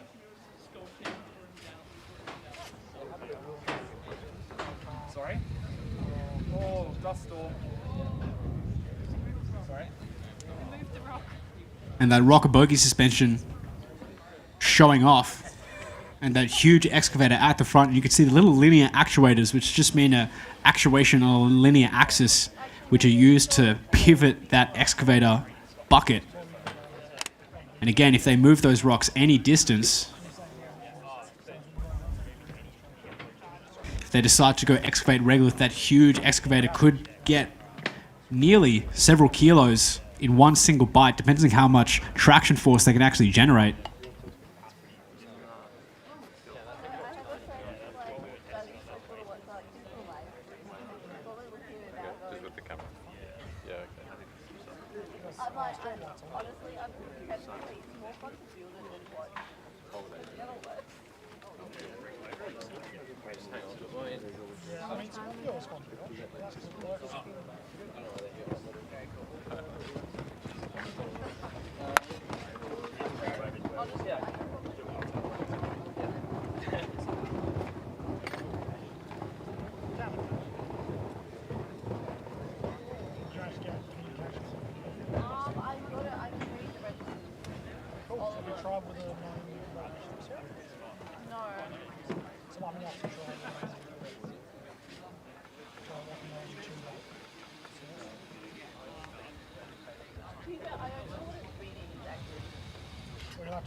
Excellent side-on shot showing the actuation of that front loader trying to pick up those rocks.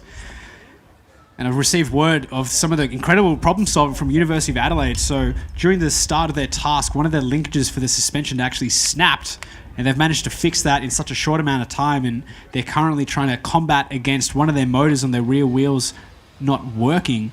So they're working under capacity, so every motion they're making, they're really limping along, but showing just how important it is to keep pushing forward. All the problem solving, all those rapid fixes they're doing really paying off because they're getting points right now. And their system's showing some incredible resilience and redundancy. Even with one wheel not working, they're still able to move around. They're still able to keep pushing forward.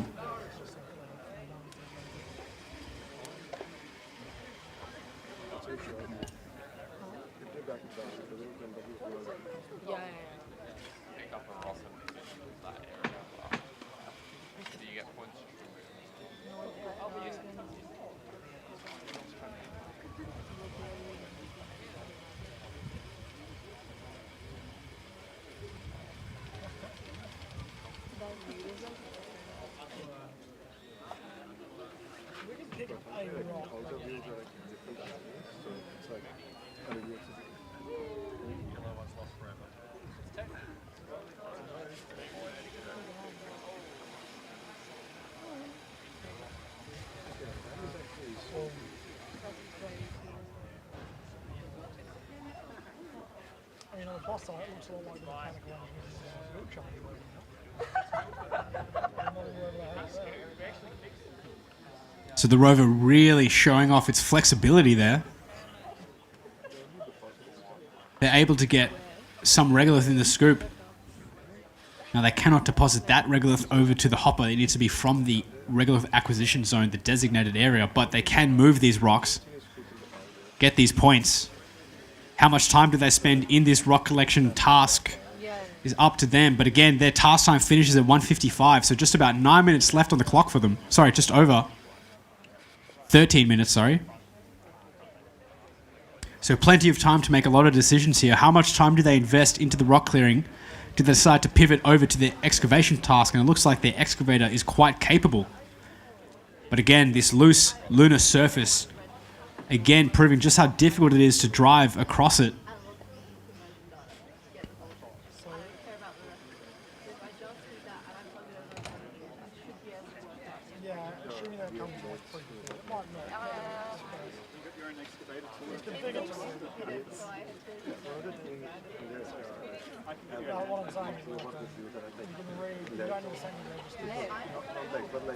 Yeah, so maybe start with that and try and plug in the and then if you have time, you might not try and get it working in scan mode. That's in the scan mode, but we only use And to all the spectators out there, just want to remind everyone that these rovers are designed and built, integrated, tested by undergrad students in their spare time, in addition to full-time study loads, part-time work, all in their spare time. And again, there's no coursework or textbook that teaches you how to build a rover. This is them figuring it out as they go along in their spare time. So every movement here is a huge success, and I can tell from personal experience it takes years to get a functioning, reliable rover. I remember the first time that we made our rover, it was from spare parts we found from a skip and spare aluminium extrusions and door hinges we got from Bunnings. We called it the fast cabinet, and it could not turn left. So again, you start from basics, and every year you build your capabilities up. Every year is a lesson learned. Every task is an opportunity to improve on a system, make it more redundant, make it more reliable, reduce complexity and keep it simple. And again, each year, the team should grow, both in size but also in how they work together.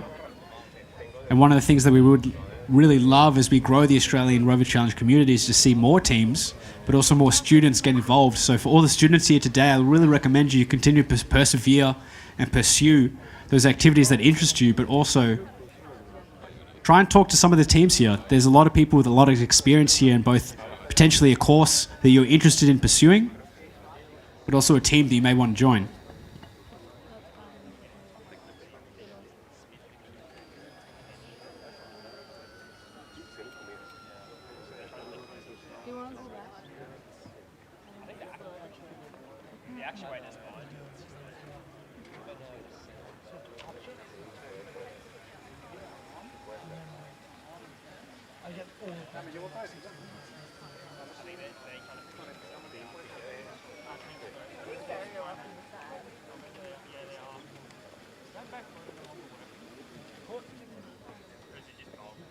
Mission failed. Go to the next time, I suppose.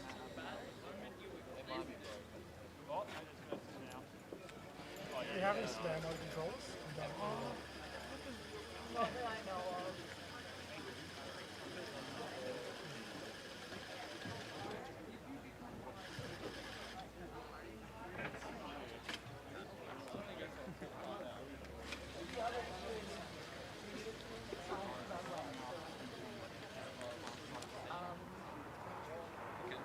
I don't know.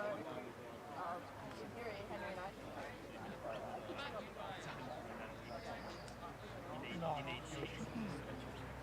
Unless you actually let mine start.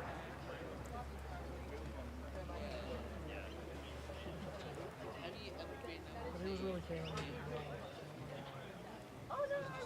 The 9.5 minutes remaining for this Adelaide Rover team in their second task of the competition, the excavation and construction task brought to you by ELO 2. And as a reminder for everyone, we've still got 2 days of competition, the iSpace Space Resources task, simulating a rover traversing into a persistently shadowed region, a PSR, on the lunar surface to go and excavate icy regolith.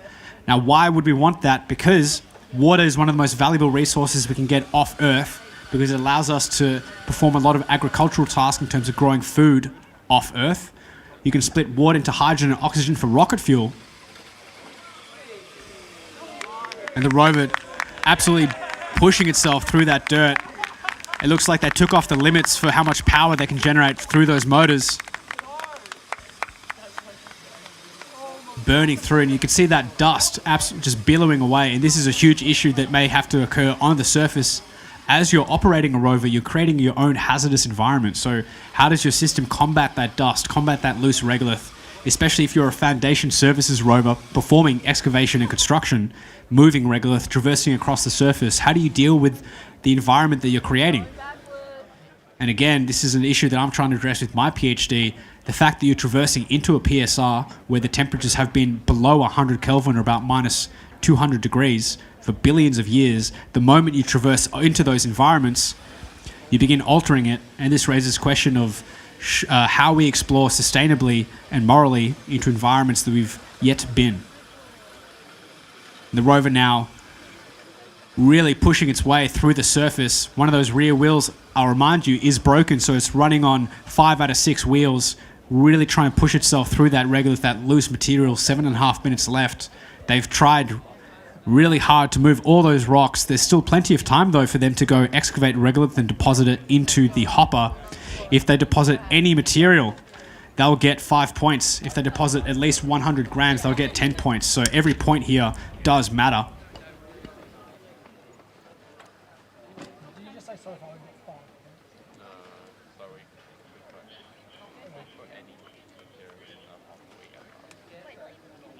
No, we have got points. We have gotten points. Yeah, we've got points for getting off the Like, there are some easy points to get.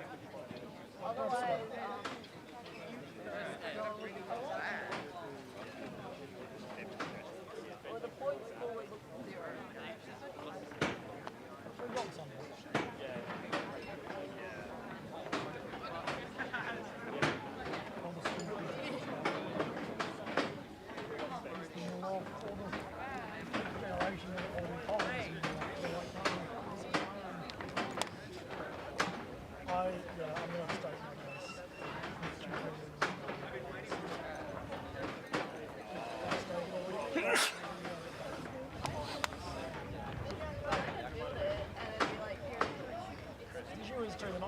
It's hard. Building a light control it's not a trivial task, particularly when you're doing like brushless mode. 6 minutes left on the clock, and I've been told from the upcoming team, QUT Robotics Club, starting at 2, they've got a secret weapon that they'd like to deploy out on the lunar surface, so make sure you stick around to see what they're about to put down. And again, 5.5 minutes just over left for the Adelaide Rover team.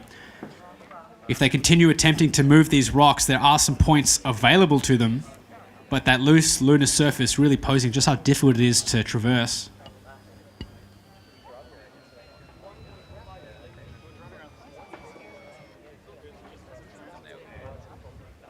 Slowly bite. At some point, it's just going to stick.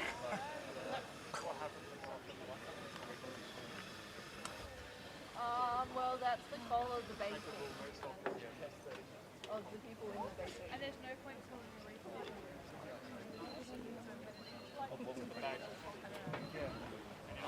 the And this is really showcasing just how tricky it is to traverse across the lunar surface. So if any of you check out YouTube and check out some videos of NASA testing the Viper rover in their dedicated Regulus simulant bins across the country in the US. So they've got NASA, Marshall Space Flight Center, Kennedy Space Center, Ames.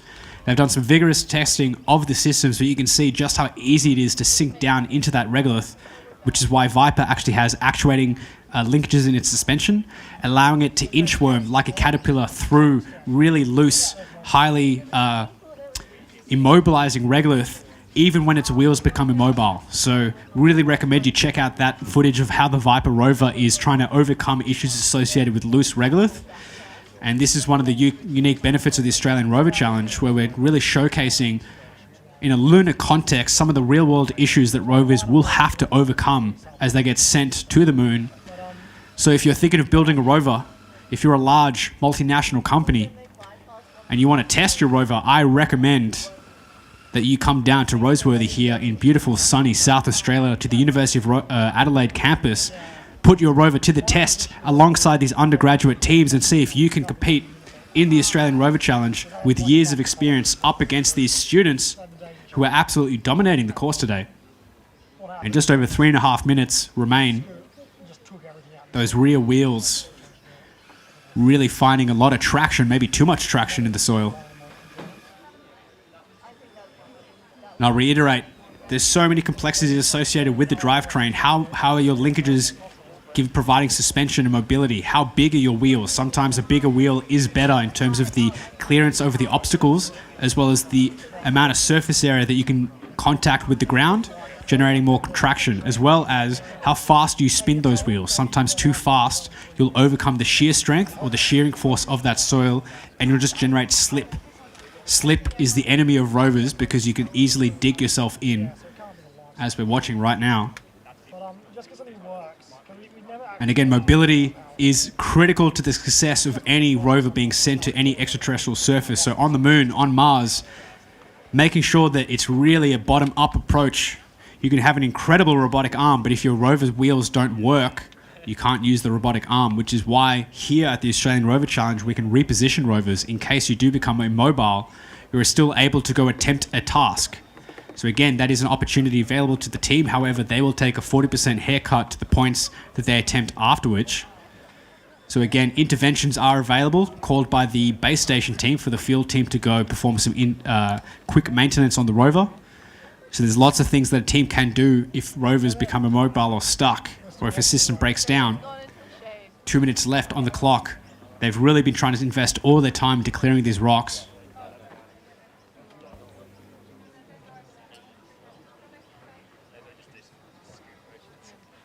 And it's great to see this huge excavator working as intended. And that huge internal volume means that they can generate a lot of regolith, a lot of force. And you see those 3D printed wheels, so that outer rim printed in a flexible plastic. And those grousers, it's all a question of what geometry, what size of those grousers, how many grousers. And that wave-like pattern taken straight from the NASA Curiosity and Perseverance rover. So it has wave-like grousers providing a lot of traction force in any direction as it turns. And you would see that the wheels used on Perseverance and Curiosity are quite large and hollow, which means that material does get collected into those wheels as it drives along. And you would have seen a lot of little passengers, little rocks caught up in those wheels as they drive along, but that poses a huge risk. As if you've seen photos of the NASA Curiosity wheels, they're absolutely torn apart. After years traversing across the Martian surface, the jagged rocks and harsh terrain of Mars has really made a dent. It has taken entire chips out of those wheels, posing a really serious risk of immobilizing the rover, which is why NASA spent so much time testing and iterating with Perseverance. And again, just under a minute left, Adelaide rover team showcasing a lot of tenacity here. The fact that they descended down the ramp, the fact that they were moving across the surface is a testament to the improvements that they've made over previous years. And again, the rovers have a lot of room to grow each day as teams spend tens of hours after the competition staying late into the night, into the workshops, iterating and improving on their designs. So I'd like to get a big round of applause for Adelaide once they wrap up here. I'm looking forward to their attempt at the Space Resources task tomorrow, where they'll be attempting to characterize in situ deposits of icy regolith and ilmenite. Congratulations, Adelaide. Fantastic job.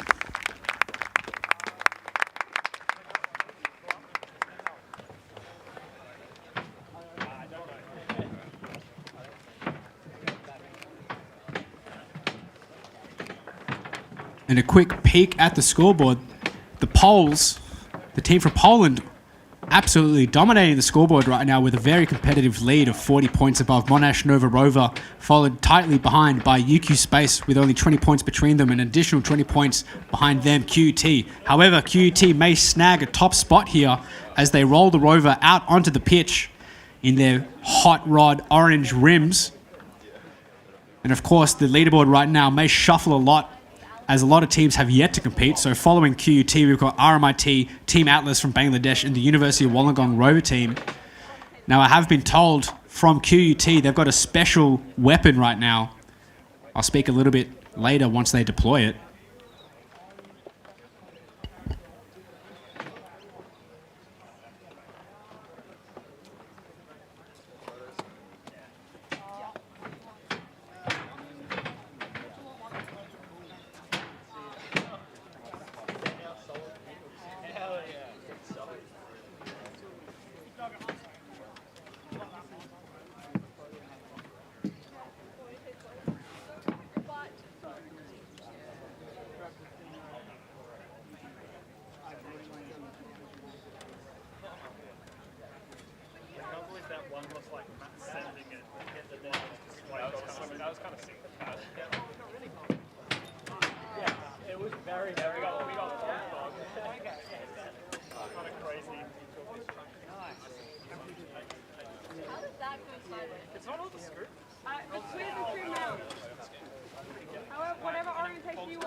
Between the two small mounds. Yeah, like that, I think. The camera tilts. Like, it has to be midway, yeah. Just be careful with those rocks on the end. Yeah. I don't like that video. You were right. Yeah. Well, there's that super. Oh my. I think that's good. That's why we went real, like the wheels of, there was like that much more. Yeah, they were secondary excavation was sand. They're literally solid wheels now, they're full of sand. That was sick when Yoga rode it though. That was, it like just powered out of like big rock. That was sick. I didn't know they could go through power lines. I thought they would. I'm doing it in a second, so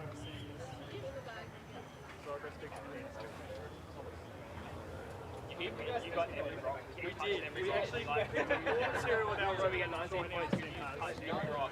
Yeah. I'm going to respect the hand. If you guys want to over back, like you moved every rock. You did hit the last 3 rocks. Yeah.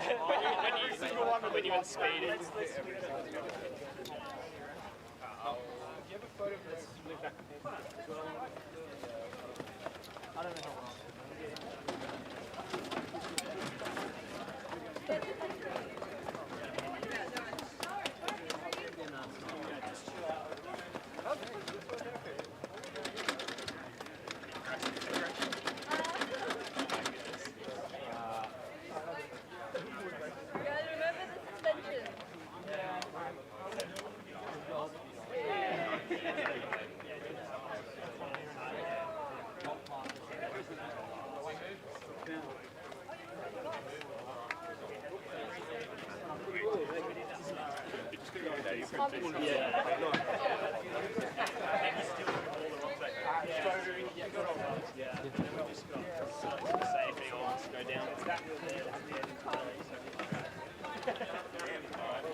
Hopefully you guys can get there, get up there.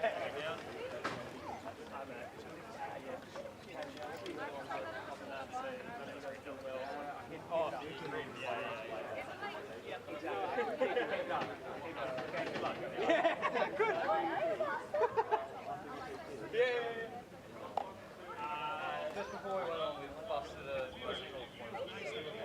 drag and the wheel. Yeah, it's on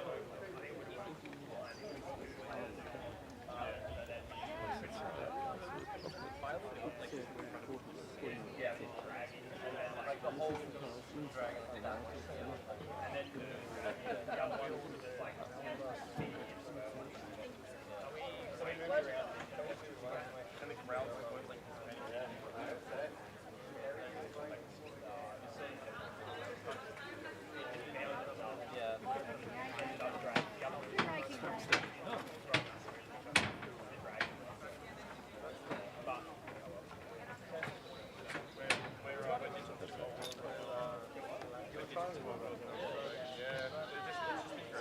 where did the camera go?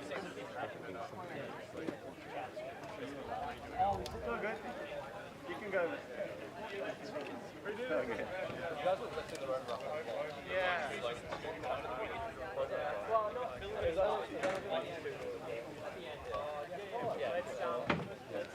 And the official start time for QUT has started, so they are from 2 to 2:40 p.m. And again, the field team currently deliberating with the base station team in terms of trying to get their rover readily deployed. And I've been told that they are deploying a secret little weapon, so let's see, once they deploy that, I can give you a little bit more information. But it's great to see the rover having really significant improvements from last year's rover.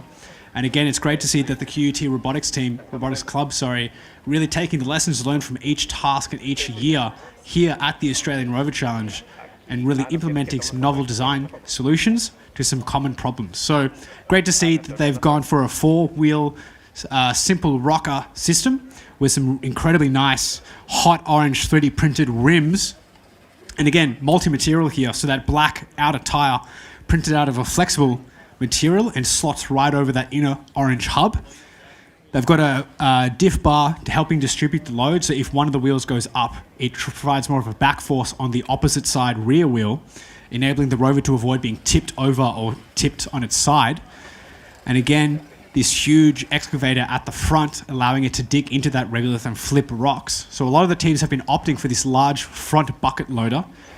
And again, the Polish team demonstrating the simplicity of implementing existing systems to achieve the same task. So their robotic arm being used to deploy the pavers, excavate regolith and flip rocks, likely because of their supreme control over that robotic arm, having not changed their systems dramatically from last year when they competed.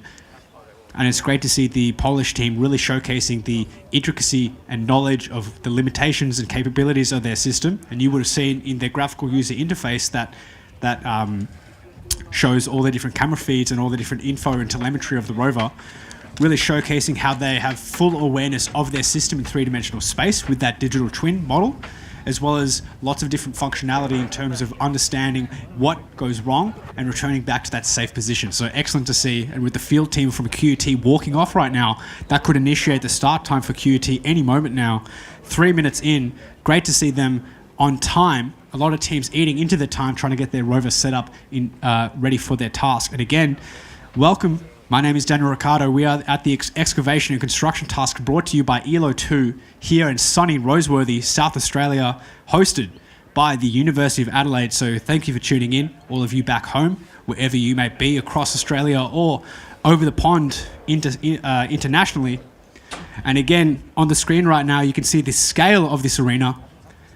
A huge, significant increase in scale compared to last year's. And again, thank you to the Roseworthy campus for letting us build this large sand pit. But this is a world-class rover facility. This allows us to perform the competition, like you're seeing today, but also additional research capabilities that we can provide to our partners and those interested in testing their robotic systems under simulation environments that would be analogous to the lunar surface. So this large scale, this highly reflective material, this loose grain material, these props, these all make this facility here at Roseworthy really unique.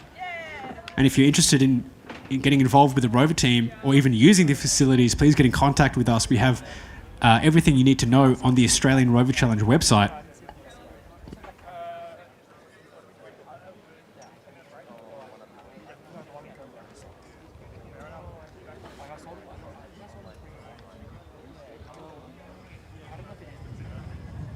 And that view of the base station, you can see that monstrous Pelican case built with that full control system. So built-in joysticks, built-in laptop, protection case. So this is readily deployable.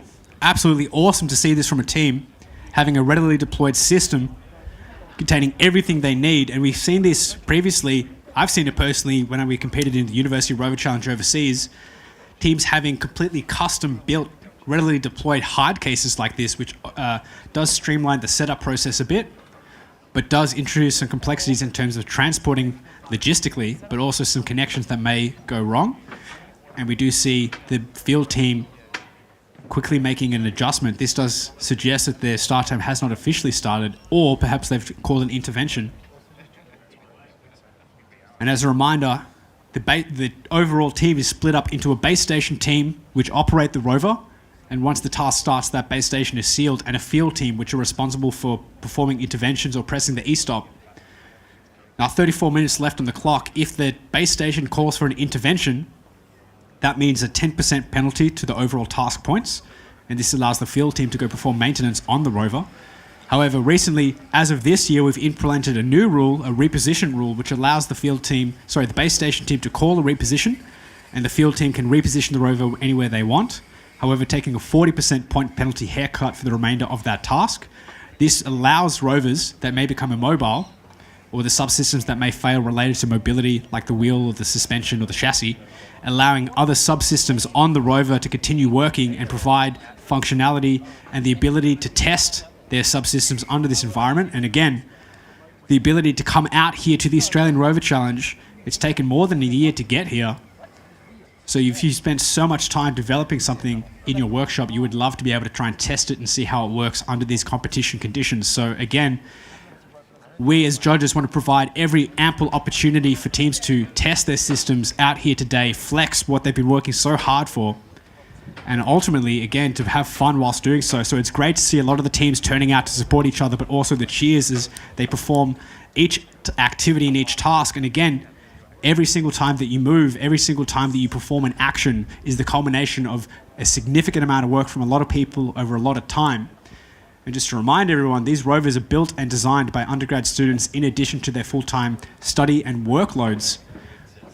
So everything you're seeing is an incredible combination of hard work, tenacity, and it's great to see all these teams working so hard with a smile on their face, even in the blistering heat of this South Australian day.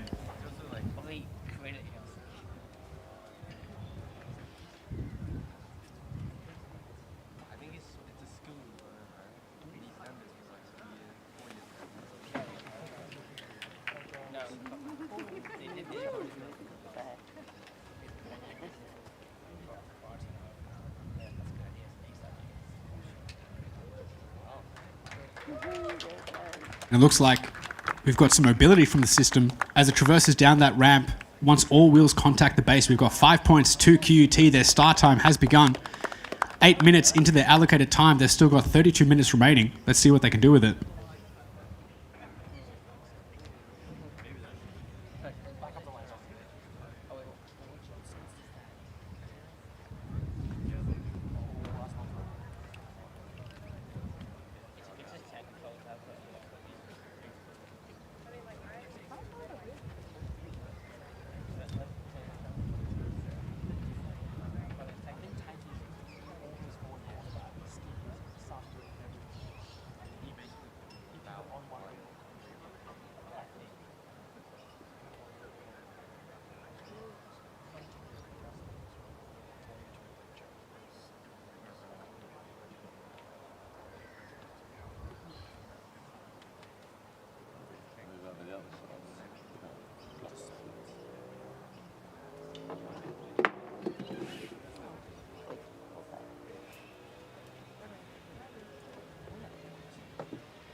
Rover here making light work of that surface, those huge wheels and that large wheel contact.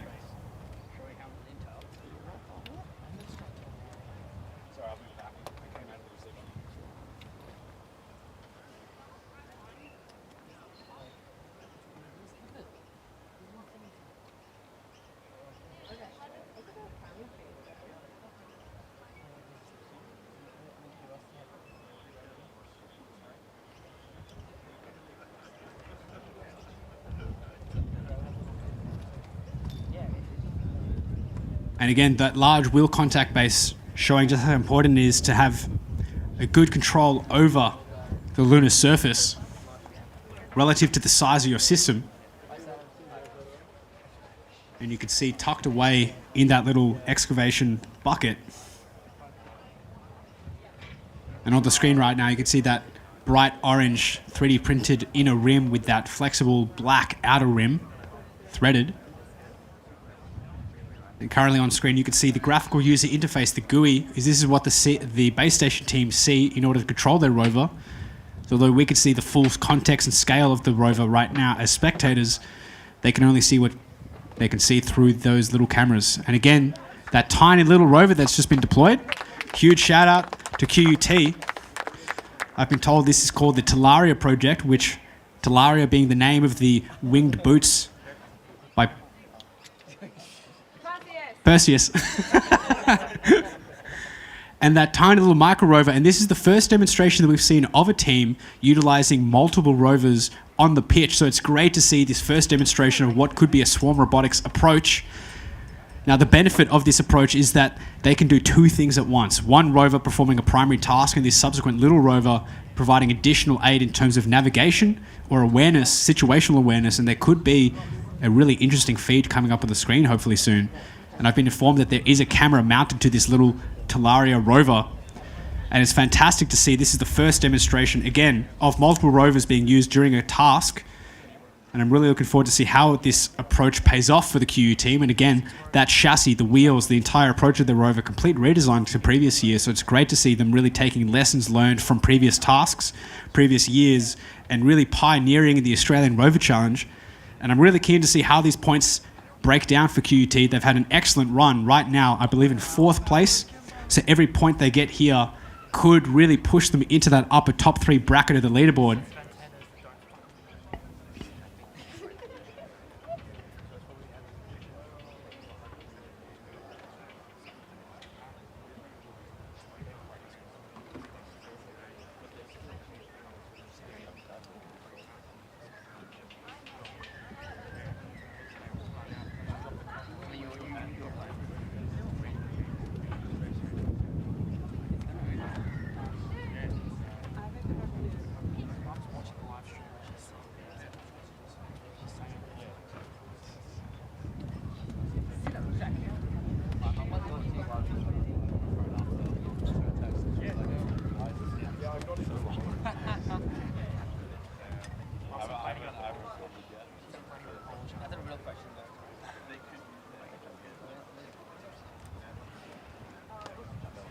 And up on the screen right now, you can see a quick reshuffle of the leaderboard as the scores from Adelaide Rover are updated. And again, QT hot on their tail with an 8-point difference, which means every point that they score here right now will make that difference into breaking to the upper 4 scoreboards. So right now they're sitting on a comfortable 5 points, having descended down the ramp, and which means that every rock that they move could secure them the top 4 spot. And again, the points available to them are for 30 points for clearing those rocks of varying size, which is spray painted to help delineate what size they are. And up on the screen, you can see descending down the ramp, 5 points, clearing rocks, 30 points, excavation and deposition, 25 points, and construction, 40 points for a total of 100. And again, we've seen a lot of teams spend a lot of time trying to move those rocks. However, it has posed quite a significant challenge because the moment you start getting your excavator stuck into that regolith, it poses a really significant hazard in terms of the mobility, because the moment you start digging into the surface, you've got to overcome a lot of horizontal and vertical forces that are counteracting on your rover, which means how much traction can your wheels generate to overcome those forces to avoid it getting stuck. Now, this is a real scenario, a real challenge that needs to be overcome as we transition to the lunar surface exploration, which gets even harder because of 1/6 gravity, you have even less mass to generate even less forces. However, the forces into particle friction of the grains remain the same. So everything gets a lot more tricky and a lot more weird, especially under vacuum conditions, low gravity conditions. This is why testing systems in vacuum chambers and simulated gravitational environments with planes that can simulate different gravitational environments as it goes up and down. This is what's really critical for validating hardware before we fly it into space to make sure it can work under a range of different analogous environmental conditions. So 25 minutes on the clock, and you can see right now the view of the base station team with those various cameras, that little Talaria rover, silent but potentially deadly in terms of providing an additional contextual awareness of an additional view. And again, looks like QUT are first approaching the paver construction task. For a total of available points of 40, this may be the most complex activity out of the competition in terms of extracting these pavers from that payload bay, deploying them on the surface, but making sure they're interconnected and fully placed in order to get full points. As the current rating first place winners, Project Scorpio from Poland, have shown that this could take a significant amount of time, and time is your enemy in these tasks, where every error, every amount of time that you sink in a potentially unsuccessful attempt at that activity could risk a lot of points and potentially damage your system. So every choice you need to make here, really critical, and this is what may be done, this live problem solving, this live troubleshooting, the intensity of the base station operators right now trying to operate their rover in this really tricky environment. And these are the skills that are going to be required of these future workforce leaders if they decide to transition into lunar exploration or exploration rovers.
And it looks like Perseus able to pick up these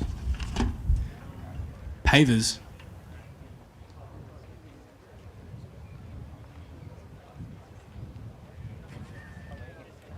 Now, it will be awarded points for each paver that is successfully placed at the end of the task. And again, it's really important to track the leaderboard as we update it live throughout the day to see how these teams filter down.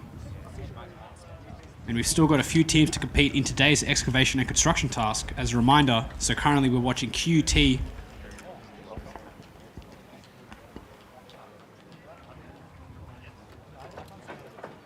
which will be followed by RMIT at 2:45, Team Atlas from Bangladesh at 3:30, and the University of Wollongong Rover team at 4:15.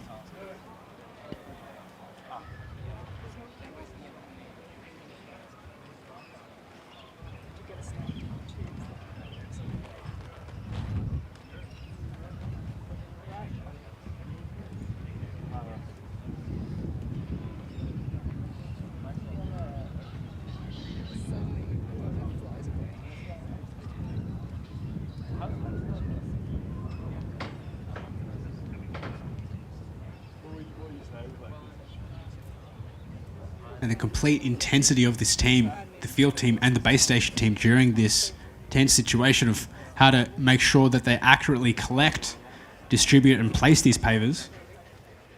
Really fantastic to see that all the hard work of the team really paying off here, all that preparation, all the field testing they would have done to make sure that all these systems work together, but also that the operators know how to work with these systems, know its limitations, know how to really use them and implement them.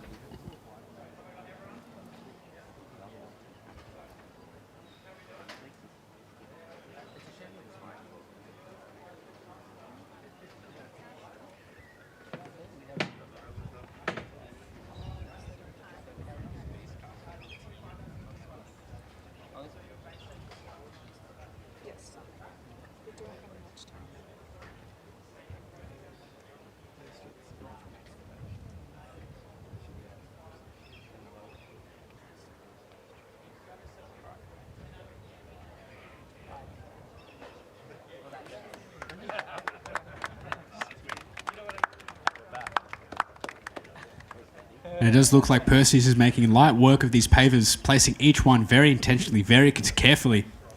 And again, a fair bit of time is still available, a closing time at 2:40, so they're just over halfway now into their task allocated time. They have 3 possible activities to participate in this paver construction with a total available 40 points. Rock clearing for 30 points and excavation and deposition for 25 points.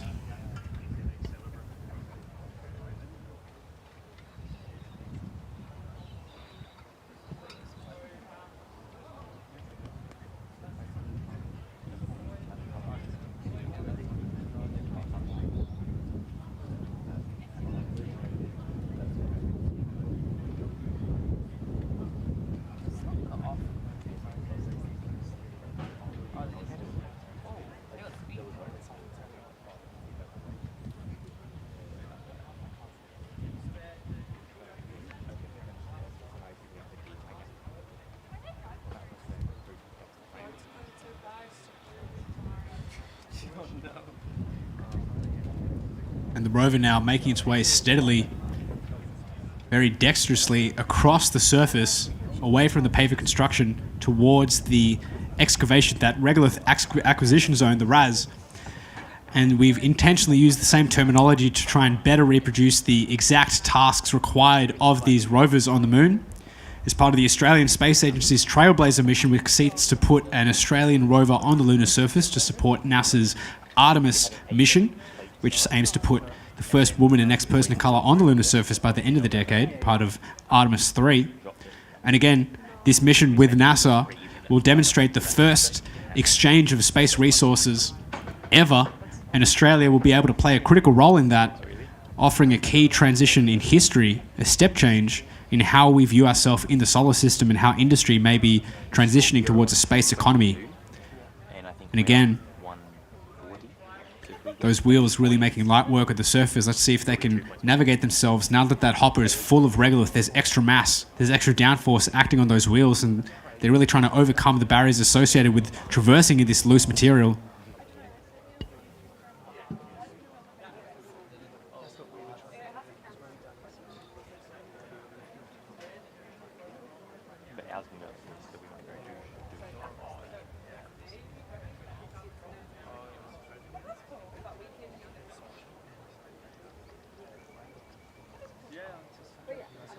And again, from experience, I know that there is a bit of a delay from what we see happening with the rover and what the base station sees through their camera feed. So again, this is just a taste of what the delay lag is like when you're operating a rover on extraterrestrial surfaces like the Moon or Mars.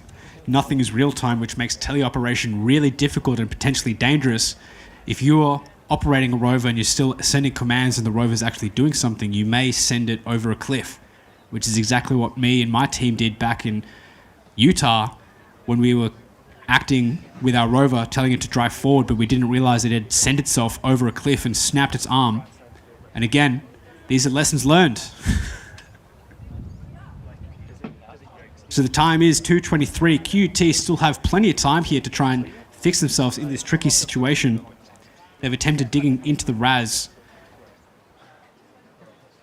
And the base station team really zoned into here, looking much like a mission controller that you would have seen in some of the recent SpaceX launches or Blue Origin and Astrobotic. All these companies trying to vie for their position in the upcoming space industry, this cislunar space economy. And then 15 and a half minutes.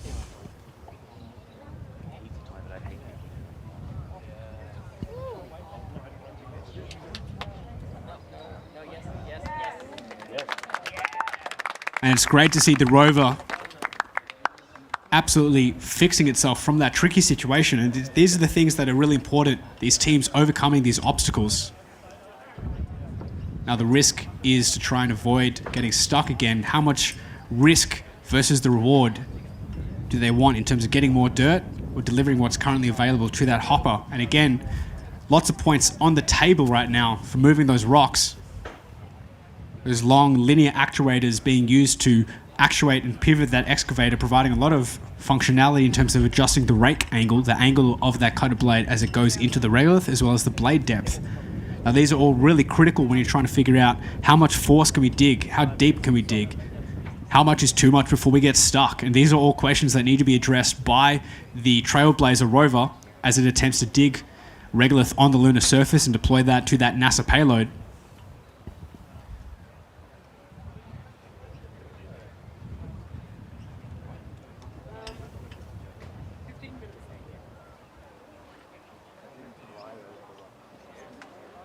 And as the rover approaches this hopper, the regolith transfer mechanism, that RTM, and again, we're using the same terminology straight from the Trailblazer document. A fierce wind picking up out here right now.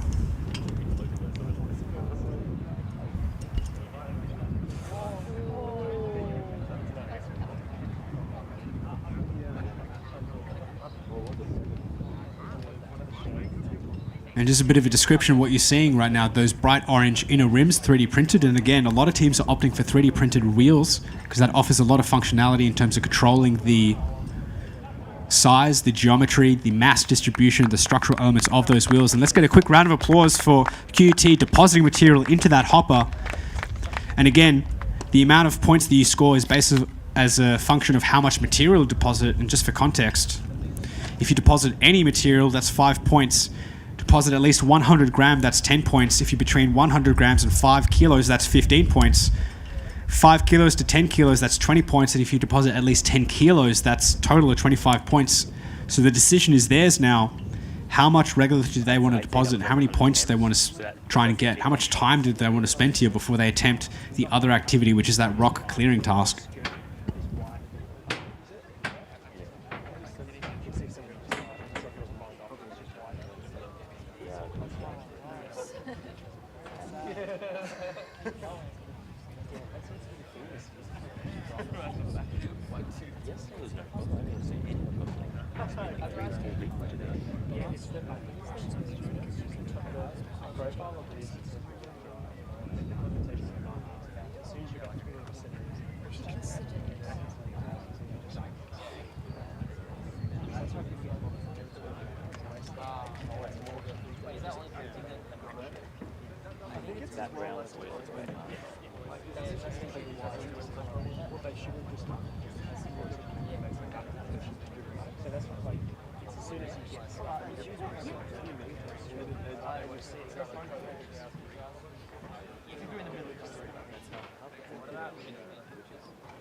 Now playing with people, like it looks like.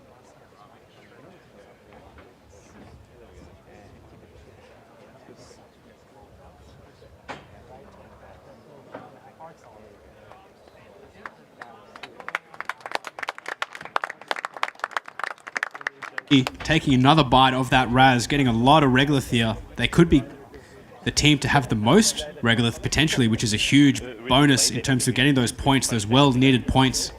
And again, the leaderboard could be shuffled up a lot following today. So QUT a real contender right now for the top 3 spot. That podium finish to get those amazing trophies that the teams have built using failed parts, those lessons learned, which is a tradition we've done here at the Australian Rover Challenge, where teams bring along failed 3D prints, blown up Arduinos, blown MOSFETs, buck converters, anything that's failed during the development of their rover. We tell them to bring it along, and then we use super glue and spray paint to put it all together into a trophy, representing how all of us, all our lessons learned, all the success that we see together are from each other's determination, all the failures that we make together, and trying to reiterate that, you know, a rising tide lifts all ships, and all the ships here are these university teams, and all the mistakes they're making are really valuable learning points for the other teams, and how we're really trying to elevate the standard of Australian robotics, Australian resources, remote operations, teamwork across multiple disciplines and backgrounds. And all of this being done by undergrad students, which is absolutely phenomenal.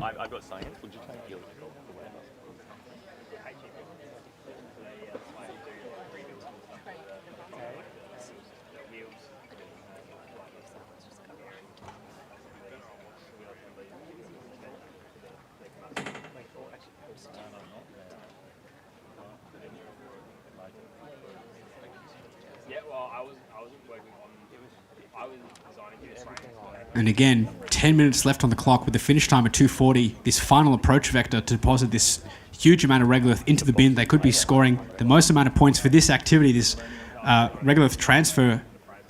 And then there's plenty of time to still go move all those rocks. Lots of points available for the QUT team to really flex all these innovations and the improvements in the operation of their rover. Really fantastic to see just how far this team comes each and every year.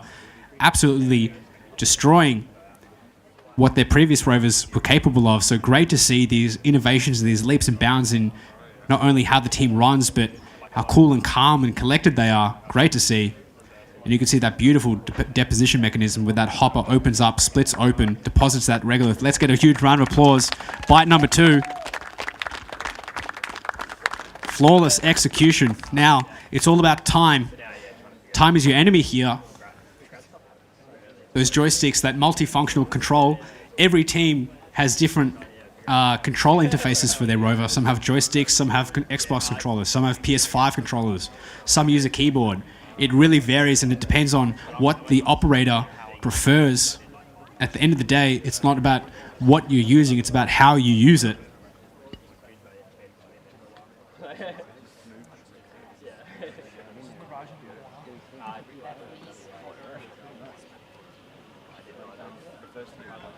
And again, just a very simple thing, but it's so critical. Being able to drive across a surface like that with no issues, I can't iterate or stress how important that is. Having your base system, your chassis, your drivetrain, your wheels, being able to move the rover around with no issues is so fundamental to making sure that you can score points. And when we've constructed the tasks, we've made sure that if your rover can move around, go forwards, backwards, left and right, and has a camera, you can score, if not more than half the points per task. And we wanted to try and stress this to teams to keep it simple, stupid. KISS. If you can drive around on the surface, you can do a lot. Don't overcomplicate things. And it looks like this rover is going to do its final approach to the rock clearing task, or it might be going towards the pavers.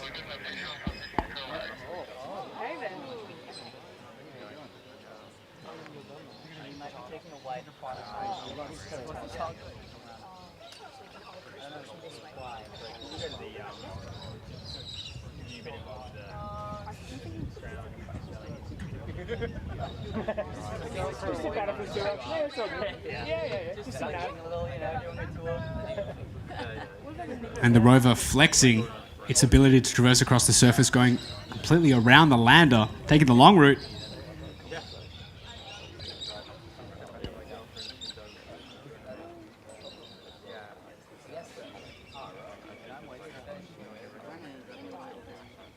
With 6 minutes left, let's see if this maneuver will pay off.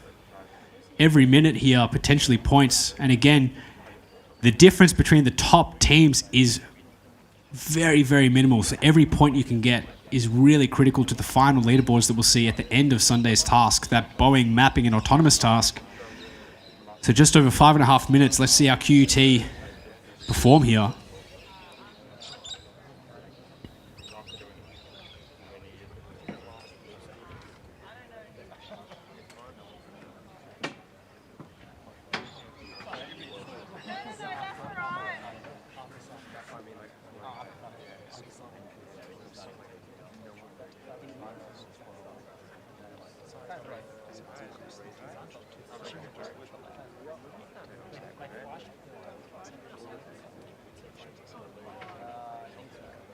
And again, this is a sneak peek into the base station.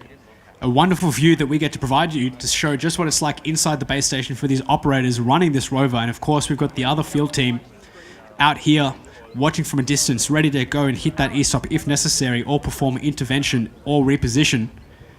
And again, these teams are comprised of some really dedicated students from across a lot of different backgrounds. And this is what makes teams succeed. It's not in terms of the quality, it's also the composition and the breadth of those teams. And it's great to see the QUT team really taking steps each year. Every team making steps. One of the things we as judges want to try and stress is the ability for teams to manage succession. So how does the leadership continue to remain strong as the core team graduates? So trying to maintain this leadership and these capabilities over several years is really critical to the long-term success of teams. So time will tell how the leadership board will look now compared to decades from now, as more and more teams join, as people graduate, and the composition of who is in what team really shuffles up. I, for one, really look forward to where we'll be in about 10 years and the capabilities these rovers will be at. Because in 4 years alone, we've seen some really significant leaps in technology. These students are doing R&D.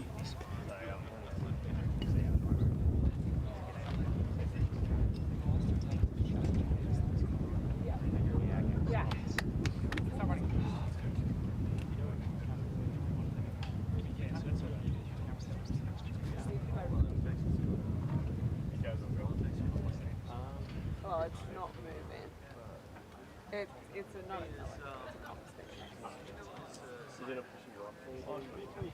put one guitar, we've chucked a lot of sand in the thing. And it does look like this little maneuver, taking the long route around that pile of rocks away from the rock clearing task, may have cost them a lot of time here, potentially. How much communications are still remain intact between the rover and the base station? 3 minutes left on the clock. Time is ticking down. All those points still left on the board. If they get to move those rocks any distance, they get points. And they're back in action.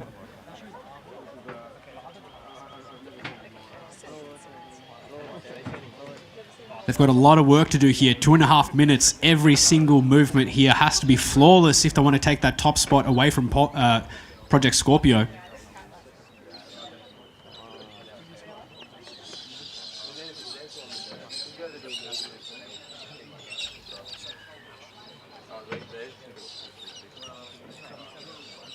It looks like they'll be attempting to move that really large rock. And again, moving it any distance will get them 4 points, an additional 3 points for placing it over that boundary marked by the wooden barriers. So there is a large and a huge rock. We've spray painted orange and pink.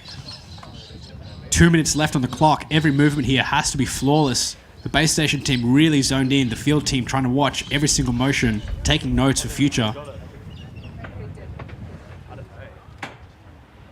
And it looks like they miss it on their first go. Again, every second here, critical. That pink rock, the biggest one. Everyone has attempted to move it first. However, that risk associated with its large size and strange dimensions, as well as the extra regolith you're digging into, is it worth the time and risk associated with trying to move it?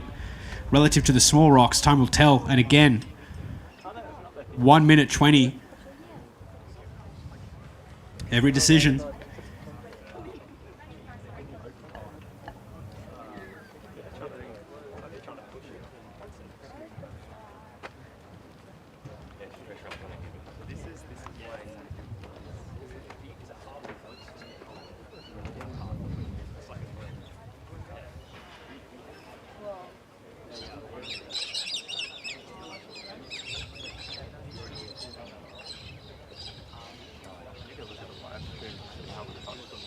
Yeah, you should watch it. Yeah, yeah. It's so easy. Just like move this, tilt the script down a tiny bit. It's like, yeah, when you see it in the stream, like we got really close picking up one of the rocks. It was like just on top. Just about 30 seconds left. Again, time is ticking. Points available on the board. If they move any of the other rocks, that's points. But it looks like they've attempted to try and move that large rock for the total of 3 points. Again, this is where game theory comes into it. It's not about operating the rover, it's just how you do it functionally. And again, huge effort from QUT, showcasing just how big in leaps and improvement they've had over previous years. And again, as we wrap up to the end of the task here, I'd like to get a huge round of applause for the QUT Robotics Club. Fantastic work from everyone from the team. And as we go into this 5-minute reset towards RMIT starting at 2:45, followed by Team Atlas from Bangladesh at 3:30, University of Wollongong at 4:15. Thank you for tuning in on this blistering summer day, and to all of those out there in the bleachers and as our field judges spectating on the sides, thank you for enduring. And I'll see you very soon.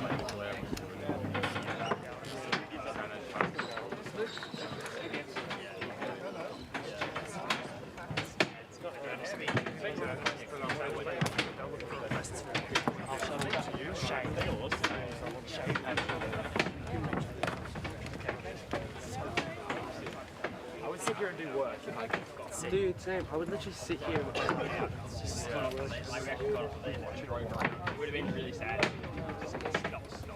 But we still like moved the whole way around, touching the rocks. It's a good outcome. How'd Talaria go? Alright. That's a good idea, having handles. People, look at that. Look at those handles. That's what we need.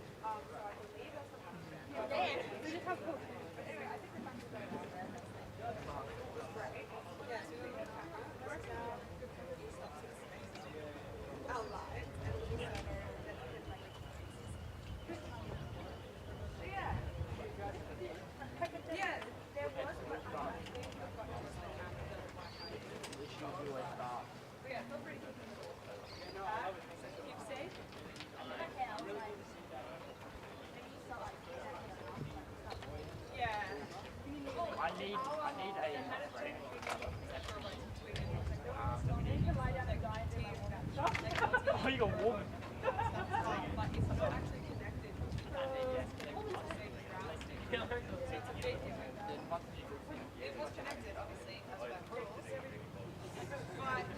Aside from that,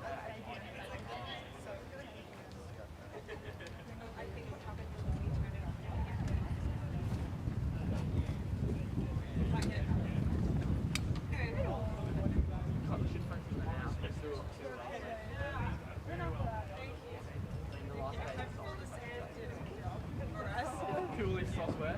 yeah, how many of the software? Oh, Sunday. Do we want to try to get up? Probably not. Don't want to just drive around and try to get some patient indicated. We might give it a go. Yeah, it's not going to happen. Try and like, even if we assume most of it, like, re-code about it.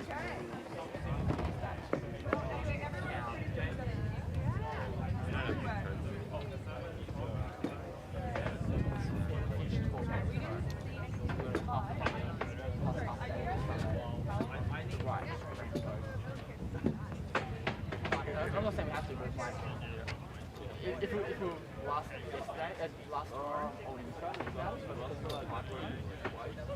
even just literally just drive around, adjust the wheels, take an average on the wheels, no basic like angles, and we'll ride. Oh, I should have chassis, like, have you seen the chassis before? So, one of the wheels bends on the back, but then also the entire chassis bends outward. So it's like held together in last. So it's like, I don't know how much we It's coming together with a prayer at this point. It's like everything you say. It's really fixed. I feel like digging it into the ground would have made it slightly worse. It was deliberate digging into the ground, but the wheel's not working. It probably wasn't ideal on the core chassis. Especially today, I don't think there's much I can Oh, you definitely did that. You moved. I can help you with cameras, and I can help you with hand stuff. But after that, I've got nothing to do. Alright, we're making game plan. Like, not autonomous, but like manual I think we need to see how suspension's operating after tomorrow. And if our core's alright, then yeah, I think we go out there and just give a race a bit of fun. But otherwise, yeah. I mean, there's nothing obviously we can get, right? No, we're not going to get any of it. Half point for the last part of the You still get 5 points. So you get 5 points for going off autonomously, which you can basically just have a script like go and it drives off, and then we can just like power 2 wheels go. So we drive off the lander, and then okay, cool, we're ending our autonomous, and then we just drive. That's good. That's good. But it really depends what time. Sorry, how the suspension supports. We've got a lot of time. Yeah, we can come up with a game plan of some sort.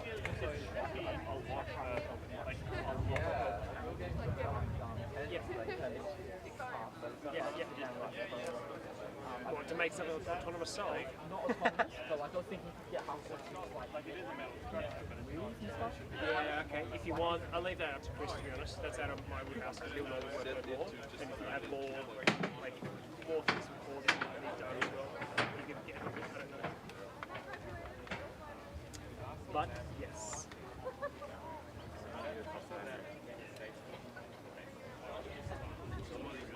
Right. I did the previous team. Yeah, I'm really surprised how well we managed to get around the field with only 5 wheels. It was tough. It was tough. Yeah.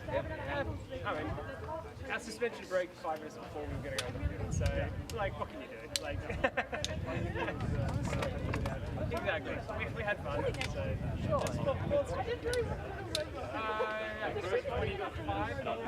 in the end. Oh, we could fit it. Sorry, David's nodding, so I think that's about right. Yeah. Around that. Okay, cool. Take that. Oh, we should dump something. We should just dump something. I don't know. Yeah, just like some tools or something. I don't know. Yeah, this is much harder to drive on. Just for fun, really. Oh yeah, driving on this. It just goes around in circles. And then someone else probably 3 or 4 teams today alone have got bogged. Just send it over the hill. Yeah, I don't really remember that happening too much. What's going on? And they put the cameras in there. What a smoke machine. It's pretty compact. It makes it more realistic. Smoke bomb and then like yeah, magic. And it's great to see the RMIT Rover team off to a sensational start here, making excellent time with their brand new chassis and suspensions. Great to see the leaps and bounds this team is making compared to last year.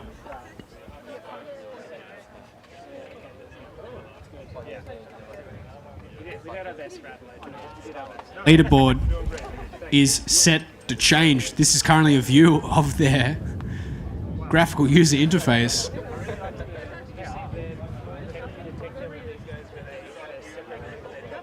So we've got a good heartbeat sensor. We can see the amount of power draw being sucked by each of the wheels. And again, this huge carbon fiber linkage system. You can see currently in the top left, that big bucket excavator driven by linear actuators made out of aluminium sheet metal. A lot of teams opting for this bucket loader. And again, those 3 bottom camera feeds, you can see its position in relation to the field just in front of the solar array. Now the choice is theirs. Do they go towards the rock clearing or the paver construction? And it does look like they're inching ever slowly towards the rocks. What is with the rotating? Is that a cat? I don't know what that is.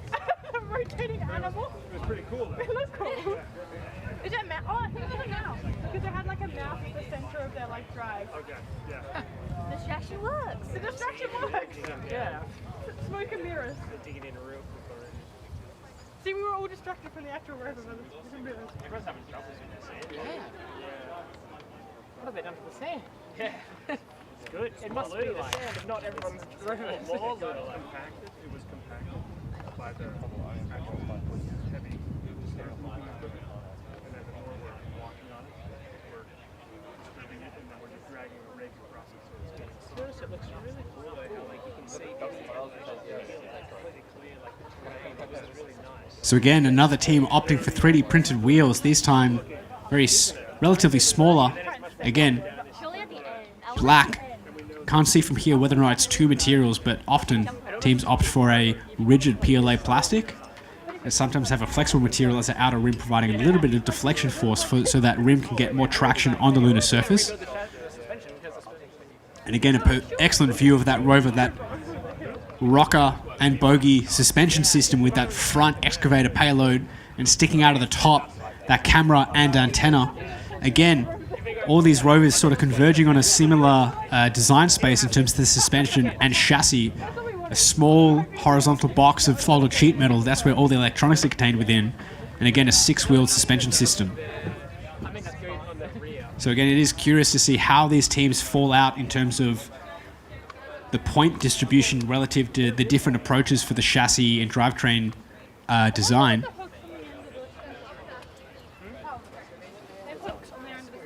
Yeah, it's probably to get the rocks. Or what about the tiles? They've got to place them somehow. Oh, true, big tiles are. Because that's the only...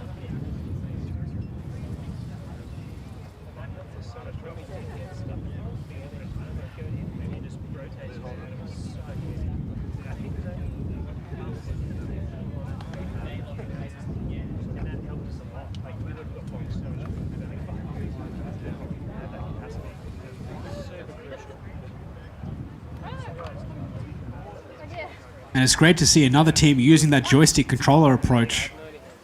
Again, every team implementing different solutions to these complex problems of how do you drive your rover, how do you approach different objectives. And again, every rock they move here is a point.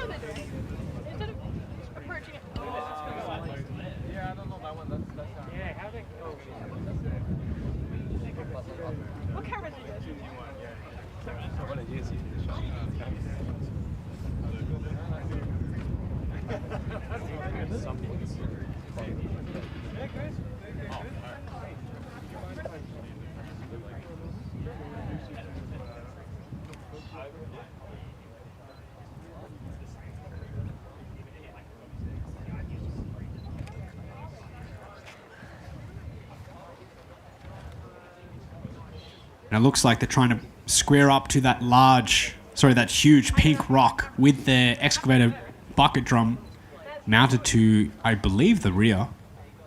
It's a mouse. It's a mouse that's rotating. And again, if they manage to pick up this rock and transfer it over to the rock collection zone, they'll get a huge amount of points, total of 7. And again, surprising, every team has opted for this large rock first, no one opting for the smaller ones. This could be a risk analysis based on a larger rock is easier to pick up, bigger to see, bigger to resolve with those cameras. But again, it does complicate things in terms of its size and mass.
And as a reminder, RMIT making good work of time here. 3:30 start time currently.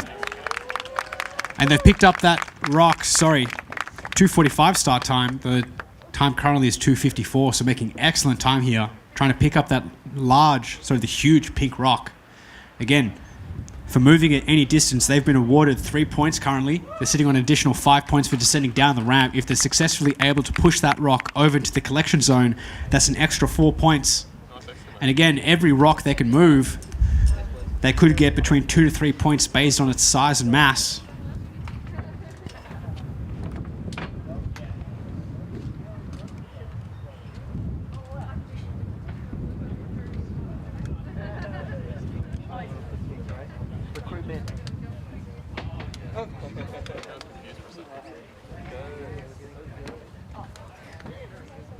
I waited like 5 seconds.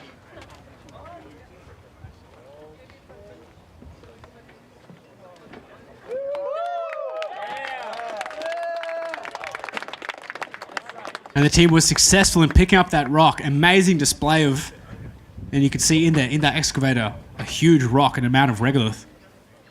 Again, phenomenal effort. These, what look like simple tasks, are the culmination of a lot of complex subsystems and operator training coming together to showcase all the hard work RMIT has put into their system. So it's great to see. I'm sure as the team are experiencing right now, it's an amazing payoff for all the hard work they've invested into this rover over the last year, sometimes 2 or 3 years. So it's great to see, and a huge congratulations to RMIT. And again, every rock they move, even with their wheel, that's points.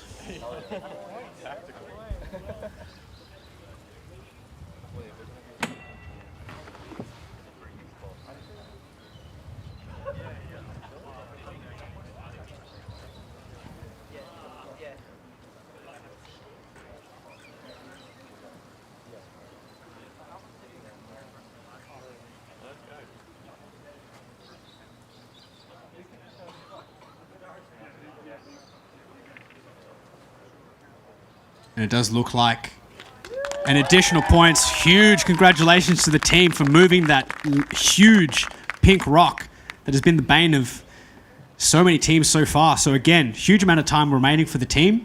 Lots of points up for grabs. They have yet to attempt the regolith excavation and deposition activity.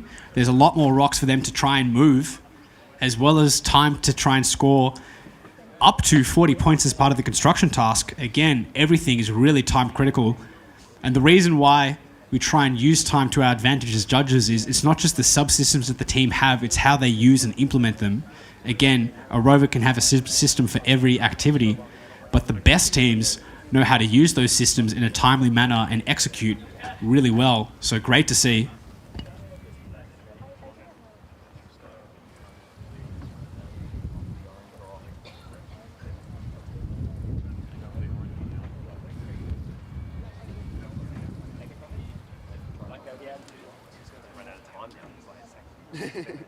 Yeah.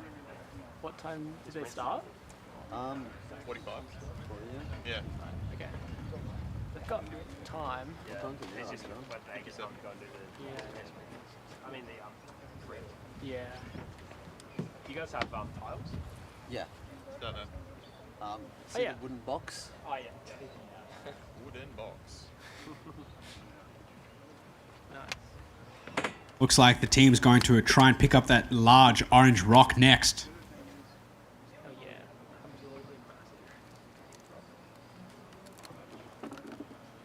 Again, every moment here, every decision has to be with intention and has to be very deliberate because time is ticking. But this is the combination of a lot of hard work from some very dedicated people, so props to the team. Again, really harsh environment out here today, so thank you for persevering under this extreme heat. I'm over here chilling in the shade, so thank you. And again, the time is 2:58. The RMIT started at 2:45, so making really good time here, just under 15 minutes into a 40-minute task. Honestly, yeah, it was last weekend. And again, that perspective of what the base station team is seeing right now through their cameras, really critical to have that high resolution and high contrast able to distinguish those rocks from that really reflective sandy material. And again, lots of information there for the base station operators, understanding what is happening to each of its wheels, all the excavators as well. All that telemetry, all that odometry, really important to help the team understand where the rover is, how its subsystems are behaving in relation to the operations they're trying to execute.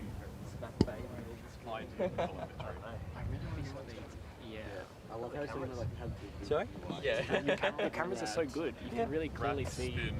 We had better when Yeah. you guys got. Yeah. What cameras are you using? I don't. Is it Menzi? Are we using real cameras? Yeah. What were we using for cameras? Honestly, just webcams. Webcams. And the rock just millimeters away. Okay. Again, 3 points for moving it any distance, even driving over it. 4 points for moving this rock over to the designated collection zone. How much time will the team spend on this rock clearing activity?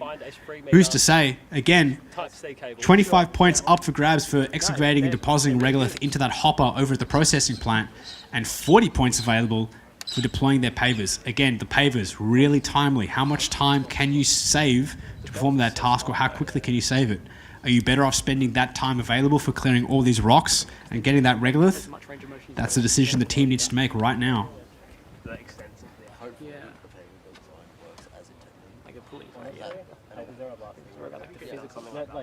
should definitely be the There last. are some big Yeah, I don't know. Yes, because it's always going to be. Those people that be carrying pavers the rest of the way. No.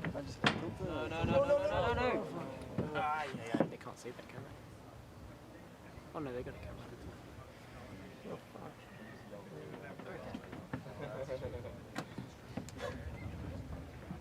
It's okay. Have you lost cops? No, it's like them. Stay still for 20 seconds. And it's like, he's obviously not what else to do. Yeah. I've been put on driving tomorrow morning, so I'm not going to drink tonight. That'll be my first night of sobriety for this trip. So They can't see.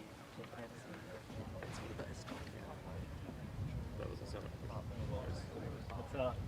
That's the tilt. Is that like 480 hertz PWM? That sounds like there's a PWM. It's PWM. Yeah. Okay. You can hear it from here. Yeah. Yeah, no. It's pretty noisy.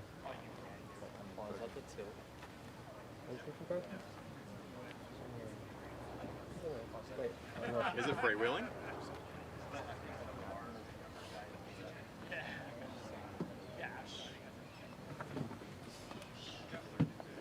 Because it doesn't sound like it's.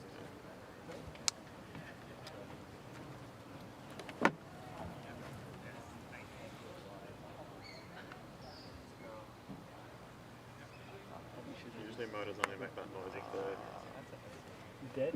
Yeah, with PWM, they've stalled if they're making that noise. Is that meant to be Yeah, till. Let's see if they like can just redo it maybe. Yeah, I don't know. no, I'm surprised they didn't just try. I think they're just going to push it. Yeah, just push it. I think they know it's dead. Yeah.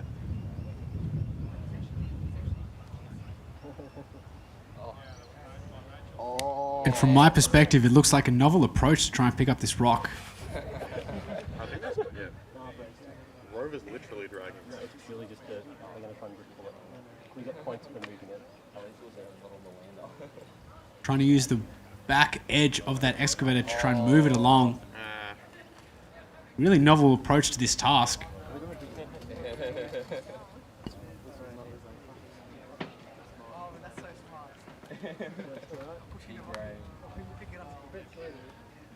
Honestly. If the judges can't see the rock at the end, it's fine, you know? Like, If we bury it. deep enough. And again, slow and steady. It looks like this may be paying off for them, this unique approach, using the back edge. Awesome to see from RMIT, overcoming odds thrown at them. Let's see if it is sustainable though, because every centimeter traveled, that's more material building up, more mass they're trying to overburden that they're picking up with them. That's more mass they need to shift across. The traction of those wheels, really trying to actuate against all this material they're digging into. And again, if they get it over the line, that is points under their belt. Phenomenal job. Give it more talk, it's fine. Take the torque limiter off. Aren't those motors rated to a kilowatt each? Huh? Like, I think the individual motors can put out a kilowatt, no? I think even if the motors can, the O drives probably. The O drives are limited to 40 amps because that's our safe. It's our safe The continuum. safe, yeah. I didn't want to put it above because I don't feel like. Cables. Pardon? Cables. No. Well, yes. Also. Yeah. Those cables for one. Wait, and is it over the line? No, it's not yet. No, Yeah, just before. Just before. That's okay. Just need to push it a We'll bit get more. 3 points or something. Yeah. I think it's 3 for moving it, and then... It depends on the rock. So I think it's 2 Oh, or 3 okay, for right. Yeah. That's neat. So bigger rock is worth more points to move because obviously big and Big and heavy. Yes. Joining us.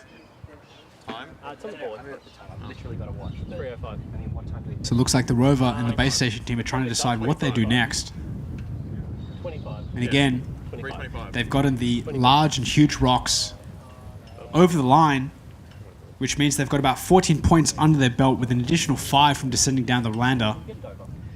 Will they continue to spend their time clearing these rocks?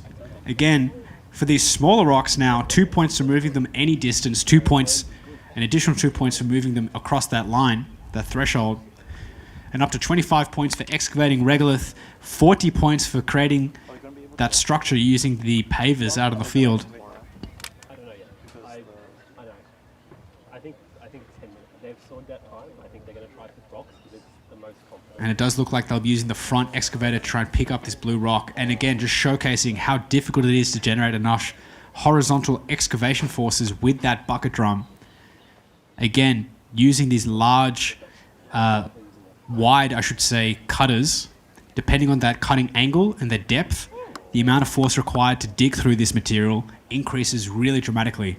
And there's only so much force that your rover can generate based on its wheel geometry, based on its mass, to overcome those forces. So there really is a limit to how much dirt or how deep you can dig based on your rover, and understanding those limitations is really key, not only for this task, this excavation construction task sponsored by ELO2, but also for ELO2 themselves, as they're currently trying to build a rover to do exactly this task, try and dig regolith on the moon. Now we'll see that ELO2 rover later today, and this is really critical because all day we've been seeing student teams trying to attempt to navigate across the surface and dig and move regolith, and we'll be seeing later today at about 5:15 a rover designed and built by some really talented people across all of Australia, and their solution to building an Australian rover for the Australian Space Agency's contribution to NASA's Artemis program for the Trailblazer mission. And the rover, lovingly called Rover from the Australian public, Okay, that's good. I was worried they were going to do the same thing as before and just leave it like that and then try and pick up something.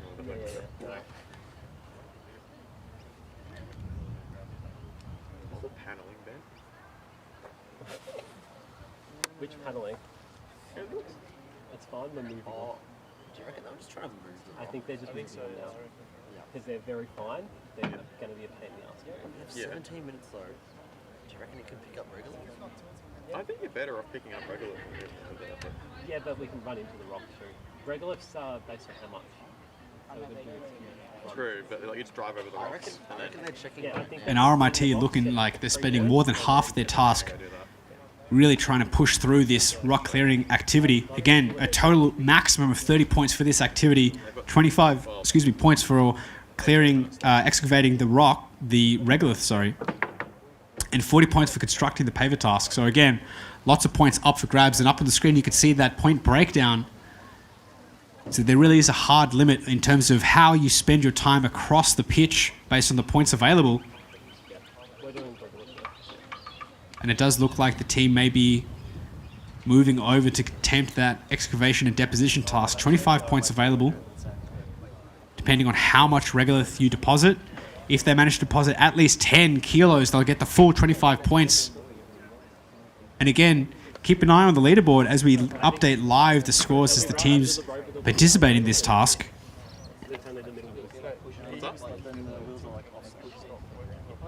So we'll have to. Oh yeah, I can just load it and show that one.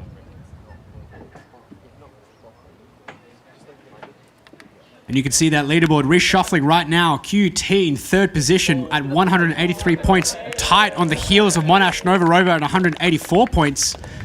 Project Scorpio in a comfortable 40-point lead at number 1. And again, UQ Space 165 points.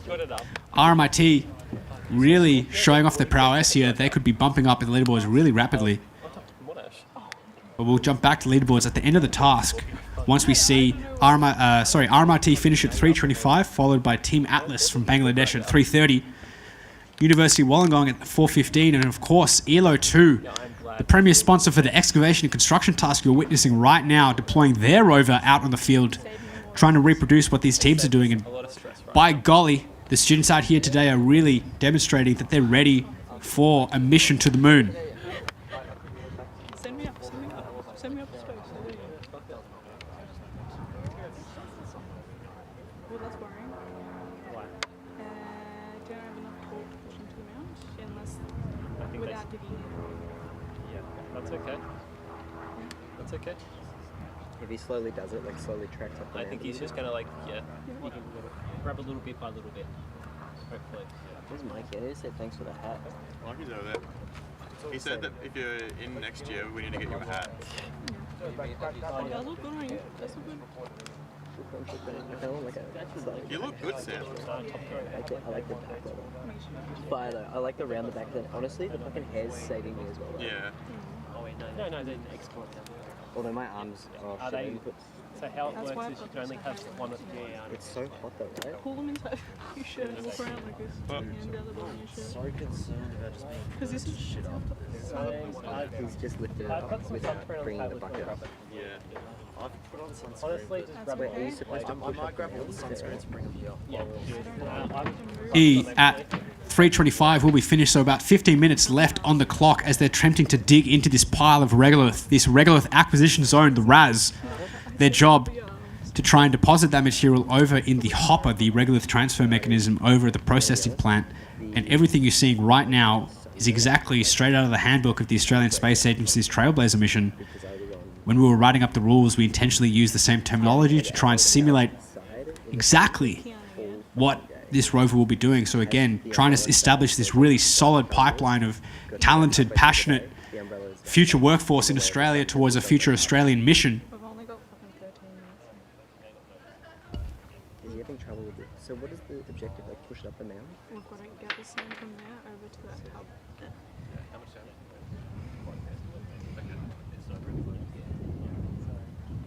There's nothing in there, dude.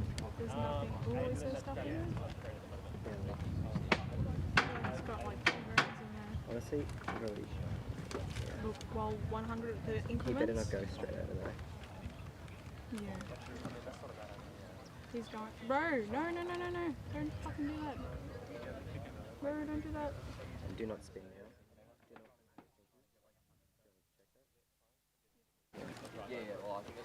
Just in case. Where's he gone? That's my boy. Should have come a bit closer.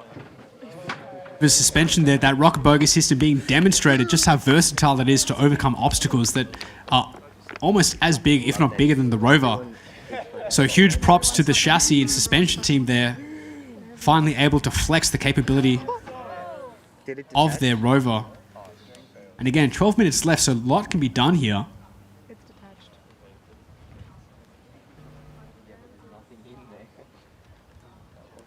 It's come off. It's fucking come off, hasn't it? Show them in there. Huh? What are they doing? It's got to have come off, right? The winch. Test it. Like, test it, please. Just pull it back and forth. Bro, can you see? I don't know if he can see. What's he doing? Why did he? Can you use the water? No, all good. Something's happened to the fucking bucket. To the what? Oh, the bucket. How did they jam it? I don't know. I think the winch might have come off. And the team really inching slowly towards that transfer mechanism, the RTM, that plastic hopper at the base of the processing plant. If they get any material into that hopper, that is 5 points under their belt, which is really key here, as a lot of teams have been struggling with a lot of the activities out here today. 10 points for at least 100 grams, scaling all the way to, if they deposit 10 kilograms, they get the total of 25 points for this activity. Again, lots of rocks still out on the field, yet to be moved.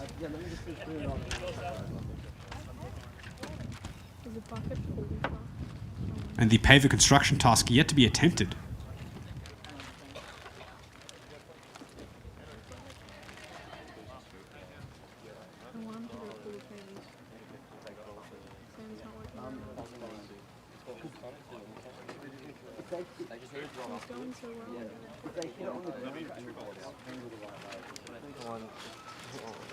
Sing a little bit in, so that means 5 points.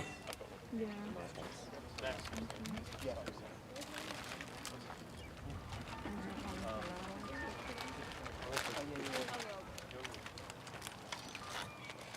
Just hold it there, I'll have some of those from some.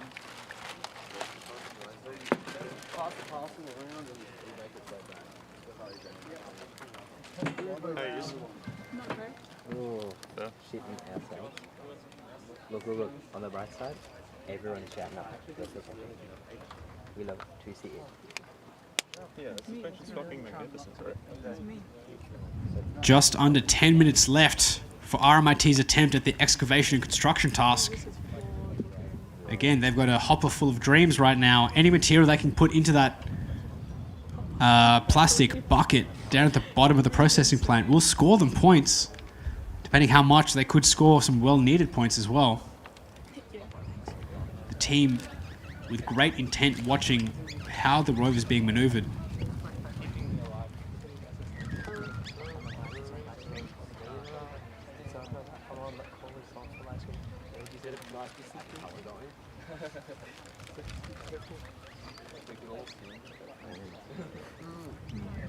Actually, it's more embarrassing for you to sing.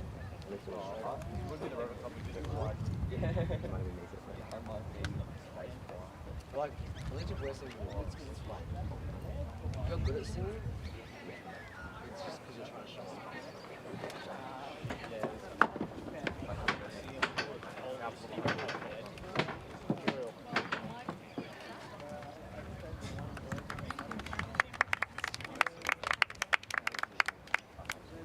And again, any material leaving that hopper into the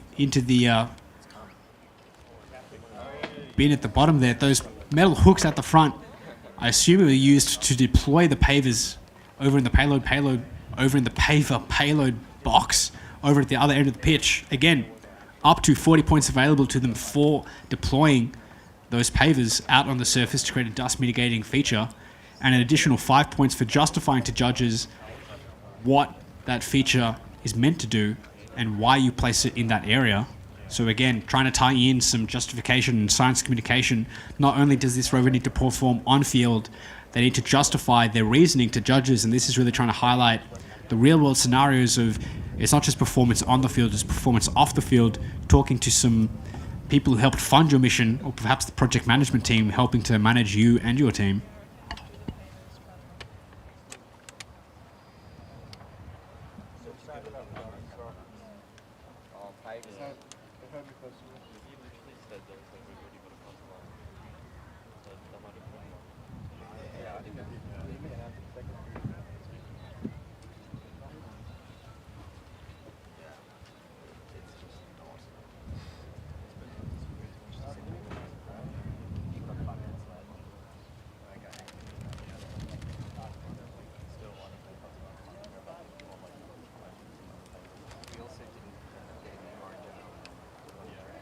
I love that most of the time, like, the rover just doesn't care. Like, Right, over the hill. literally. Oh, yeah. It's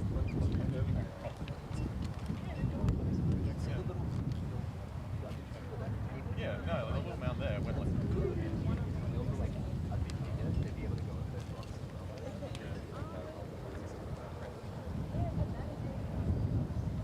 I really hope they don't go to page. I think they're going to page. How much time do they have? Less than 7 minutes. Long enough to go to page. I feel like you should hit a rock. There's not. There's much all the rocks, but these blue ones. It's not working. The paving.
Just about 5 minutes left on the clock, so the team has attempted 2 of the 3 available activities.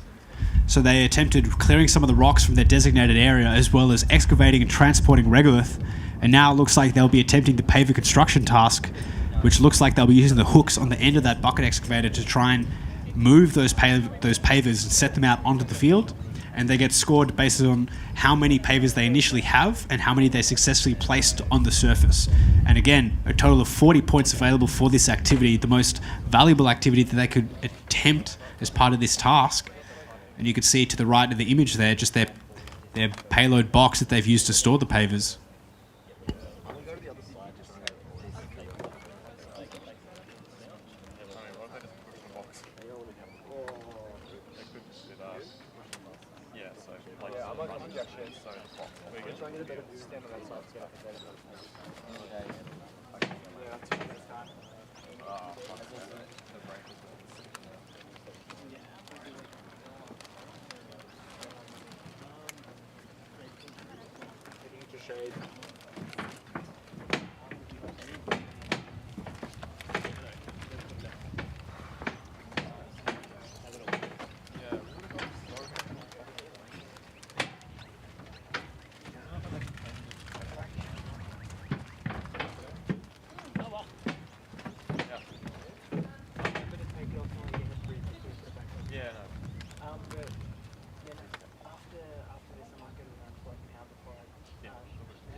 Just over 3 minutes left, and it looks like the RMIT Rover team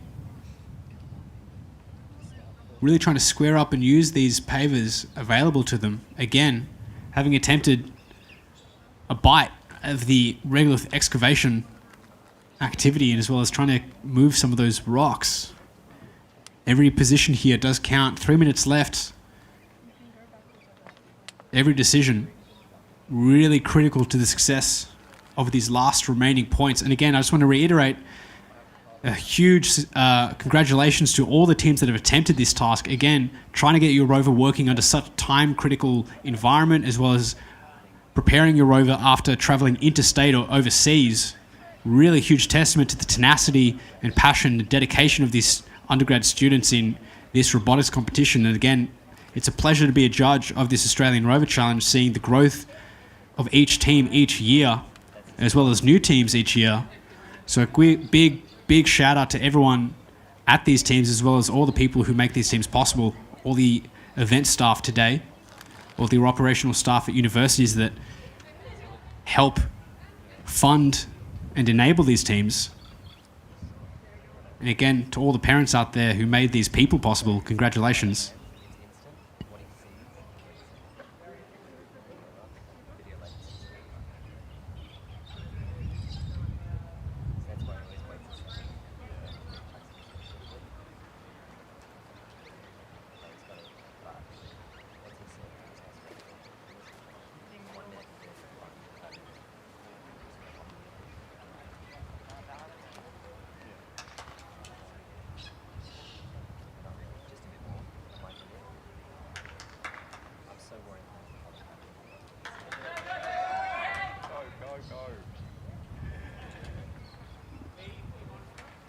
And again, Just over 1 minute left to deploy these pavers.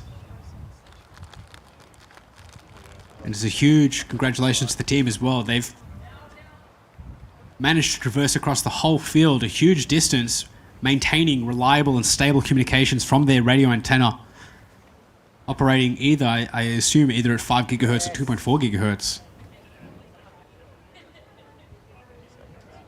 Just under 1 minute left, and you can see that picture-in-picture of the rover squaring up to that paver payload box. The operator really trying to get control of the rover under these loose, sandy conditions. Again, so many complications in relation to making sure that every system in that rover is operating as intended in one complete machine. And just over 20 seconds left. And again, coming up next after RMIT, we've got Team Atlas from Bangladesh at 3:30, University of Wollongong at 4:15, and of course, the sponsors of today's excavation construction task, ELO 2, which is a consortium of EPE and Lunar Outpost Oceania, which are developing a rover, which you'll see later today, for the upcoming Australian mission to the moon. And again, huge congratulations to the team, as that's the end of their task time. RMIT, congratulations, you've done a phenomenal effort. 3:25, as we've got a 5-minute intermission towards Team Atlas from Bangladesh. And again, the judges will now go reset the field. And the field team are able to move that rover back, take those lessons learned, and I'm looking forward to your performance tomorrow at the iSpace Space Resources task. And then, of course, lastly on Sunday, before the awards ceremony, we've got the Boeing Mapping and Autonomous task, so feel free to join us back in 5 minutes.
This is where it started.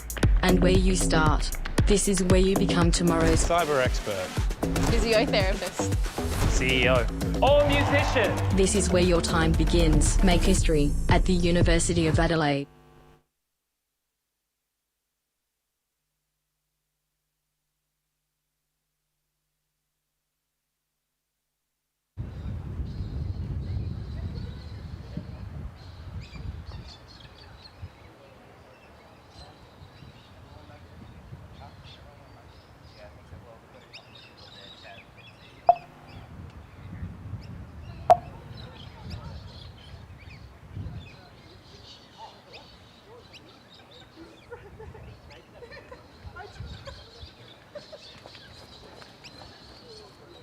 Wait, Henry, are we rallying all the people for 5:15?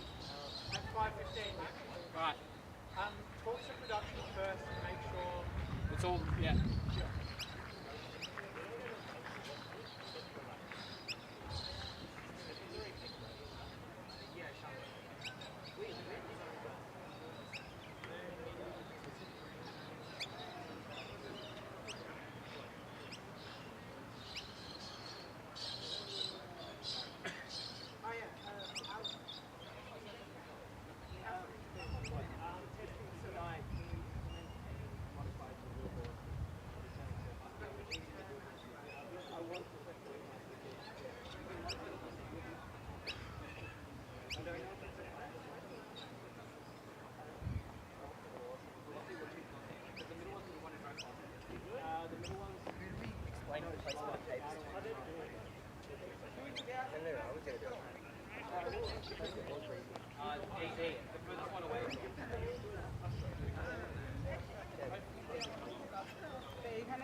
Welcome back. So I'm joined here by Joe Kenrick from Lunar Outpost Oceania. Welcome, Joe.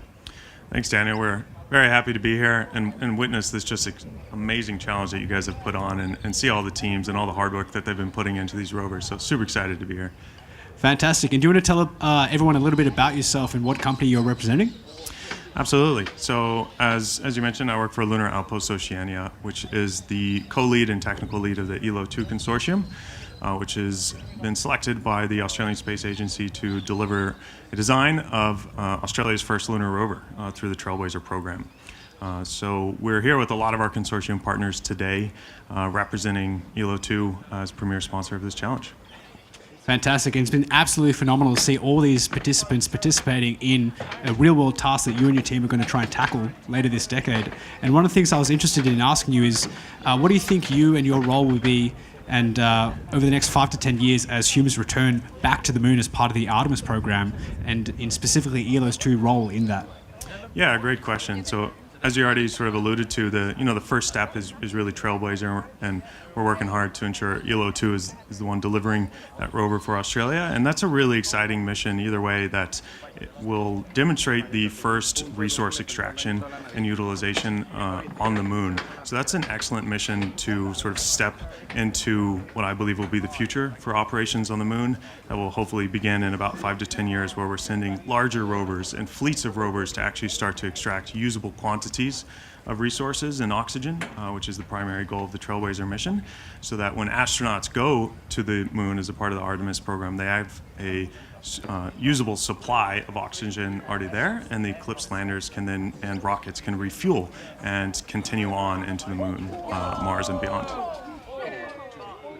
We're also just checking that Team Atlas from Bangladesh are competing as we speak, so it's great to see them really nimbly traversing across the field. And just as we're speaking, this is the excavation and construction task sponsored by your consortium, and I'd be interested in terms of what are some of the challenges that you and your group are addressing as you develop a rover, specifically that these teams are addressing right now? Yeah, ELO 2 brings a lot of space expertise and lunar rover heritage to Australia. But as I mentioned, the exciting thing about the Trailblazer mission is it's the first resource extraction and excavation mission. So that's sort of the added new capability, which is why we were really interested in sponsoring this challenge in particular.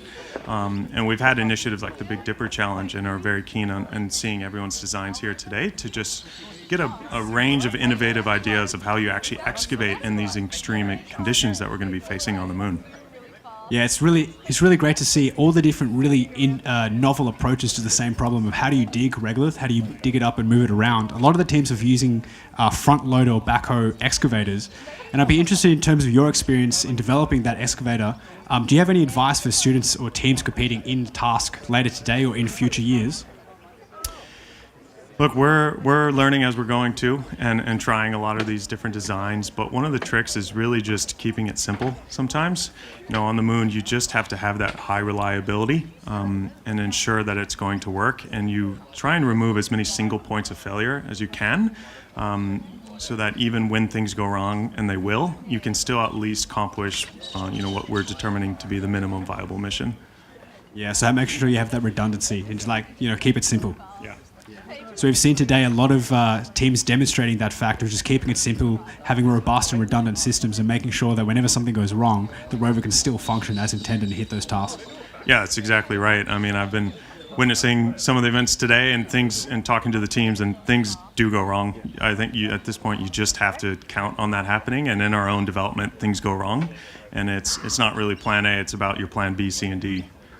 Yeah, and it really comes down to making sure that your team is prepared and trained for these situations, remaining cool, calm, and collected, so that you can hit those goals that you set in terms of the field test or the competition environment.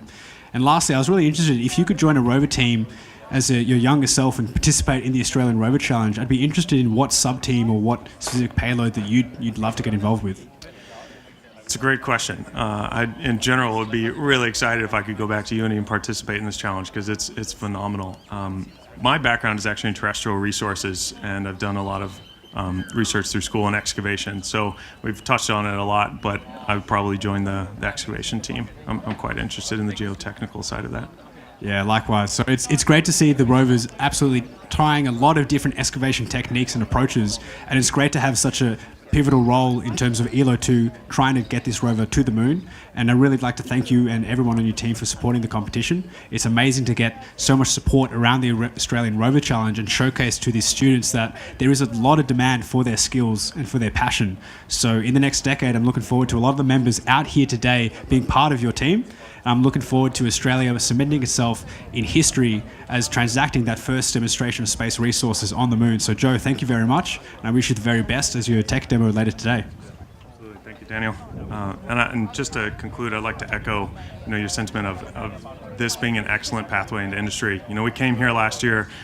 After just 1 year, we witnessed the amazing talent here. So that's why we wanted to come back full force as premier sponsor, because we've hired a majority of our engineering team from former Rover Challenge teams, and we'll be looking to do the same this year.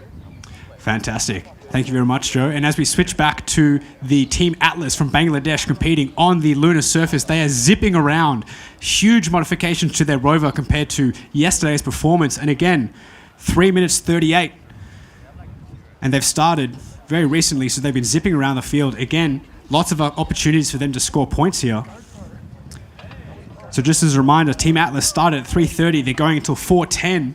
8 minutes in, they are zooming across the field. The huge dramatic reductions in weight and size paying dividends for them, as they had lots of issues yesterday in terms of mobility. So every rock moved here is points. Can they successfully move it across that boundary to get full points with that novel excavator mounted to the front? Now this may be the fastest rover, really zooming across the surface, having no issues with mobility. And again, a novel approach to a simple task. 4 wheels looks like it is the approach in terms of some of the best mobile platforms we've seen today. And again, a little view of the base station team, the Bangladeshi flag, very proud of their country, and the first team from Bangladesh to attend the Australian Rover Challenge. So welcome all the way from Bangladesh to Australia on this hot summer day.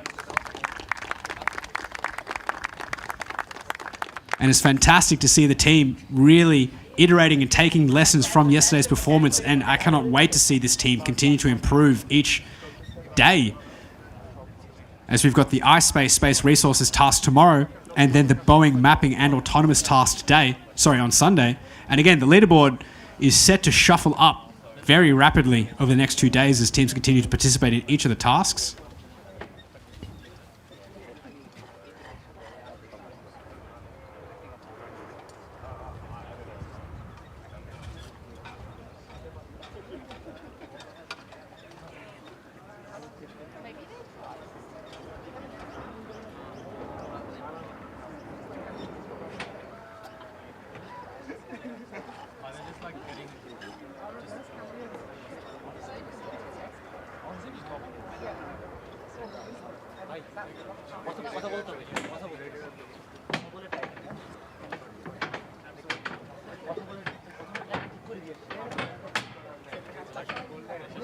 And again, that wheel performance, that traction is working excellently here.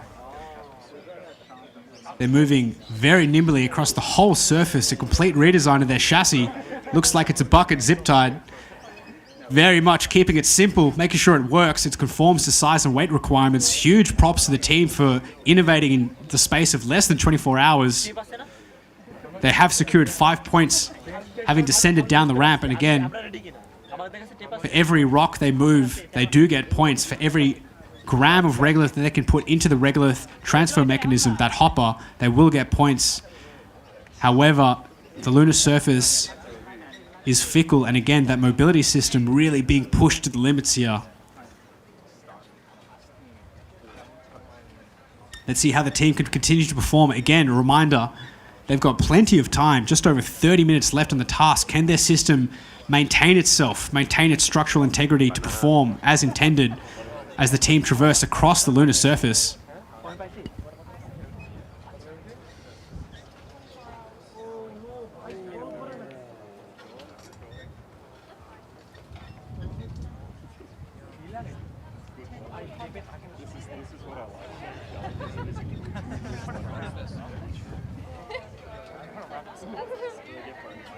It does look like their system is demonstrating redundancy here. Under any system load, it continues to work. A huge amount of resilience and tenacity from the Bangladeshi rover.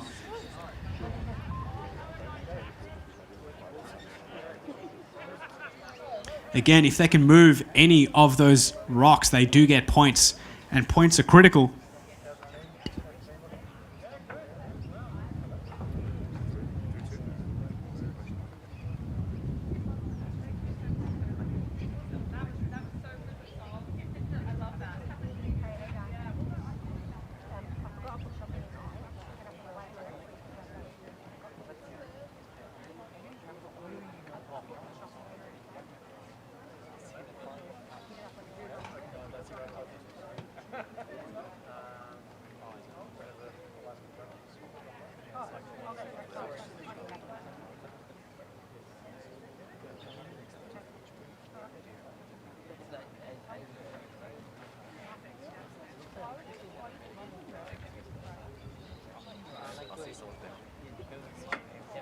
Just as a reminder, Team Atlas have the field until 4:10, so just under 20 minutes left on the clock, followed by our last competitor, University of Wollongong.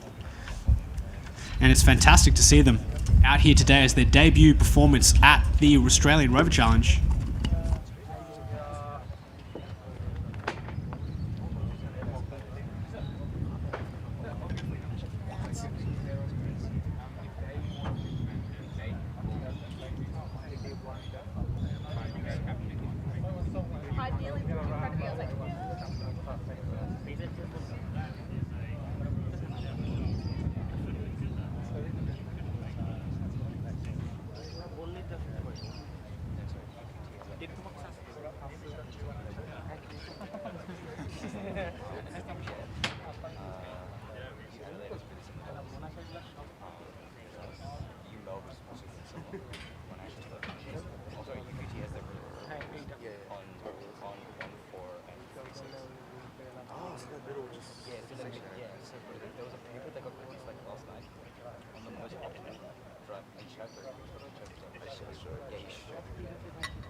we're only running them at like 50%, and the big one is like 1.35. It's rated 1.8. That's not considered. It's definitely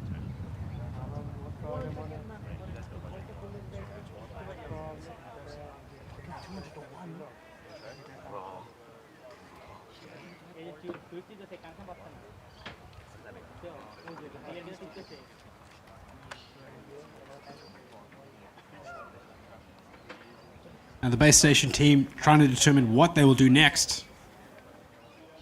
And again, as a reminder, the base station team can call for an intervention where the field team can go perform some maintenance on the rover. They can also call a reposition where they get to move the rover across the field. Or the field team can call for an e-stop. Again, there's lots of things that the team can do. However, they may be deliberating in terms of what activity to approach next.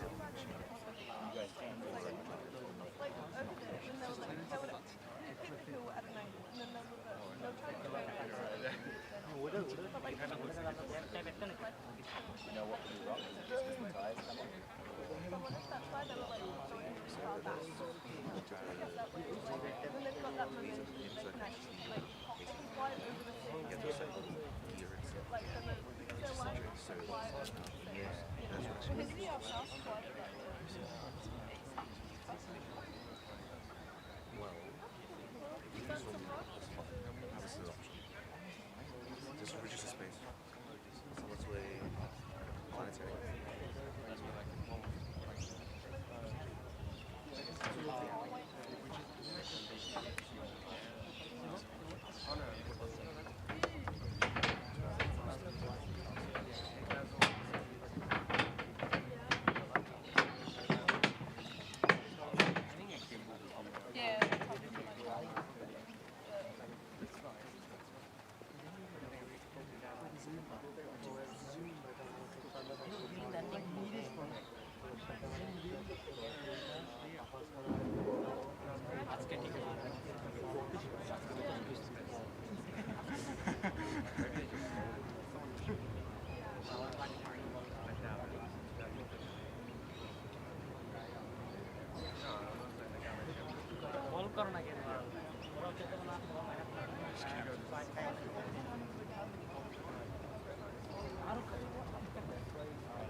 Lots of things the team can do.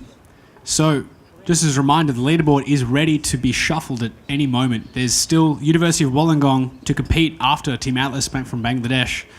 And just as a quick look at the scoreboard, again, Project Scorpio at a comfortable 40-point lead above previous reigning champs Monash Nova Rover, having secured the first place podium finish for the last 3 years, sitting tight at 184.2 points, and hot on their heels, QT Robotics Club, 183 points, only 1 point margin between them. Again, every single decision your team makes on the pitch can really dictate where you fall on that leaderboard. But we've got 2 more tasks of the 4 tasks in total. Again, UQ Space, 20 point space between them and Adelaide Rover team behind them, with Univel Rover team 10 points difference, and then Swinburne Rover team, RMIT Rover team, Project Atlas Rev, and the University of Wollongong Rover team again.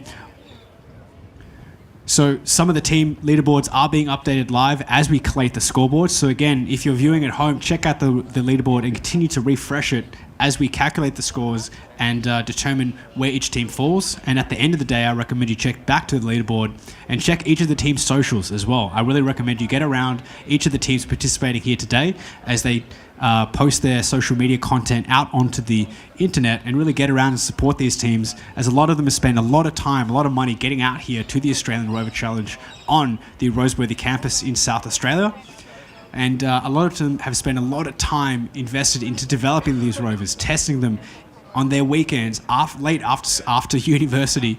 And I just really want to try and stress and congratulate everyone for making it here today keeping calm, keeping cool, and also forming lifelong connections. And I'm sure that as we continue to grow the Australian Rover Challenge, get more teams, more team members in each of the teams, and grow across Australia and overseas, I'm really looking forward to how the competition plays out over the next couple of years, and that benchmark of quality that we're trying to really raise and get these robotic engineering teams really showcasing the strengths of Australian robotics, remote operations, and space resources as Australia proceeds into the future. As Joe Kendrick from ELO 2 Consortia was discussing, Australia will be the first country in the world to demonstrate the excavation and transaction of space resources in space, heralding a new age of a cislunar space economy. And again, we're tuning back to the Team Atlas from Bangladesh, Rover, currently motionless on the pitch. But again, their finish time is 4:10. They've got 20 minutes to try and make a decision on how they're going to either approach the next activity, either perform an intervention or a reposition. So the choice is really theirs. There's lots of flexibility available to them. And after that, at 4:15, you've got the University of Wollongong Rover team in their debut, like Team Atlas, their first time at the Australian Rover Challenge, their second day here, followed after yesterday's performance at the post-landing task brought to us by the Australian Space Agency. So it's great to see these sponsors getting around these tasks, and great to see the space industry supporting the future workforce here today. And again, that base station view showing the Bangladeshi flag, the team deliberating what they can do given the current circumstances.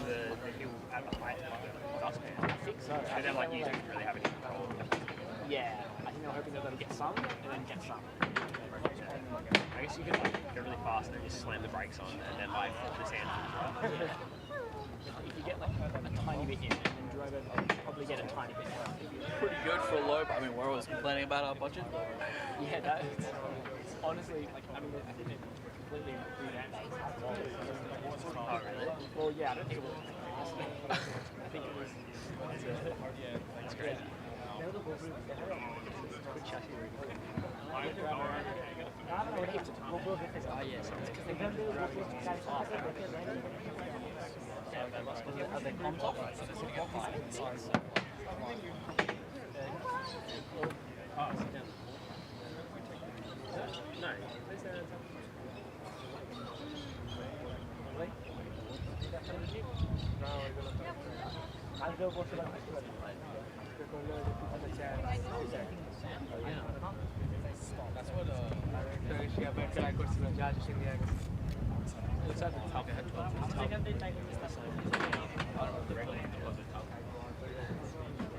True. Over here in the corner.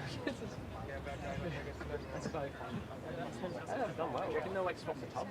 Yeah. Get sand in there. You got it in. Yeah, I've done well to get that together. Yeah, wow. We're still getting a bunch more cases. You think more subject grades? Like maybe. I guess if you get enough. Yeah, maybe. Probably it actually potentially.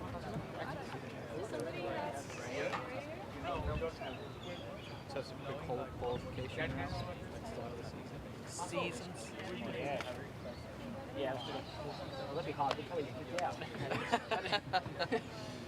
We just be in C's. It's okay. I spent all of my basketball time at the lowest grade. Yeah. We lost every game still. Hey, it's good fun though. And you miss like most improved or something. Like you start from really bad and you're slightly bad. I think we were worse, but I ended up flipping sure. In fairness, I probably spent like half of my basketball to do it. That's the issue with like forcing kids to do sport, especially. And it does look like the base station team have opted for an intervention. This involves the field team performing some pit lane style Formula One maintenance on the Rover, and it looks like they're going to be reattaching that rim, that bike tire traction around that rim. And this is going to enable it to get some little bit better traction, but it was absolutely zooming across the pitch earlier.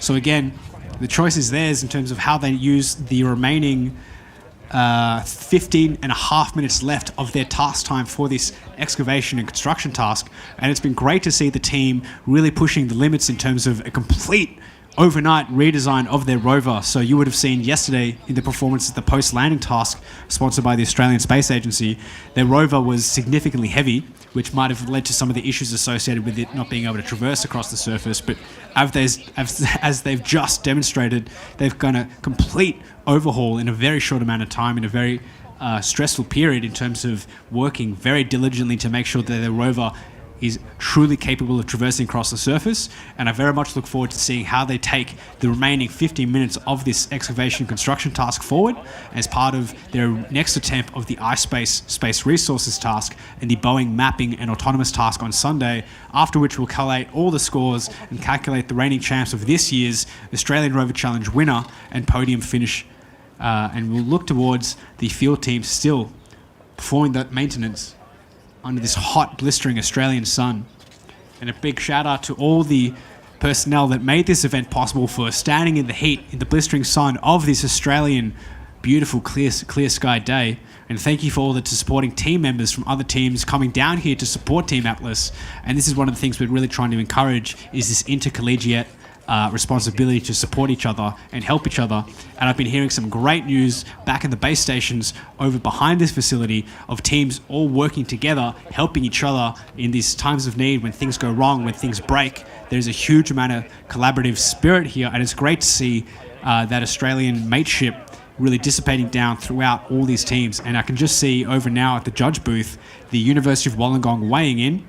Very cheerful. Like, it sounds as if they're under the weight limit, which means they won't be penalised for exceeding that mass budget. And again, it's a 10% penalty to all the points available for that task for each kilo over. So really significant. If you exceed the allocated mass for that task, every kilogram matters.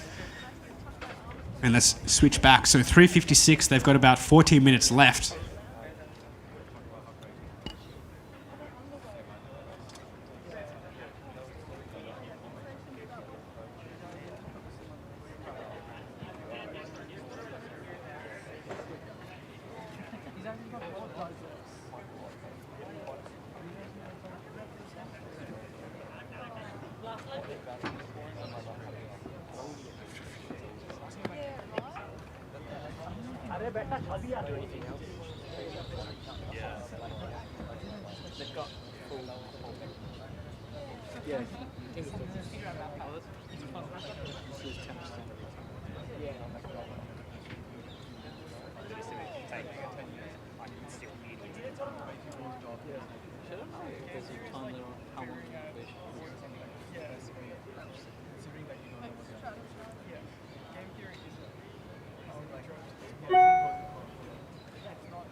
The time is 3:58. They've got about 12 minutes, just under 12 minutes left on the clock.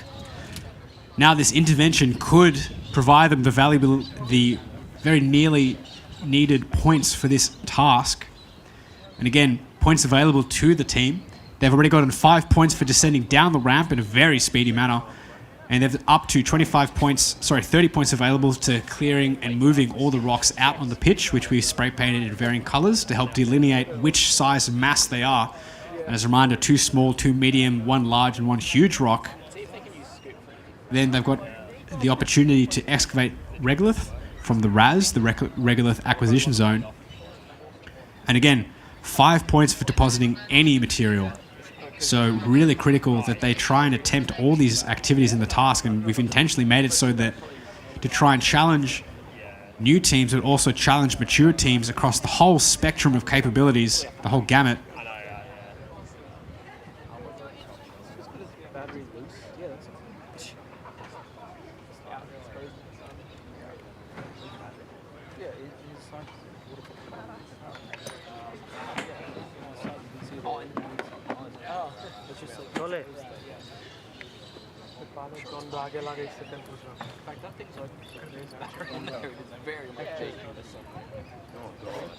এটা কাম করতে পারি না ভালো হয় লাগে ভালো পজিশনে লাগা তার তো ওইখানে ছুটটা গেছে ওইখানে ছুটছে ওইটা কি কাজে লাগতেছে কোনো কোনটা অ্যাকচুয়েটর যদি বালি উঠে চল বাপ মতো কাজে লাগতেছে কোনো সব কন্ট্রোল আমার কাছে Yeah. You don't look that badly. Yeah. Well, as long as it's working, BMS it should be okay. Correction যাচ্ছে না এখন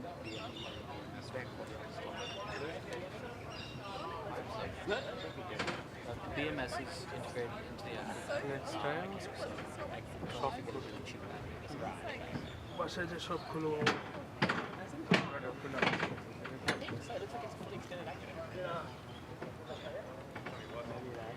And again, just about 10 minutes left of Team Atlas's attempt at this excavation and construction task, brought to you by ELO 2.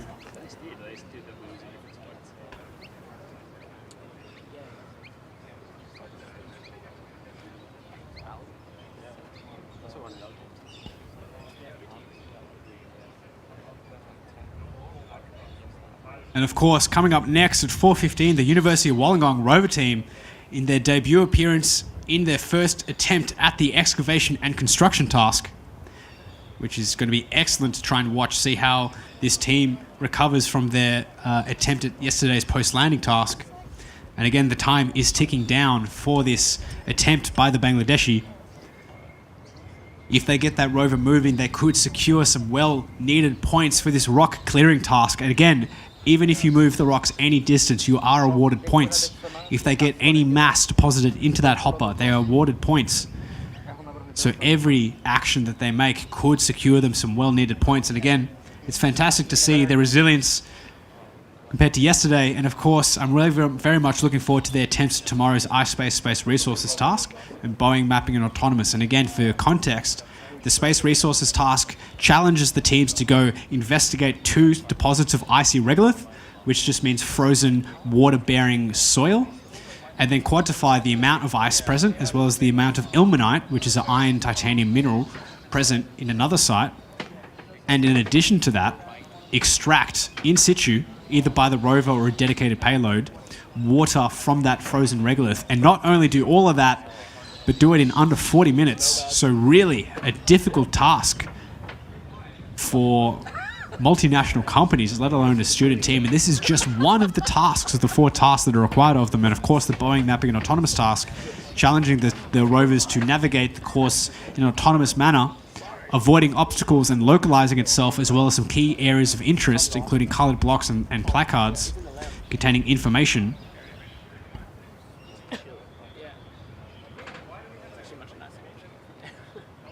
So you can watch it from the lounge? Yeah, they get the live stream.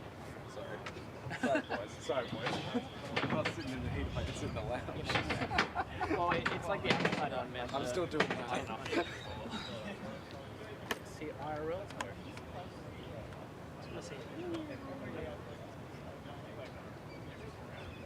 I really want to see people drawing something.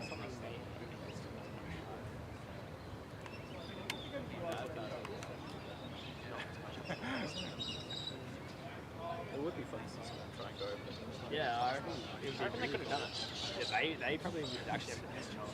Just send it really The team continues to deliberate in the base station, trying to re-secure that connection from the base station to the rover, making sure that all those systems are functional.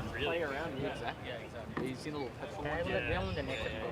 petrol one? And again, it's been an absolute marathon of teams performing and demonstrating their capabilities on this lunar surface today.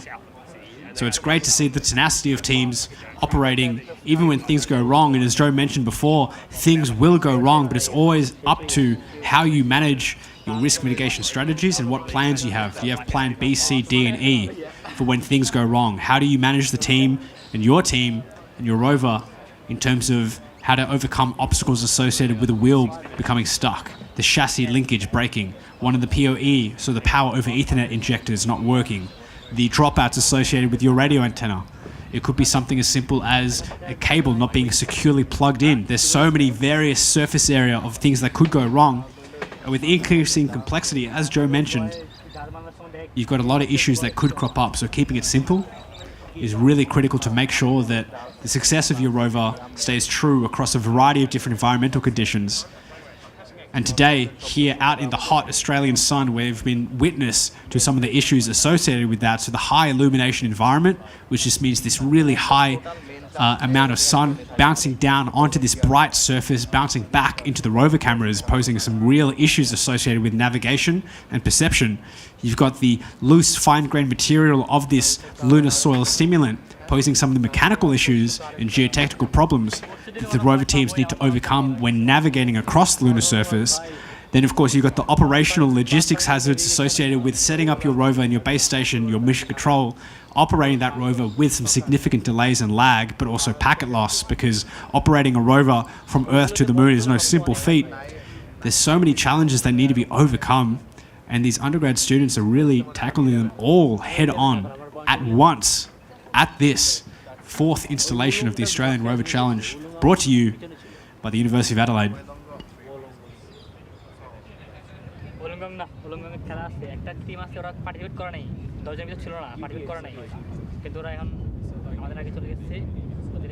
Of course, I'd like to acknowledge all the personnel and sponsors, really everyone, ranging from the production operation management team, the construction team who made this beautiful facility within budget, within time, all the judges, all the personnel we consulted in terms of developing those rule set, the sponsors including the Australian Space Agency, the ELO 2 Consortia, Caterpillar, Boeing, Mini Mammoth Games, CSIRO, and SASIC, the South Australian Space. With just 3.5 minutes left, Team Atlas, any movement from the rover could secure them the win. There are a few rocks scattered only a few meters away from the rover, and again, any distance moved from those rocks will secure them points. And following on the heels of Team Atlas, University of Wollongong, 4:15 start to 5 o'clock, and following that we've got a 5:15 start for the ELO 2 demonstration of their rover. And of course, ELO 2 being one of the consortia vying for the bid, the Australian Trailblazer bid, including a Rose from Western Australia. And these two consortia are currently developing rovers that will or may be sent to the moon. And of course, a Rose and ELO 2 are very much interested in all the talent here today. These Australian students really demonstrating the skills that are really required for these consortia looking forward. And I'm sure following the outcome of the bid later this year, there will be a lot of jobs up for grabs, and that is really critical because there's a lot of people graduating. In 2.5 minutes left, the countdown is on. The team, lots of options available to them. But it's great to see that initially the mobility of the rover across the surface blew everyone away. It's great to see that a complete redesign, keeping it simple, that plastic bucket zip tied to the wheels, offering a really lightweight, novel solution. The huge amount of speed and dexterity across the surface was stunning. And of course, the field team performing some well-needed repairs. But let's see how the team bounces back for tomorrow's space resources task. And again, excavation to dry and icy regolith, the extraction of water from frozen soil, the quantification of how much ice is in those samples, how much ilmenite is present. These are all skills and activities that real real challenges that are faced by lots of companies vying to be on the surface. So over 60 missions to the lunar surface planned this year. We've already seen a few attempts by the Intuitive Machines lander earlier this year, which had a partially successful landing on the lunar surface. And then, of course, the Astrobotic lander, which attempted to enter orbit, but because of some in-transit issues, was unsuccessful. And, of course, earlier last year, we had the iSpace lander attempting a soft landing on the moon. So all these companies really vying to be the first one to touch down and demonstrate a successful, fully successful mission to the moon. But it's great to see all these lessons learned. I was present during the debrief at Intuitive Machines and Astrobotic at a recent conference a couple of days ago over in Texas.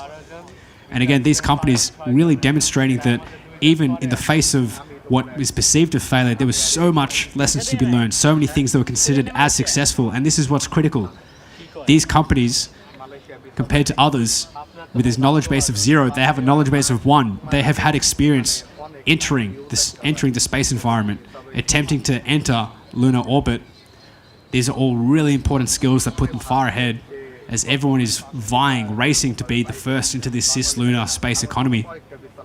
And again, as we tick down with 15 seconds left on the clock, I'd like to give a huge round of applause and congratulations to Team Atlas for demonstrating their ability to pivot in less than a day of redeveloping their entire Rover chassis. Congratulations, Team Atlas. And again, as a word, we welcome University of Wollongong starting in just about 5 minutes. And yeah, the crowd is going absolutely ballistic over here.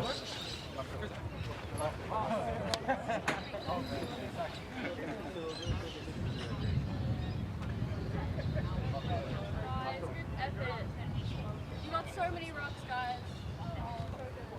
You got like 4 of them.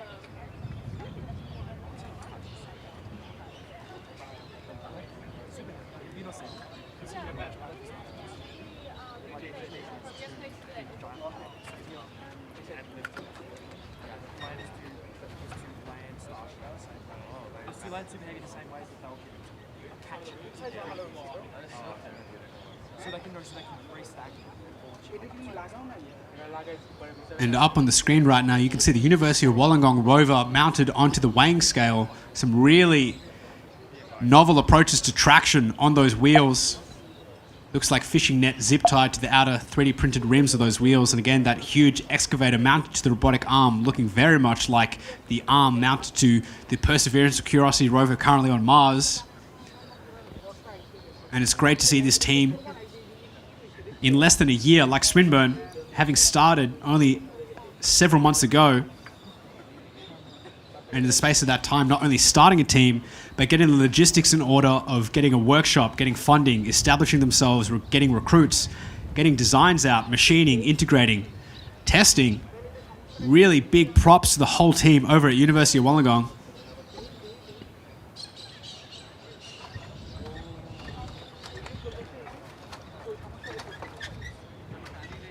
And again, this team opting for a 4-wheel system on that rocker, so you've got a few linear actuators providing potentially adjustable suspension.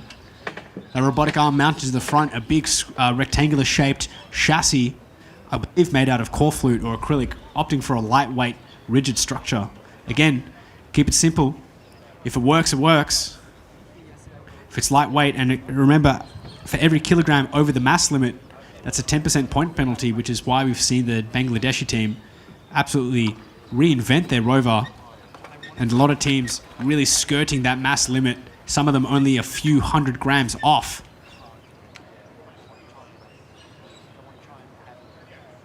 So we can see that excavator bucket mounted to the end effect of those gripper jaws. And the team right now, they're weighing in for this excavation and construction task, where the judges will give them a field brief, introducing what time they're allowed to set up their base station, what time they're allowed to turn the radio on, and of course what time they're allowed to load the rover onto the pitch.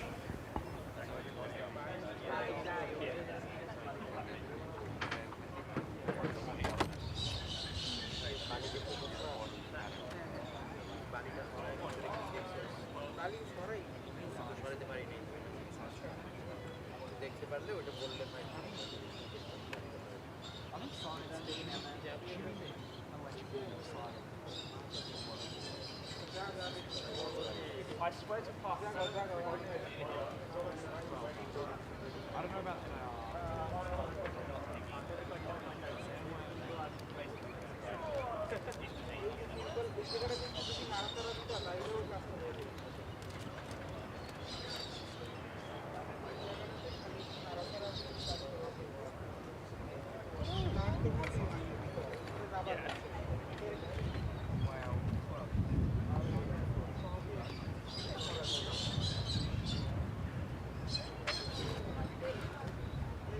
There is the scoreboard right now. Project Scorpio up in the lead, followed tightly by Monash University and QUT.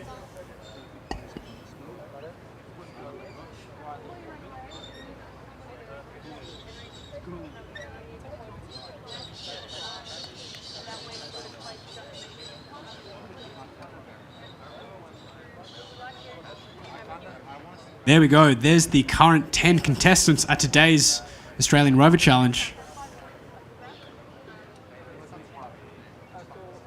Project Scorpio with a very comfortable 40-point lead. And again, Monash, Nova, Rover and QUT barely over a point separating them. A huge amount of competitive nature right here. Every decision they make over the next 2 days will really matter for this top 3 podium finish. And of course, UQ Space tied on their heels with a 20-point difference. Again, there's lots of points available during the space resources presentation and mapping and autonomous presentation where if they can successfully justify to us, the judges, the implementation of their systems, they could secure some well-needed points. Of course, University of Adelaide, 20 points behind them. University of Melbourne Rover team, 10 points behind Adelaide, followed by RMIT, Swinburne, Team Atlas, Rev from Bangladesh, and the University of Wollongong Rover team. And now that scoreboard could shift as the University of Wollongong come up to bat up next on the excavation construction task. And it's great to see this number of teams on the leaderboard. Not so much about the points.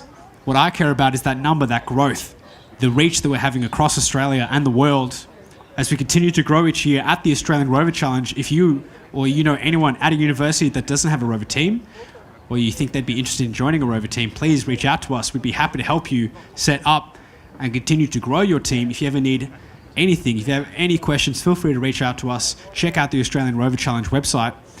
My name is Daniel Ricardo. I've also got my co-head judges with me, Henry Lowry and Lachlan Holden. Couldn't have done this without you. And here comes University of Wollongong loading up their Rover for their second attempt. Yesterday attempting the post-landing task, today attempting the excavation and construction task. And again, just like Team Atlas, lots of overnight tinkering, a complete redesign of their traction system. And I'm loving the use of zip ties and duct tape. Again, this is the bread and butter of every engineering team. Duct tape to keep it fastened down, just like zip ties.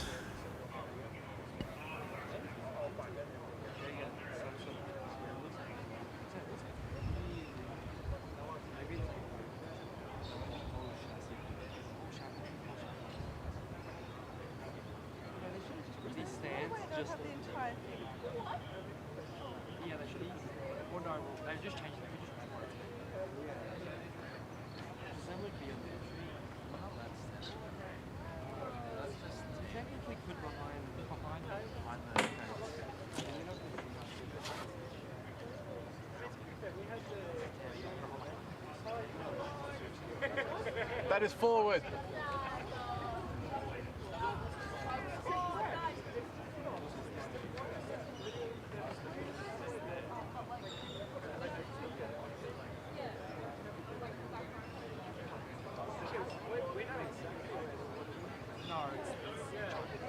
Not having a rerun of yesterday, going to go off forward this time.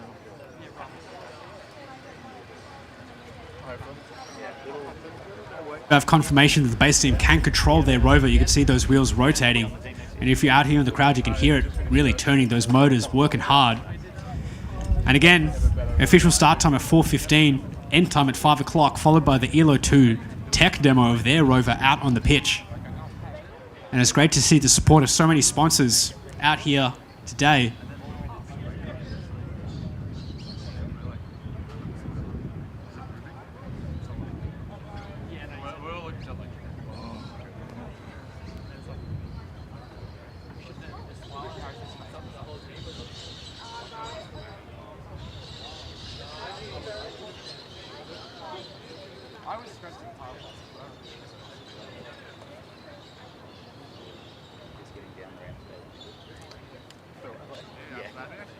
No backflip attempts today?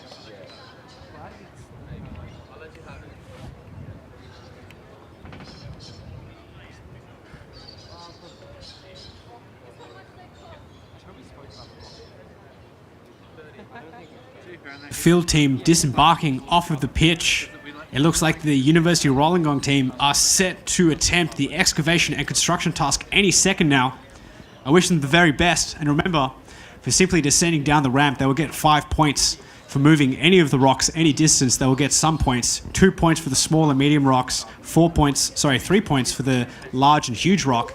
And of course, if they're able to excavate any regolith and deposit it into that hopper, there's some valuable 5 points necessary for them. And of course, this is a scaling factor. If they can get up to 10 kilos or more, they could get up to 25 points. So let's see what the University of Wollongong can achieve. And again, if you remember that leaderboard tally, I think a very small amount of points can really bump them up that leaderboard and change things. And of course, we've got 2 more days of exciting action brought to you by iSpace at tomorrow's iSpace Space Resources task and Sunday's Boeing mapping and autonomous task. And I can't wait for them. It'll be a doozy.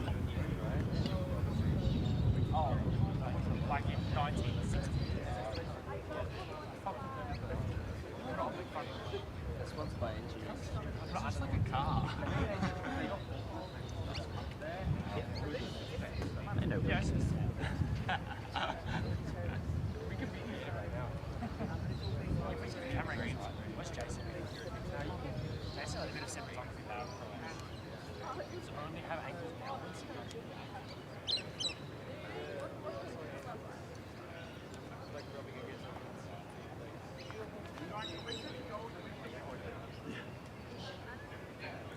Dude, when QT was first,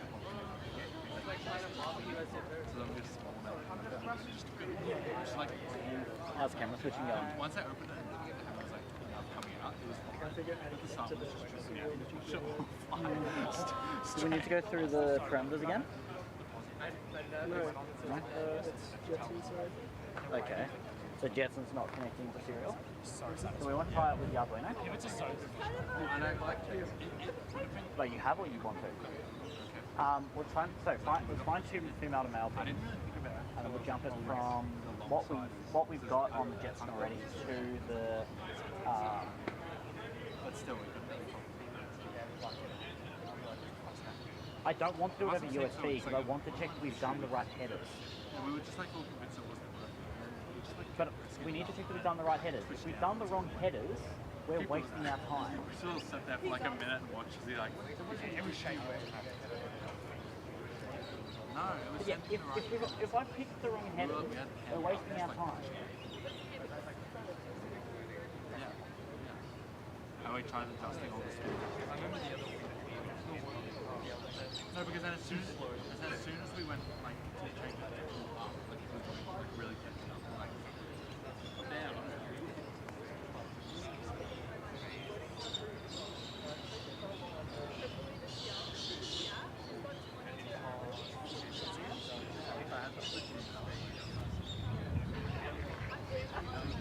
I still think we just try it. We use those pins to save the Arduino. Well, that's it. And then we just try it and give them the game. There's a few of them that are like, there's a few of them that could be. I'll just try to try.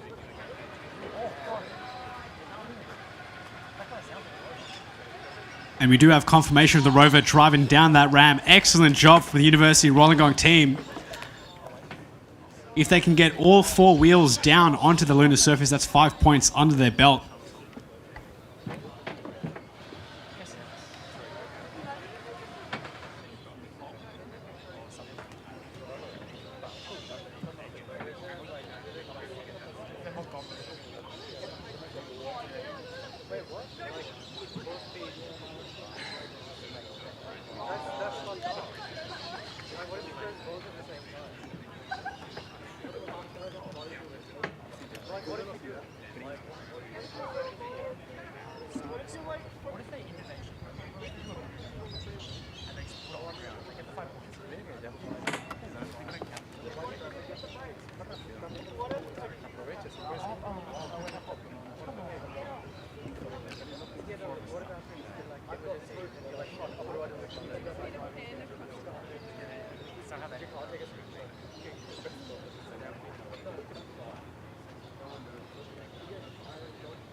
Ah, esa flaquita. Ah, bueno, la de que sea B.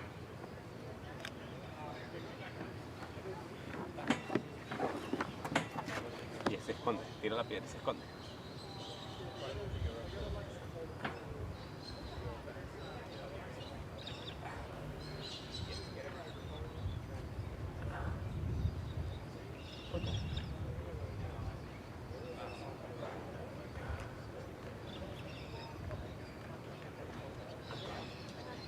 Ah, el bicho estaba allá en la...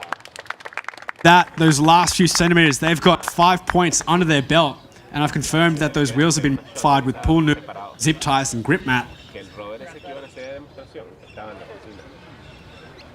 Sí.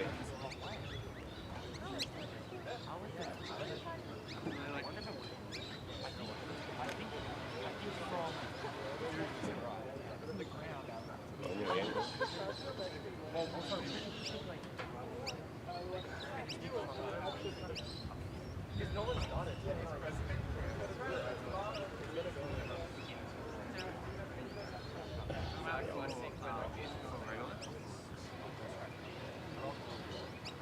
So we're down here, over at the pits, right next to the field. I'm joined by... This is... And what sub-team are you part of, Piers? I'm head of the electrical team. Awesome. So this is a new Rover team from the University of Wollongong, and you guys have joined the Rover Challenge in less than a year. So when did you guys start first discussing of the idea of a Rover, and when did development really start? I think it was just about 3 months ago, yeah. So this whole Rover was done in a really rapid time, so sensational job to everyone, and the fact that you're moving out here on the pitch is a real testament to the amount of work and dedication you guys have put in. So I'm really, first off, congratulations, and second off, I'm really looking forward to the performance at tomorrow and Sunday's tasks. So can you speak a little bit to the modifications you made to your wheels? So we took 2 of them off. That might be a big thing from the rocker bogie in the middle there, but we've done some very scientific modifications of adding some pool noodles and grip mat, and we just secured them with very secure cable ties and zip ties. Yeah, I'm loving it. And the traction's really paying off. And again, there's never enough zip ties that you can use on a Rover. No, yeah. And I can really see that modification made by removing those 2 extra wheels, reducing it from a rocker bogie just to a rocker, right? So now you've got a huge reduction on mass and complexity. So it's great to see that overnight ingenuity. And again, I'm loving seeing all these Rovers make really leaps and bounds in terms of modifying their Rover to adapt to the scenarios. And again, one of the most important things, I'm sure you can all attest to this, is the experiences you get by being here in person and feeling the competition environment and knowing what is actually required for your Rover. So what are one of the major things that you've taken home in the last 2 days in terms of modifications you might make for the Rover? We really need to reduce the weight. That's a big known. We've got lots of ideas to do that. Like our batteries, we can easily replace with much lighter ones, and just all over the place. Lots of little things to be trimmed up and sort of spruced up a fair bit. Yeah. So that excavator payload on the front, that's attached to the robotic arm, correct? Yes, that is. Fantastic. And again, if you guys manage to move any of those rocks any distance, if you get to put any dirt into that hopper, that's some well-needed points. But again, first off, congratulations. And it's amazing to see this system moving across the surface. With 25 minutes left, there's lots to be done. And again, lots of things to be decided in terms of interventions, repositions. And I wish you all the best, and congratulations on making it out here. Oh, thank you very much.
That was huge. Oh, do they? I had no idea though. So the next step we need one each.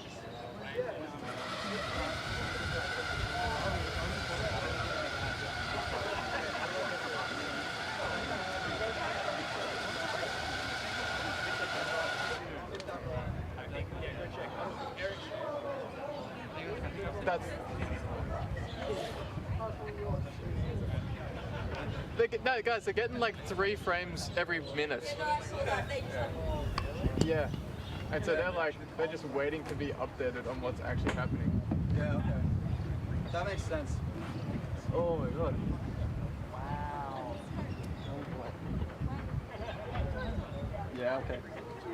They got out of the bog though, that was good. Yeah. That's really good. That's, yeah. The wheels work. Yeah, nah, we've done well on them. So they're still just seeing them. I know what they're doing. They've been called an intervention. Maybe if they do you reckon restarting would work? Oh no, you I know what's happening. It's full of tears and sad pages. Every page.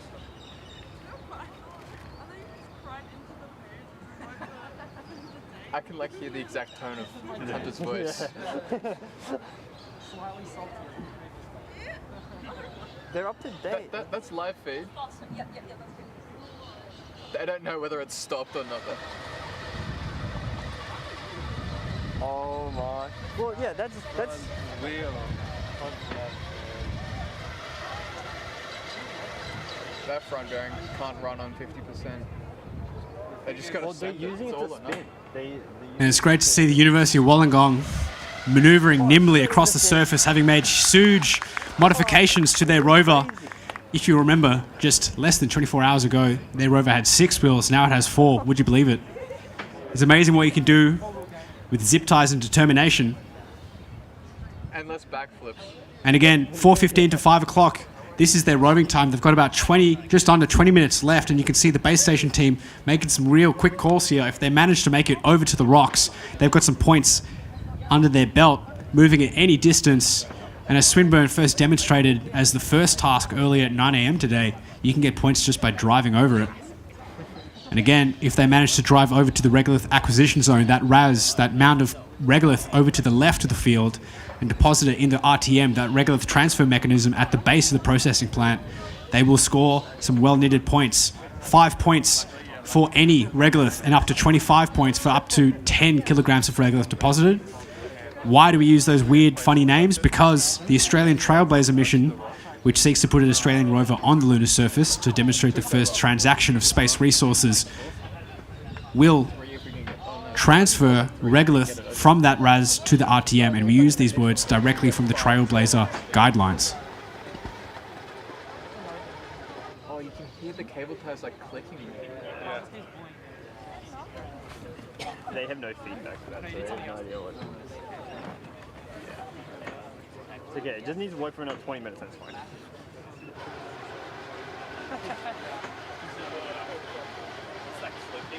That's the cable ties. That's cable ties? What's ripping on that back? The like zip ties.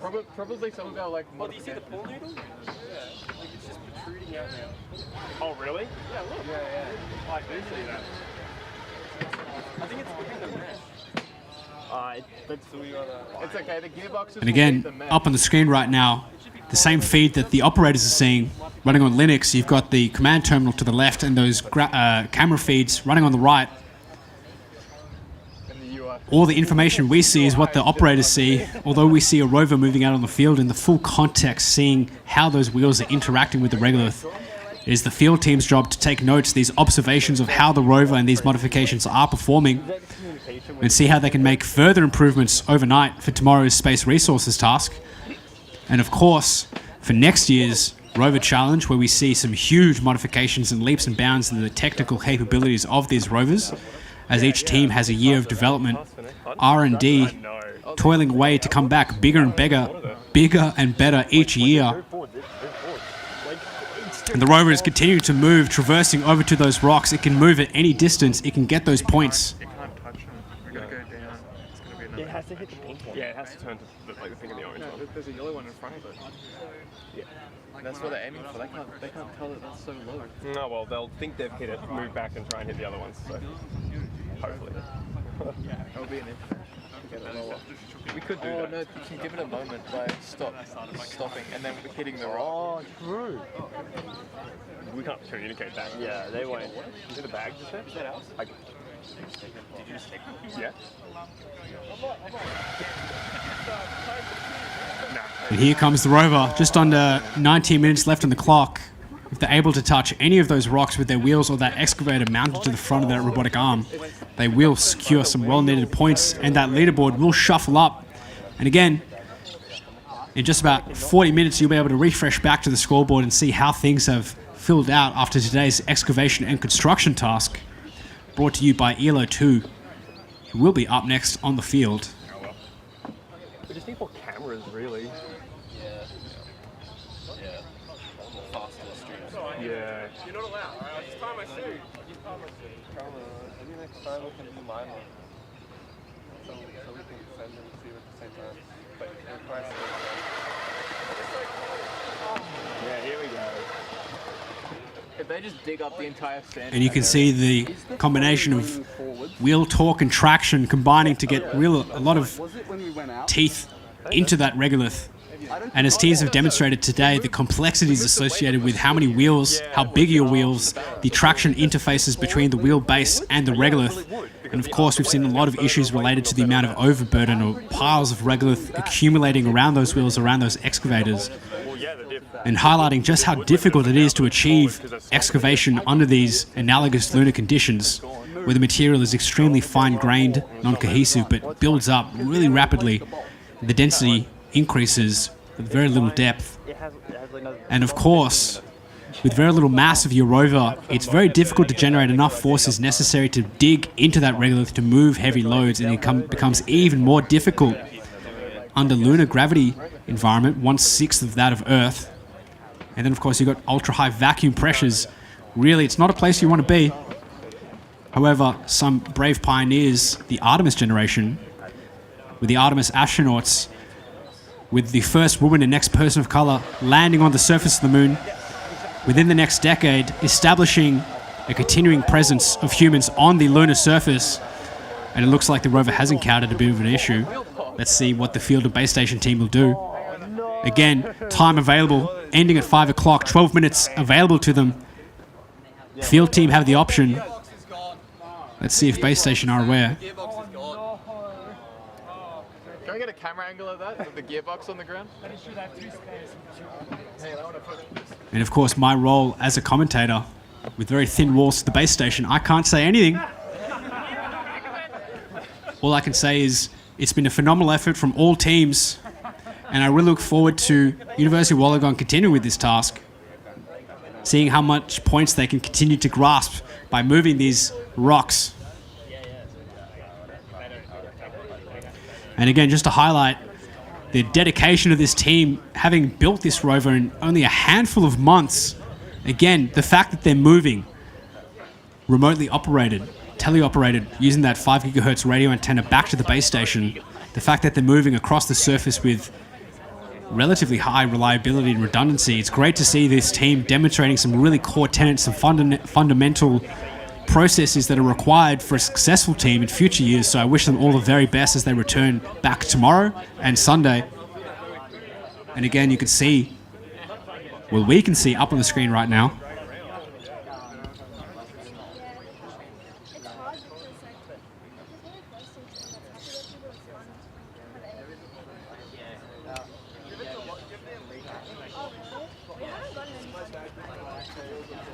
and it does look like the field team have been called in for an intervention. This is where the base station team calls for an intervention from the field team to perform some maintenance. And it looks just like the Formula 1 car driving into the pits, getting its wheel adjusted. Petrol filled up. I would know. My name is Daniel Ricardo, and bringing to you live from Roseworthy campus in sunny South Australia, hosted by the University of Adelaide. Welcome to the 4th instalment of the Australian Rover Challenge. You are joining me here at the end of the excavation and construction task sponsored by ELO 2.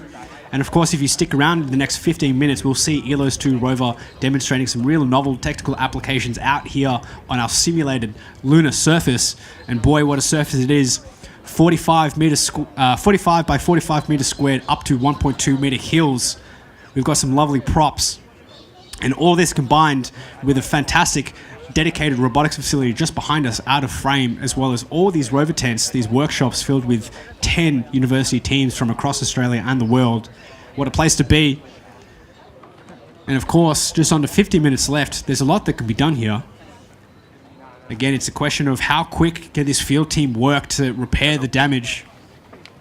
If they can move but a meter, they could move these rocks, could secure some points. Their gearboxes are just falling apart. Their gearboxes, so the ones that the motor between the wheels, have fallen apart. And for those who may be wondering, why is the rover doing all these really bizarre tasks? Well, this is what will be expected of a Foundation Services rover as it is transported to the moon, and it is to demonstrate some really foundational properties towards establishing a base that is required for a permanent human presence. The moon is covered in a large range of rocks and boulders, which have gradually worn down by space weathering. There is no atmosphere on the moon, which means there is no wind or rain. The space weathering is from meteorites smashing into the Earth, breaking up those rocks into a fine-grained dust we call lunar regolith. And we can use this lunar regolith to actually construct features like berms and structures and shielding against the radiation at ultra-high extreme temperature that we see as the diurnal changes across the lunar surface. Which is why we've got 2 of the 3 activities, including regolith excavation and deposition, and then rock clearing. So this is a foundation process that a rover would have to do: clear out some rocks and move some regolith to make sure that the area is flat and safe for humans to traverse or build structures. And then, of course, the paver construction activity, where the team deploys some pavers they've built themselves to create a dust mitigating feature. And as long as they can justify to us, the judges, what that feature is and what purpose it provides. Now, why do we care about dust? Because the moon is covered in this ultra-fine particulate called lunar regolith, or extraterrestrial soil. Now, this dusty material is so fine-grained, it's analogous to smoke. And if you inhale that, it's like asbestos, only this time, because it's a silicate mineral, you'll get silicosis. Now, the Apollo astronauts noted that dust is the biggest hurdle or challenge that faces the return of humans back to the moon, because it gets everywhere. It gets in between seals and joints. It caused one of the failures of the Apollo 15 soil corer from being pulled out of the lunar regolith, causing one of the Apollo astronauts to pull his shoulder. Again, it causes lots of issues. It actually caused the lunar rover to be stuck, causing the Apollo astronauts to get out, pick up the rover and move it. Lots of issues. And it isn't just excluded to the moon. We've had some similar issues cause the Spirit Mars exploration rover on Mars to become permanently stuck, preemptively ending its mission as it became stuck, and dust from the Martian wind and dunes accumulated on its solar panels, causing it to become ever but slowly less powered and eventually falling asleep. So again, just to highlight some of the challenges associated by the dust and debris that covers the extraterrestrial surfaces that we call home in our solar system. And again, 4:44, 16 minutes left available for the University of Wollongong.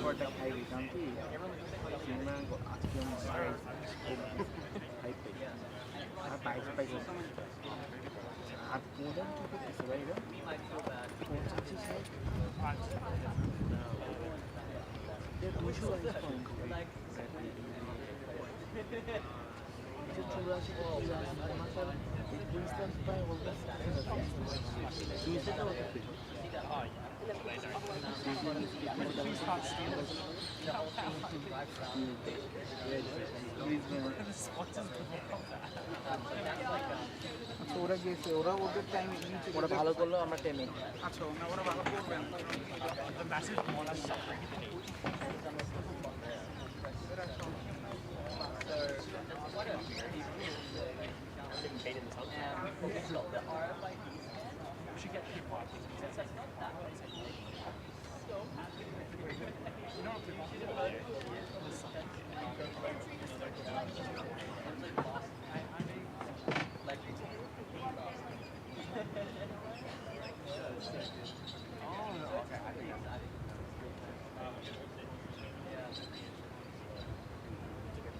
With 9.5 minutes left, the field team out on the pitch performing some well-needed repairs to that Rover, and looks like the wheel came off.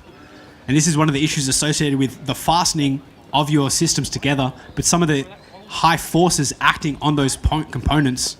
And again, this is their first time out at the Australian Rover Challenge, so the fact that they managed to achieve so much, real testament to the team, and congratulations for all the hard work they've invested. And again, there's been a lot of innovative modifications done to the Rovers in the last 24 hours, so it's great to see that the modifications they made to their Rover wheels and chassis did pay dividends in terms of getting them able to traverse across the lunar surface and score some points by descending down the ramp. So I'm looking forward to, in the next 24 hours, how all the Rovers look as teams work furiously over the night to make their modifications to get prepared for the iSpace Space Resources task, followed by the Boeing Mapping and Autonomous task on Sunday, after which we will crown the champion of the 4th installation of the Australian Rover Challenge. Now, in the past, Monash Nova Rover are the reigning champs, having won the previous 3 Rover Challenges, but the current layout of the scoreboard, it looks like that Australian title may be stolen by the Poles. So congratulations to all the teams for making it so far. But time will tell. 2 more tasks remain. Murphy's Law, anything could go wrong for any team. The title could be snatched by anyone. Really looking forward to how things fall out over the next few days, and I'm happy to commentate and continue to provide my insight.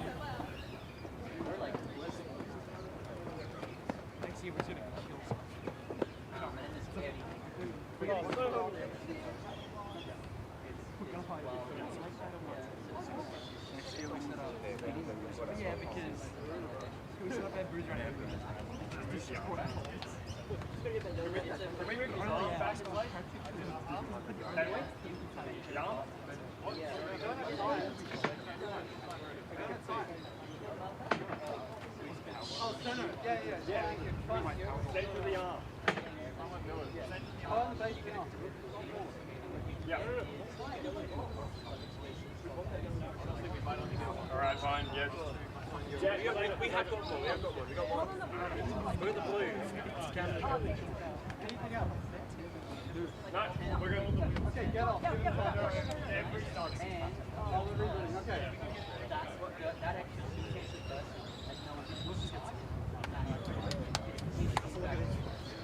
Yeah, I want to have a look.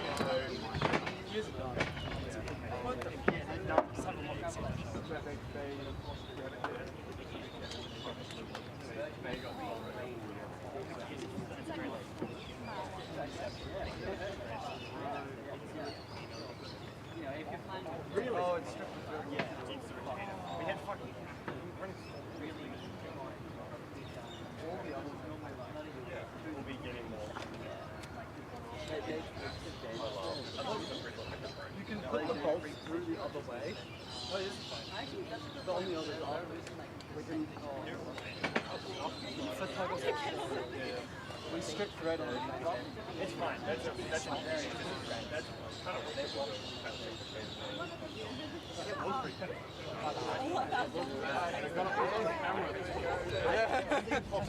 I saw it. We got footage. We stripped the threads off a retaining ring. I'm honestly surprised it wasn't a 3D part that didn't have it broke. You have a way to fix this tomorrow? So again, up on the screen right now, you can see the current state of the University of Wollongong Rover. That rear right wheel having disassembled itself off of the Rover. And again, so the field team are performing some well-needed maintenance. If they're able to reattach the wheel or move any distance,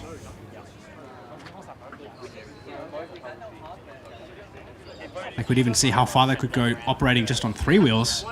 Anything's really possible here.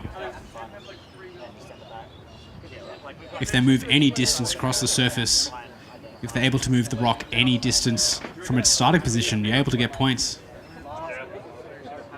5 minutes left. You can see some of the modifications made overnight. So originally they had 6 wheels and a rocker bogie system. Now they've got 4 wheels and a rocker. They've added some traction from using a grip mat, zip ties, and pool noodle. And their modified robotic arm, including a bucket excavator machined out of aluminium.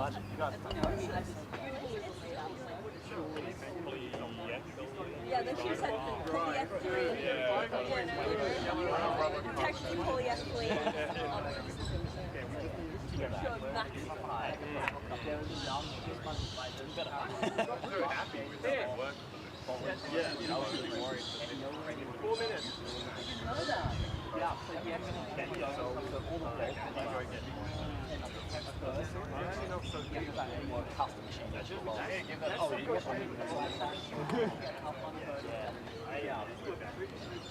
That was the one that was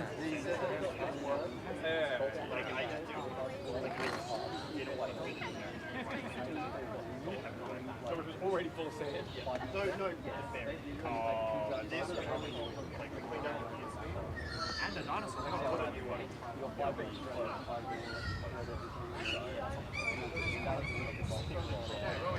We got down the ramp and we touched the ramp. We also were running into the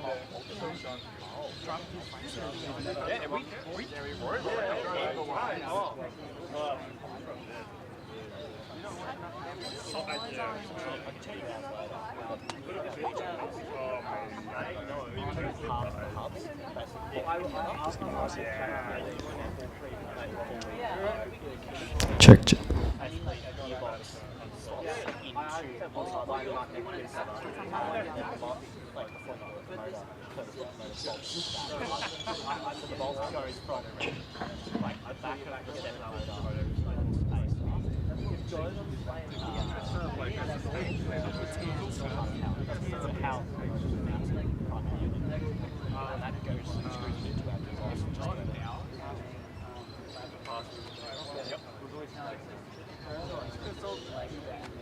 I can check it. 2.5 minutes left for the team. Making some last-minute adjustments. I'm really keen to see the modifications another 24 hours will give us. And a huge shout-out to Team Atlas from Bangladesh for almost a complete reinvention of their Rover. That was phenomenal. It was zipping across the field. And again, in less than 24 hours, I hope you join us for tomorrow's iSpace Space Resources tasks, starting at 9 a.m., where each of the teams will traverse across the field, look for 2 deposits of either icy regolith or ilmenite-enriched sand.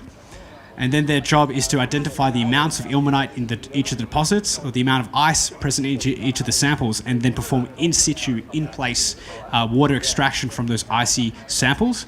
And this is demonstrating an end-to-end supply chain of resource identification, extraction and processing, which is going to be demonstrated in the upcoming missions as we return to the moon. And why are we doing all of this? Well, because if we want to send humans back to the lunar surface, we can't keep shipping all the resources necessary for their survival. We need to demonstrate that they can survive on the moon using the resources available there to them. And again, this is what in situ resource utilization means, ISRU. In situ meaning in place, and resource utilization meaning utilizing what is available to you, living off the land. And again, just over 1 minute left. The time is ticking down. We're not going to increase our 1 minute exactly.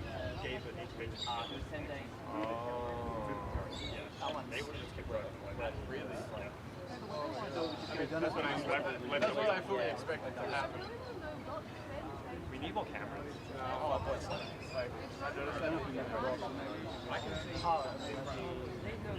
Yeah. Yeah, exactly. It's minus 2, so this could be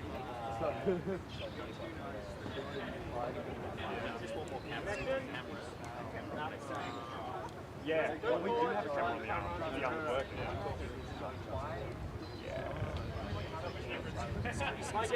Alright, we're done. No, hold on, just let the time run. You know, last We're thinking about it. It's Alright.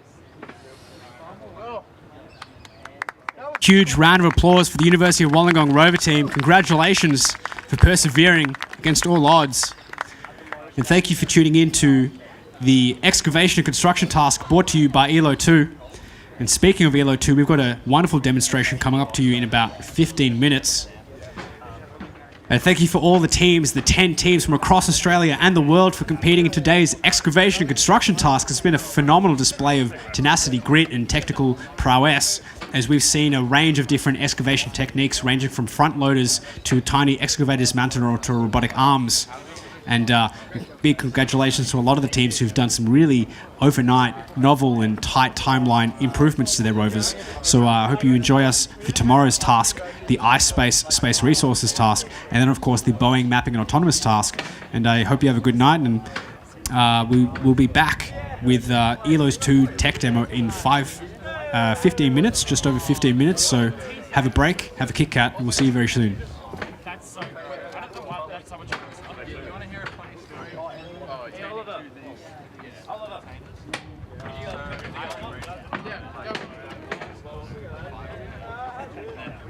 Like at the start, like obviously, very much not a bit. Is it straight? Yeah, we're like the street teams are right walking.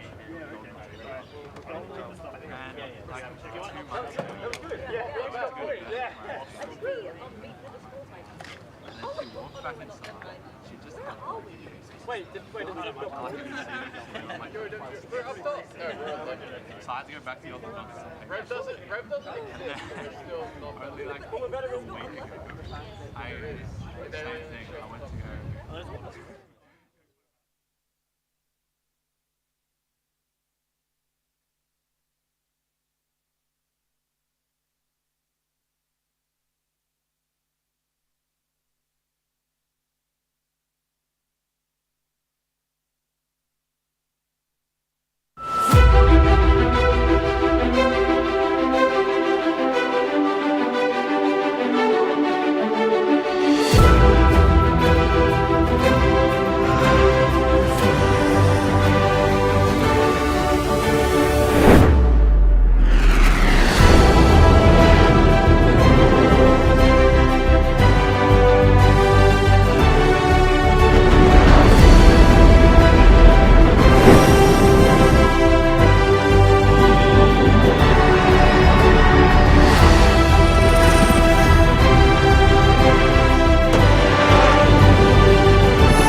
sunscreen on.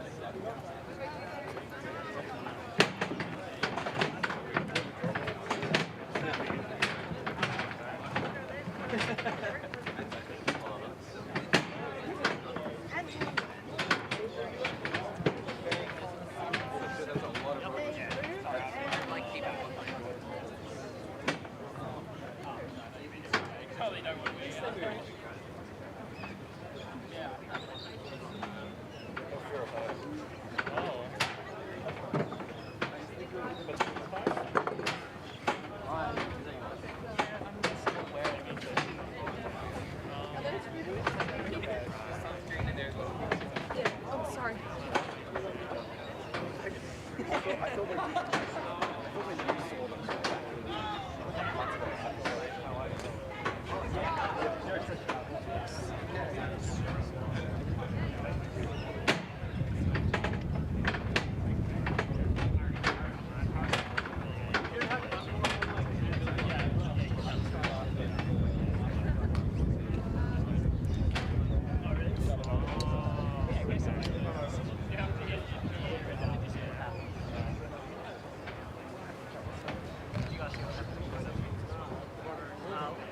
Yeah. So they got down the ramp fine. Yeah, scoop doesn't work properly. So they had to pull it in to get to minimum size. So when they got halfway down the ramp, they did an intervention to move it out. Starting over size is 30%. Intervention so that was fine. That was planned. So they get down. They start to fine. They get out.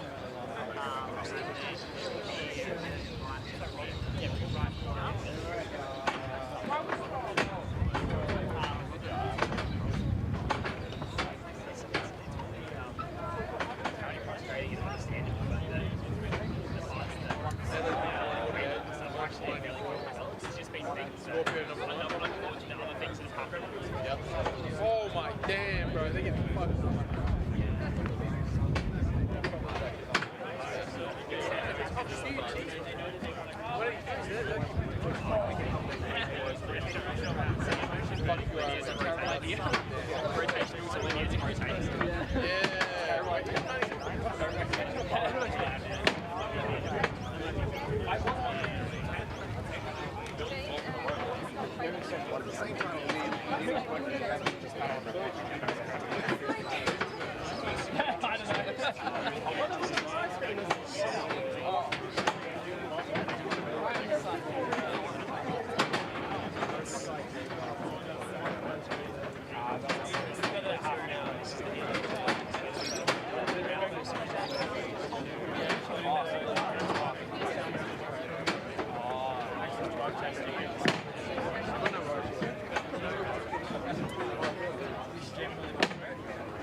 Let's see your sticker.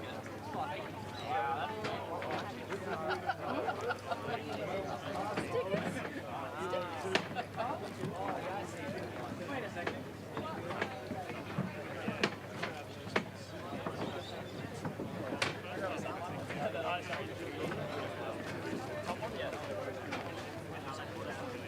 A reserved front row is for you, Chris.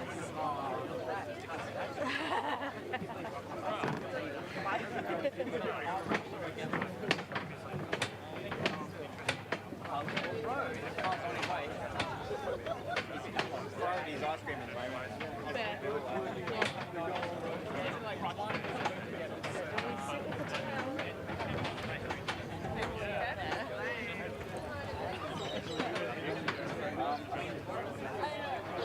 only just got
I knew you.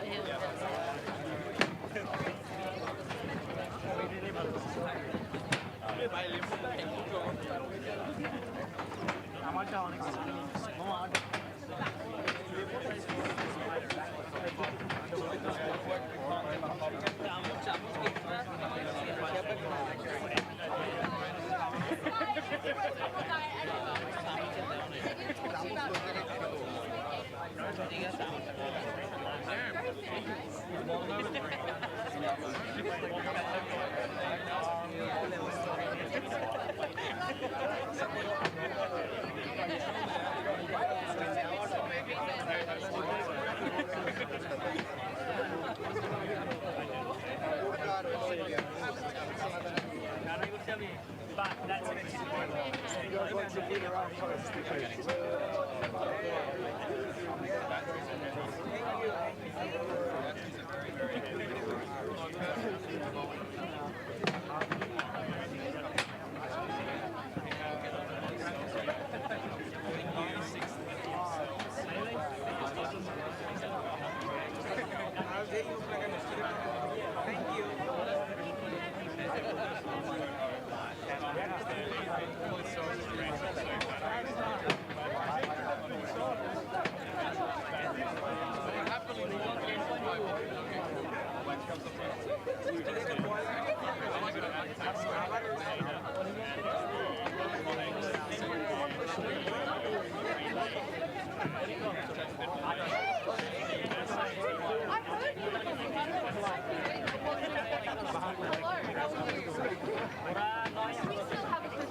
Cool. Hello, hello, hello. Is this thing on? Can it run here? Now? It's dropping in and... Test this one. Is this one any better? Let's see. I think that, yeah, it doesn't seem to be dropping out. Okay, this one is better. You can hear me. Yep, thumbs up, even from the back. Thanks, guys. Unimalb over there in the shade. Can you guys hear me? Yeah? I got 1 thumbs up. Fantastic. Casserole. Gonna grab it. Cool. Thank you, thank you, thank you. Thanks everyone for joining me on what's been a fantastic second day of the Australian Rover Challenge. Please give yourselves a round of applause.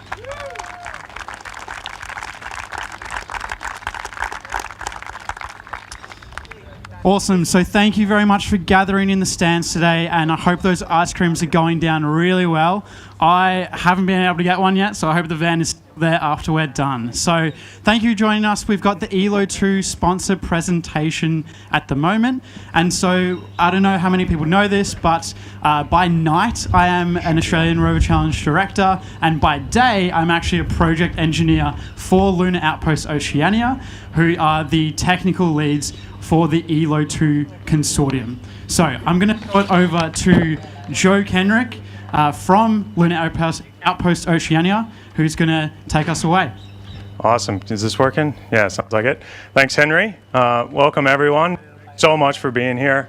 So we got part of the ELO 2 team up here, but several others throughout the stands. You know, I just want to kick it off saying this challenge is so cool. We've been really excited to be a premier sponsor of today and witness all of the challenges that you guys have been overcoming, you know, just in the normal operation. We were here last year and we had a smaller presence, and just from witnessing what you guys were able to do last year, we were so impressed. Hired almost our entire engineering team from former Rover Challenge participants. So this year we wanted to come back, you know, full force, be a premier sponsor, be really involved, and continue to seek talent. You know, we're going to be hiring again pretty soon, and you guys are getting just excellent real-world experience. So what we're doing today, a little alluding to the rover here, is talking about Trailblazer. So the Australian Space Agency's Moon to Mars initiative is about bringing businesses and research organizations along the journey with NASA to the moon and beyond. So aligning with this initiative, the Australian Space Agency has created the Trailblazer program. The program has a number of objectives around, you know, bolstering the Australian space economy, generating STEM interest, and generating pathways for students into STEM careers, which again is why we're really interested. So I'll tell you a little about the mission before we kind of get into who we are more and this rover here. So the Trailblazer mission is slated to launch later this decade. It will be Australia's first mission to the moon. It will fly with a CLIPS lander, which will land in the lunar South Pole. It will then disembark from the lander, autonomously drive around, find areas of interest, and collect some regolith. We'll demonstrate that for you here. And then bring it back to the lander to a NASA processing unit that will actually extract oxygen from the regolith, completing the first ever resource extraction mission on the moon. So this is a really exciting mission, not just for Australia, but for NASA and the global space sector. So we'll talk more about the rover and the challenges, but before we do, I'll hand it over to Ben to kind of talk about ELO 2 and the team. Thanks, Joe. G'day, everyone. My name is Ben Sorensen. I'm from EPE, and I'm the ELO 2 Consortium Director. So I get to work with our awesome team, and you see a few of them here, and co-lead with Joe to make sure that we can put our best foot forward in what we think is a national mission for the country, something that we should all be proud of.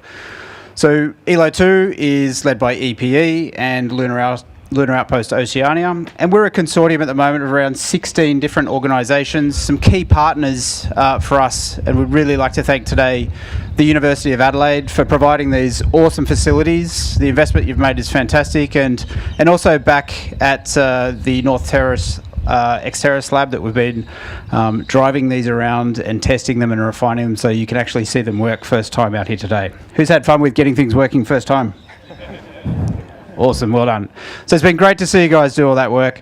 So thank you very much for the University of Adelaide for providing the facilities and working with us today, and getting all this up and running. We also work really closely with RMIT, the University of Melbourne, the Australian National University, Colorado School of Mines, Innovor, and our great partner over here, Element Robotics.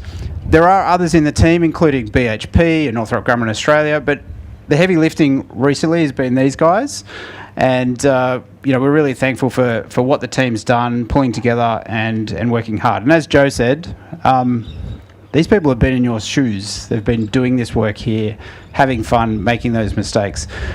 So it's a true industry research partnership, collaboration. And what we're really interested in doing for this national mission is showing those pathways from research to industry, not just space industry. We want to help grow the space industry side of things, but everything we do in space has application here on Earth in mining and agriculture, even aged care and all these other things that you may not even think about. So part of what we want to do is help people like you and others that have yet to come through, like the schools we visit, understand what those pathways are and imagine a different and better future, thanks to the work that we can all do together in space. Awesome. Thank you, Ben. I'm going to grab this off you. I'm going to jump around this side now, and I'm going to get Katie over here to introduce herself and then tell us a little bit about this prototype that we've got roaming around the surface. Hi, I'm Katie Doyle. I'm the Principal Systems Engineer at Lunar Outpost Oceania, and this is our prototype. So in here we've got a lot of our representative flight hardware. So this is not just smoke and mirrors. This is a real legitimate prototype where we are testing out our architectures, our electrical architecture, our motor control architecture. We put a lot of work into this to test out exactly what we expect to be on the flight rover. So we are even going so far as to actually operate this live. So this isn't a canned program. Yeah. Awesome. Yeah, sweet. Thanks, Katie. I'm an engineer, not a public speaker. Well, I'm an engineer too. I'm an engineer too. So I guess the question is, why is it important to test? And can you give us an overview? So you guys have been in town since Wednesday. What have you been doing throughout that period? Yeah, so you'll notice there's a couple other rovers just to the side here. Now, we've been doing a number of different tests prior to our PDR to confirm that our vision systems will be working as expected and that we understand what we're going to experience when we get to the lunar environment. We're doing mobility testing as well to make sure that our mobility system will work the same in the 1/6G that we're going to experience on the moon. So for that, we've developed a mass offloaded rover model. So that's the funny one with the electronics at the top there. So that is a 1/6 weight mass representative prototype. So it has its COG raised up because we've got the heavy motors at the bottom. That's why our electronics have to be higher to bring that COG up so we can do our mobility testing. So we've been trying out different wheel configurations and geometries and seeing how that functions when we come against the obstacles that we are expecting to see on the moon. So we've got some really amazing data on that, and we've been doing that at the Exteris lab at Adelaide. And that facility has been amazing for us.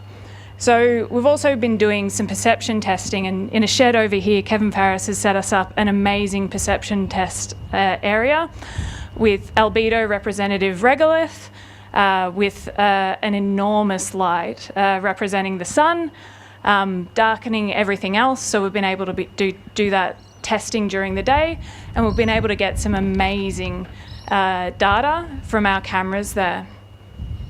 Awesome. So I think just before we saw the excavator actually doing a little bit of a movement, can you run us through some of the representative functions that this prototype will be displaying and what they will be in the actual mission?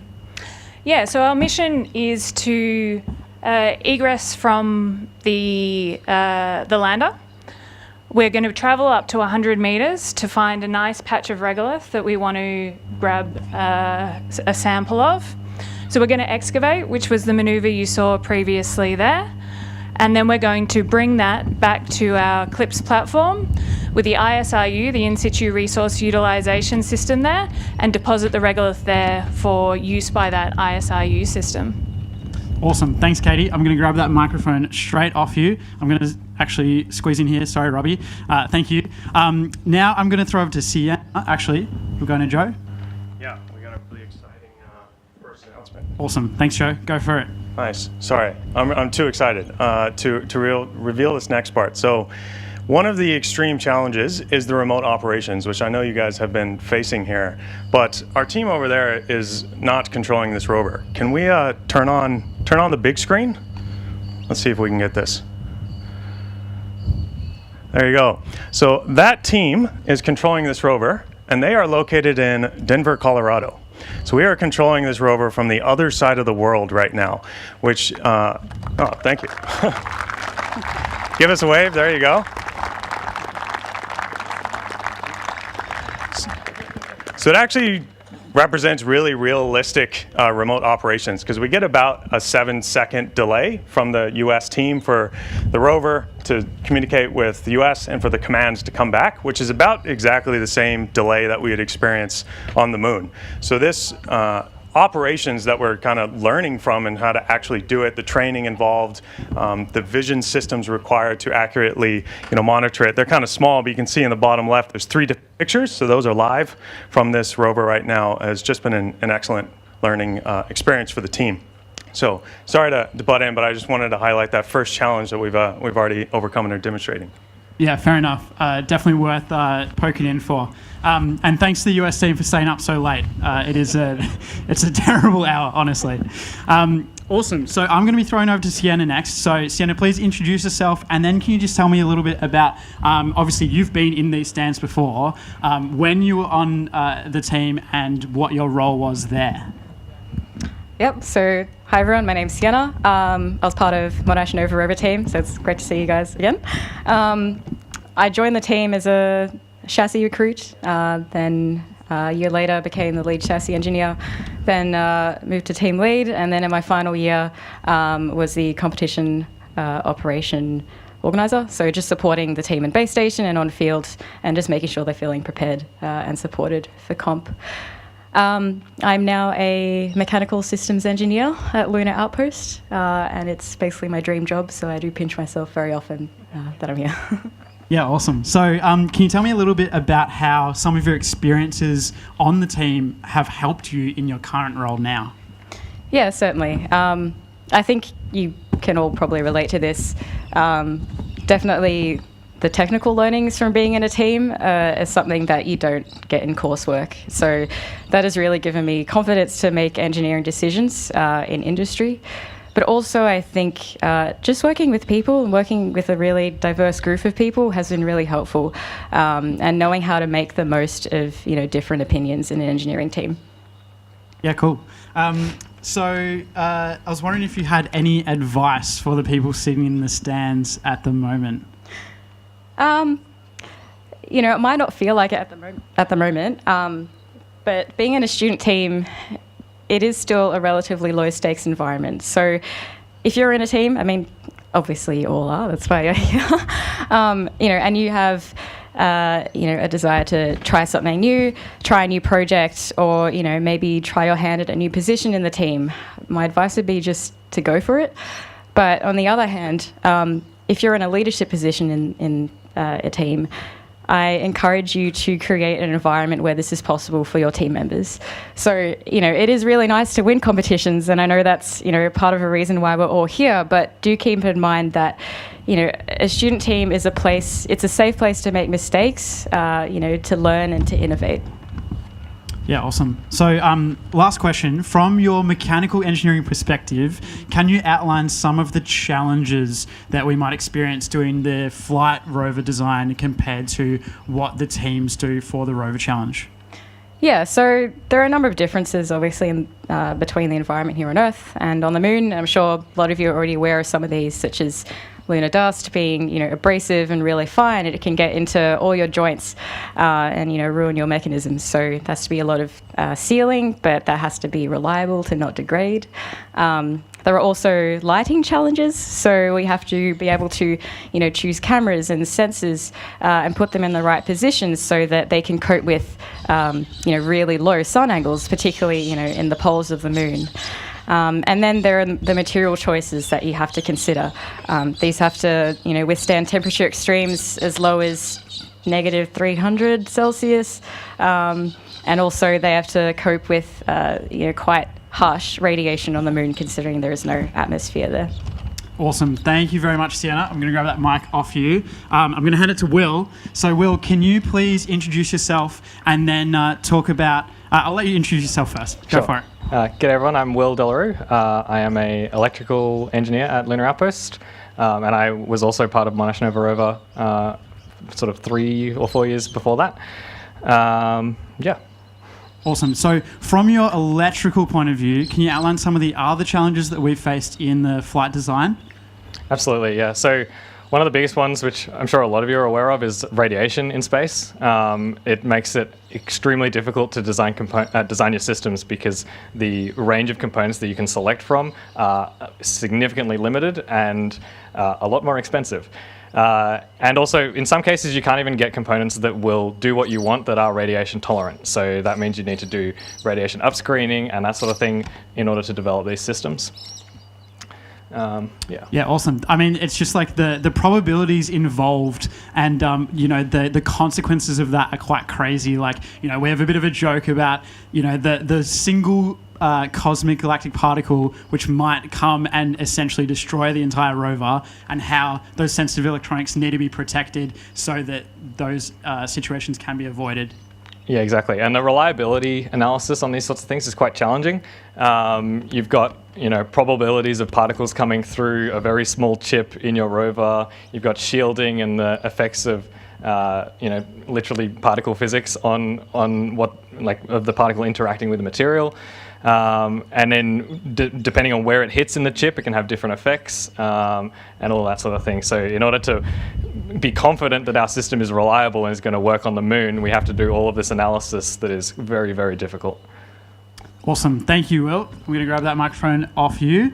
And we're going to go to the only person I haven't introduced yet. So I'll give that microphone. So that's Robbie. Robbie, can you please introduce yourself and then tell us a little bit about how we've brought some real-world robotics experience and then turn that into what we're seeing right here. Awesome. Thank you, Henry. So hi, guys. I'm Robbie. I'm from EPE, and I'm EPE's Innovation Manager. Mechatronics engineer by background, and at EPE our purpose is to enable and protect humans in hazardous environments, and you don't get much more hazardous than the Moon. And so we bring some real world experience to the project in supplying and maintaining and servicing robotic platforms that have to be highly reliable.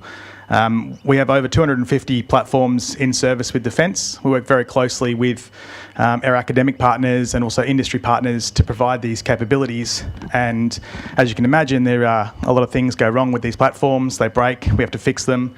So we've got a lot of experience around understanding how things can go wrong and ways to design around that and design for that.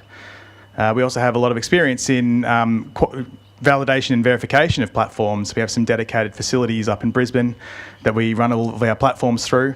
We also integrate complex C4 ISR, which in Defence there are a lot of acronyms, but lots of different types of sensors effectively, so chemical, biological, radiological sensors that we integrate onto platforms, uncrewed platforms, and understanding difficulties in those system integrations as well. So we put those all through our qualification testing facilities, and then we can understand what's required to make them redundant, make them reliable. Yeah, cool. So you said it's quite a hostile environment, the Moon. Yeah, it's pretty crazy that I think just about everything wants to kill you up there. There's not a lot which is going to go well. So I think Ben mentioned earlier in the presentation that we're not doing this just to go and explore the Moon and do all that space stuff, but we also are doing this for the Earth spin-offs that will be generated by it. Can you outline some possible applications for that from that? Yeah, sure. So effectively all the technologies that we're employing through the Trailblazer project, things like remote operation, as you saw there, the platform is being controlled from the other side of the world, and being able to drive a robot, even just not looking in a tent, as you guys have all experienced, can be quite difficult, relying on just your camera systems. How do you know what position your robot's in? How do you get out of trouble? How do you know how to navigate? That's all problems that is translatable to terrestrial robotics. Things like mapping and artificial intelligence, being able to autonomously navigate your environment and help rely on machines to augment your thinking, your decision-making process. That can all be translated to terrestrial robotics. Yeah, awesome. Thanks, Robbie. Yeah, absolutely. It's very hard to operate the rover without being able to see it. And so we do actually have a regolith inspection camera, is what we're calling it, which is on the underside above the scoop so that we can see what we're doing. I'm going to run back around here. But it was really cool to shout out to QUT for approaching that same problem by having the camera on the mini rover. I'm going to give the mic back to Joe. I'm going to pose the same question to you. Coming from Lunar Outpost, which is mainly or people might perceive it as a space company, what are some of the other spin-offs for Earth applications that you see for this technology? Yeah. I think Robbie hit on a lot of them. There's a lot of applications in defense, but also in mining, which is really, really exciting. It's weird to think about, but an underground mine is actually quite a similar scenario to the lunar South Pole. You have extreme lighting, some cases extreme temperature, unstructured terrains, no GPS, right? So all of the sensors, the software, the localization, navigation systems that you're using are directly applicable. So this program and our ability to develop these dual-use critical technologies are not only bolstering the Australian space ecosystem, but it's also helping the defense and mining, and as has been said earlier, ag and healthcare, aged care industry. So this is really exciting. I know you guys are mostly interested in the space stuff, but we did just want to say, the skills you're learning are widely applicable, which is really exciting. Awesome. Yeah, I was just going to say, it's really cool. Okay. I love the tracks that this makes in the regolith. It's really cool. Nice. Can we get the US team on the big screen one more time? Just give them a little wave. Sorry, this is so cool to me that this is being driven from over there. Nice. Thanks, Kayla. Cool. Well, to wrap it up, couple thank yous. First, thank you to the team here, ELO 2. This has been incredible. Like I said, we were here last year, right around the time that Trailblazer Stage 1 was announced. So 1 year later, we've hired the whole team and are already developing this and operating it from the other side of the world. So huge thanks to the team and everyone involved in ELO 2. Huge thanks to the Rover Challenge people and everyone that's put it on, Henry, Dan, Lachlan. There's a bunch of others. Huge thanks to the Andy Thomas Space Center at Uni Adelaide. John and Miles, Kevin, you guys have been awesome letting us test here all week and putting on this excellent opportunity for these students. I wish I had this opportunity when I was in uni. This is awesome. I'll let Ben add a couple more to kind of wrap it up. I'd just also add Jill as well, who's been a driving force behind the whole thing and getting all the sponsorship working. So thanks again to the university for all of the help as a partner in the consortium and for enabling the challenge over this week. Awesome. Let's see, how much time do we have? Any time for? Maybe a couple minutes. Yeah, I think we can do a little Q&A if you guys want, but to wrap it up, check out elo2.au, join the mission, and we'll be hiring soon. Cool.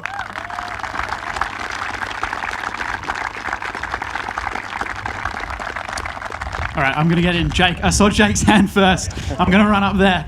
Oh, this is fun. I'll pass it to whoever it's most applicable to. Sorry. So you mentioned you'd be hiring. So on that note, what precisely does ELO 2 look for in graduates? What combination of skills? Oh, has this? Oh, yeah. No. What combination of skills? What sort of? We got it. I think I'm mostly hearing what combination of skills, characteristics are we kind of hiring for? What type of person does ELO 2 look to hire, essentially? Yeah, it's an excellent question. So, I'm here representing obviously all of ELO 2, but for the hiring side, specifically Lunar Outpost, so I'm can only speak to Lunar Outpost, but the great thing about ELO2 is there's 16 different organizations, so there's going to be a huge range of skills that we will be hiring.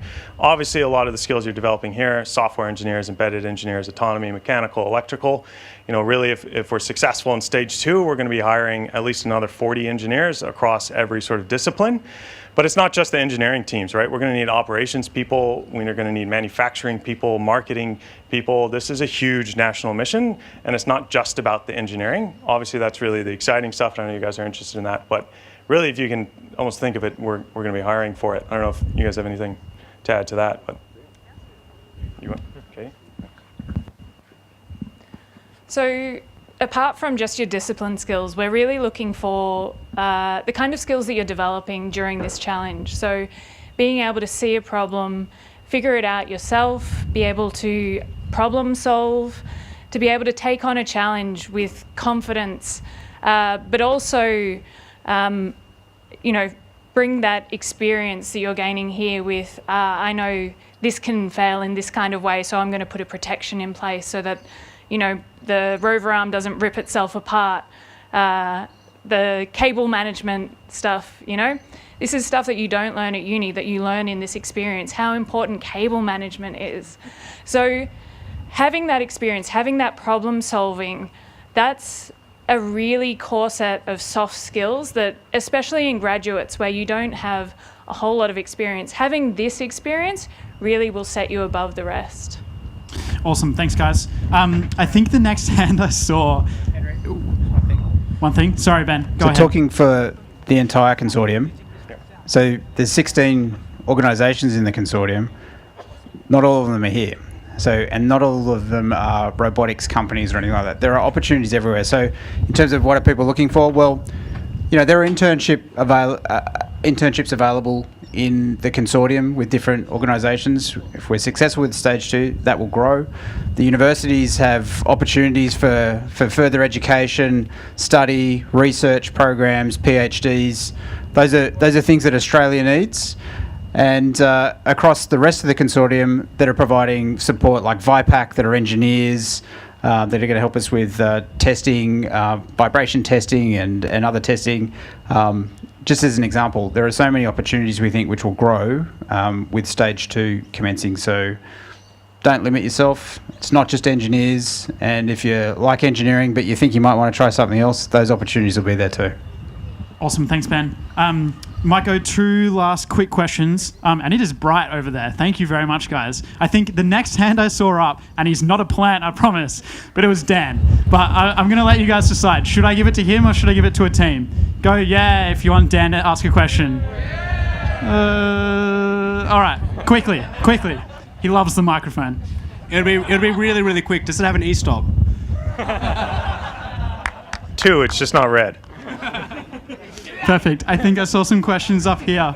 We are under different constraints and requirements to you guys. The ASA is not imposed. Hi guys, this is Team Atlas from Bangladesh, and we have traveled a lot, and this is awesome. A great experience for us. Thank you Australian Robot Challenge and University of Adelaide for giving us such an opportunity to participate in such a nice competition. It is such a privilege and such an honor for us. My question was that is the opportunity or the advantages you are giving, is that only for the Australian people or also for the international students or international competitors?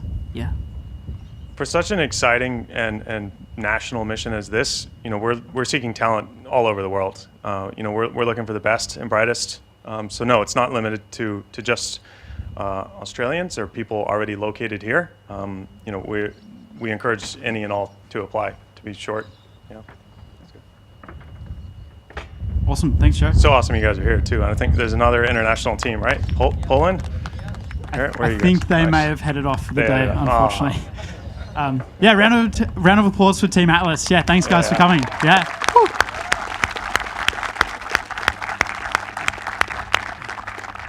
So I think that's about all the time we have. I really want to go get an ice cream. Hopefully they're still here. But I think the team, and it's not just us up on stage, like Ben said, we got a number of companies, Element are here, some more guys from EPE, some more from Learner Outpost. We'll probably be hanging around if you guys have any questions. We've got a lot of stickers, a lot of badges. Please come say hi. But thank you very much, for tuning in. And did you have any other closing words, Joe? Let's take Australia to the moon. Thanks, everyone.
Since opening our campus 150 years ago, we have constantly evolved. From our first pioneers in gender equality, we have inspired a new generation of leaders. If we saw closed doors, we'd be first to burst through them. As we have evolved the world around us, helping our students reach new heights. We have given shape to the laws of nature and the nature of our laws. We have helped preserve ancient languages while breaking new ground with the written word. Although we are proud of what we have achieved, we remain resolutely focused on the future. By continually becoming the change we wanted to see, the University of Adelaide has evolved into one of the world's leading universities. Because by making history today, we will build the world we want for tomorrow.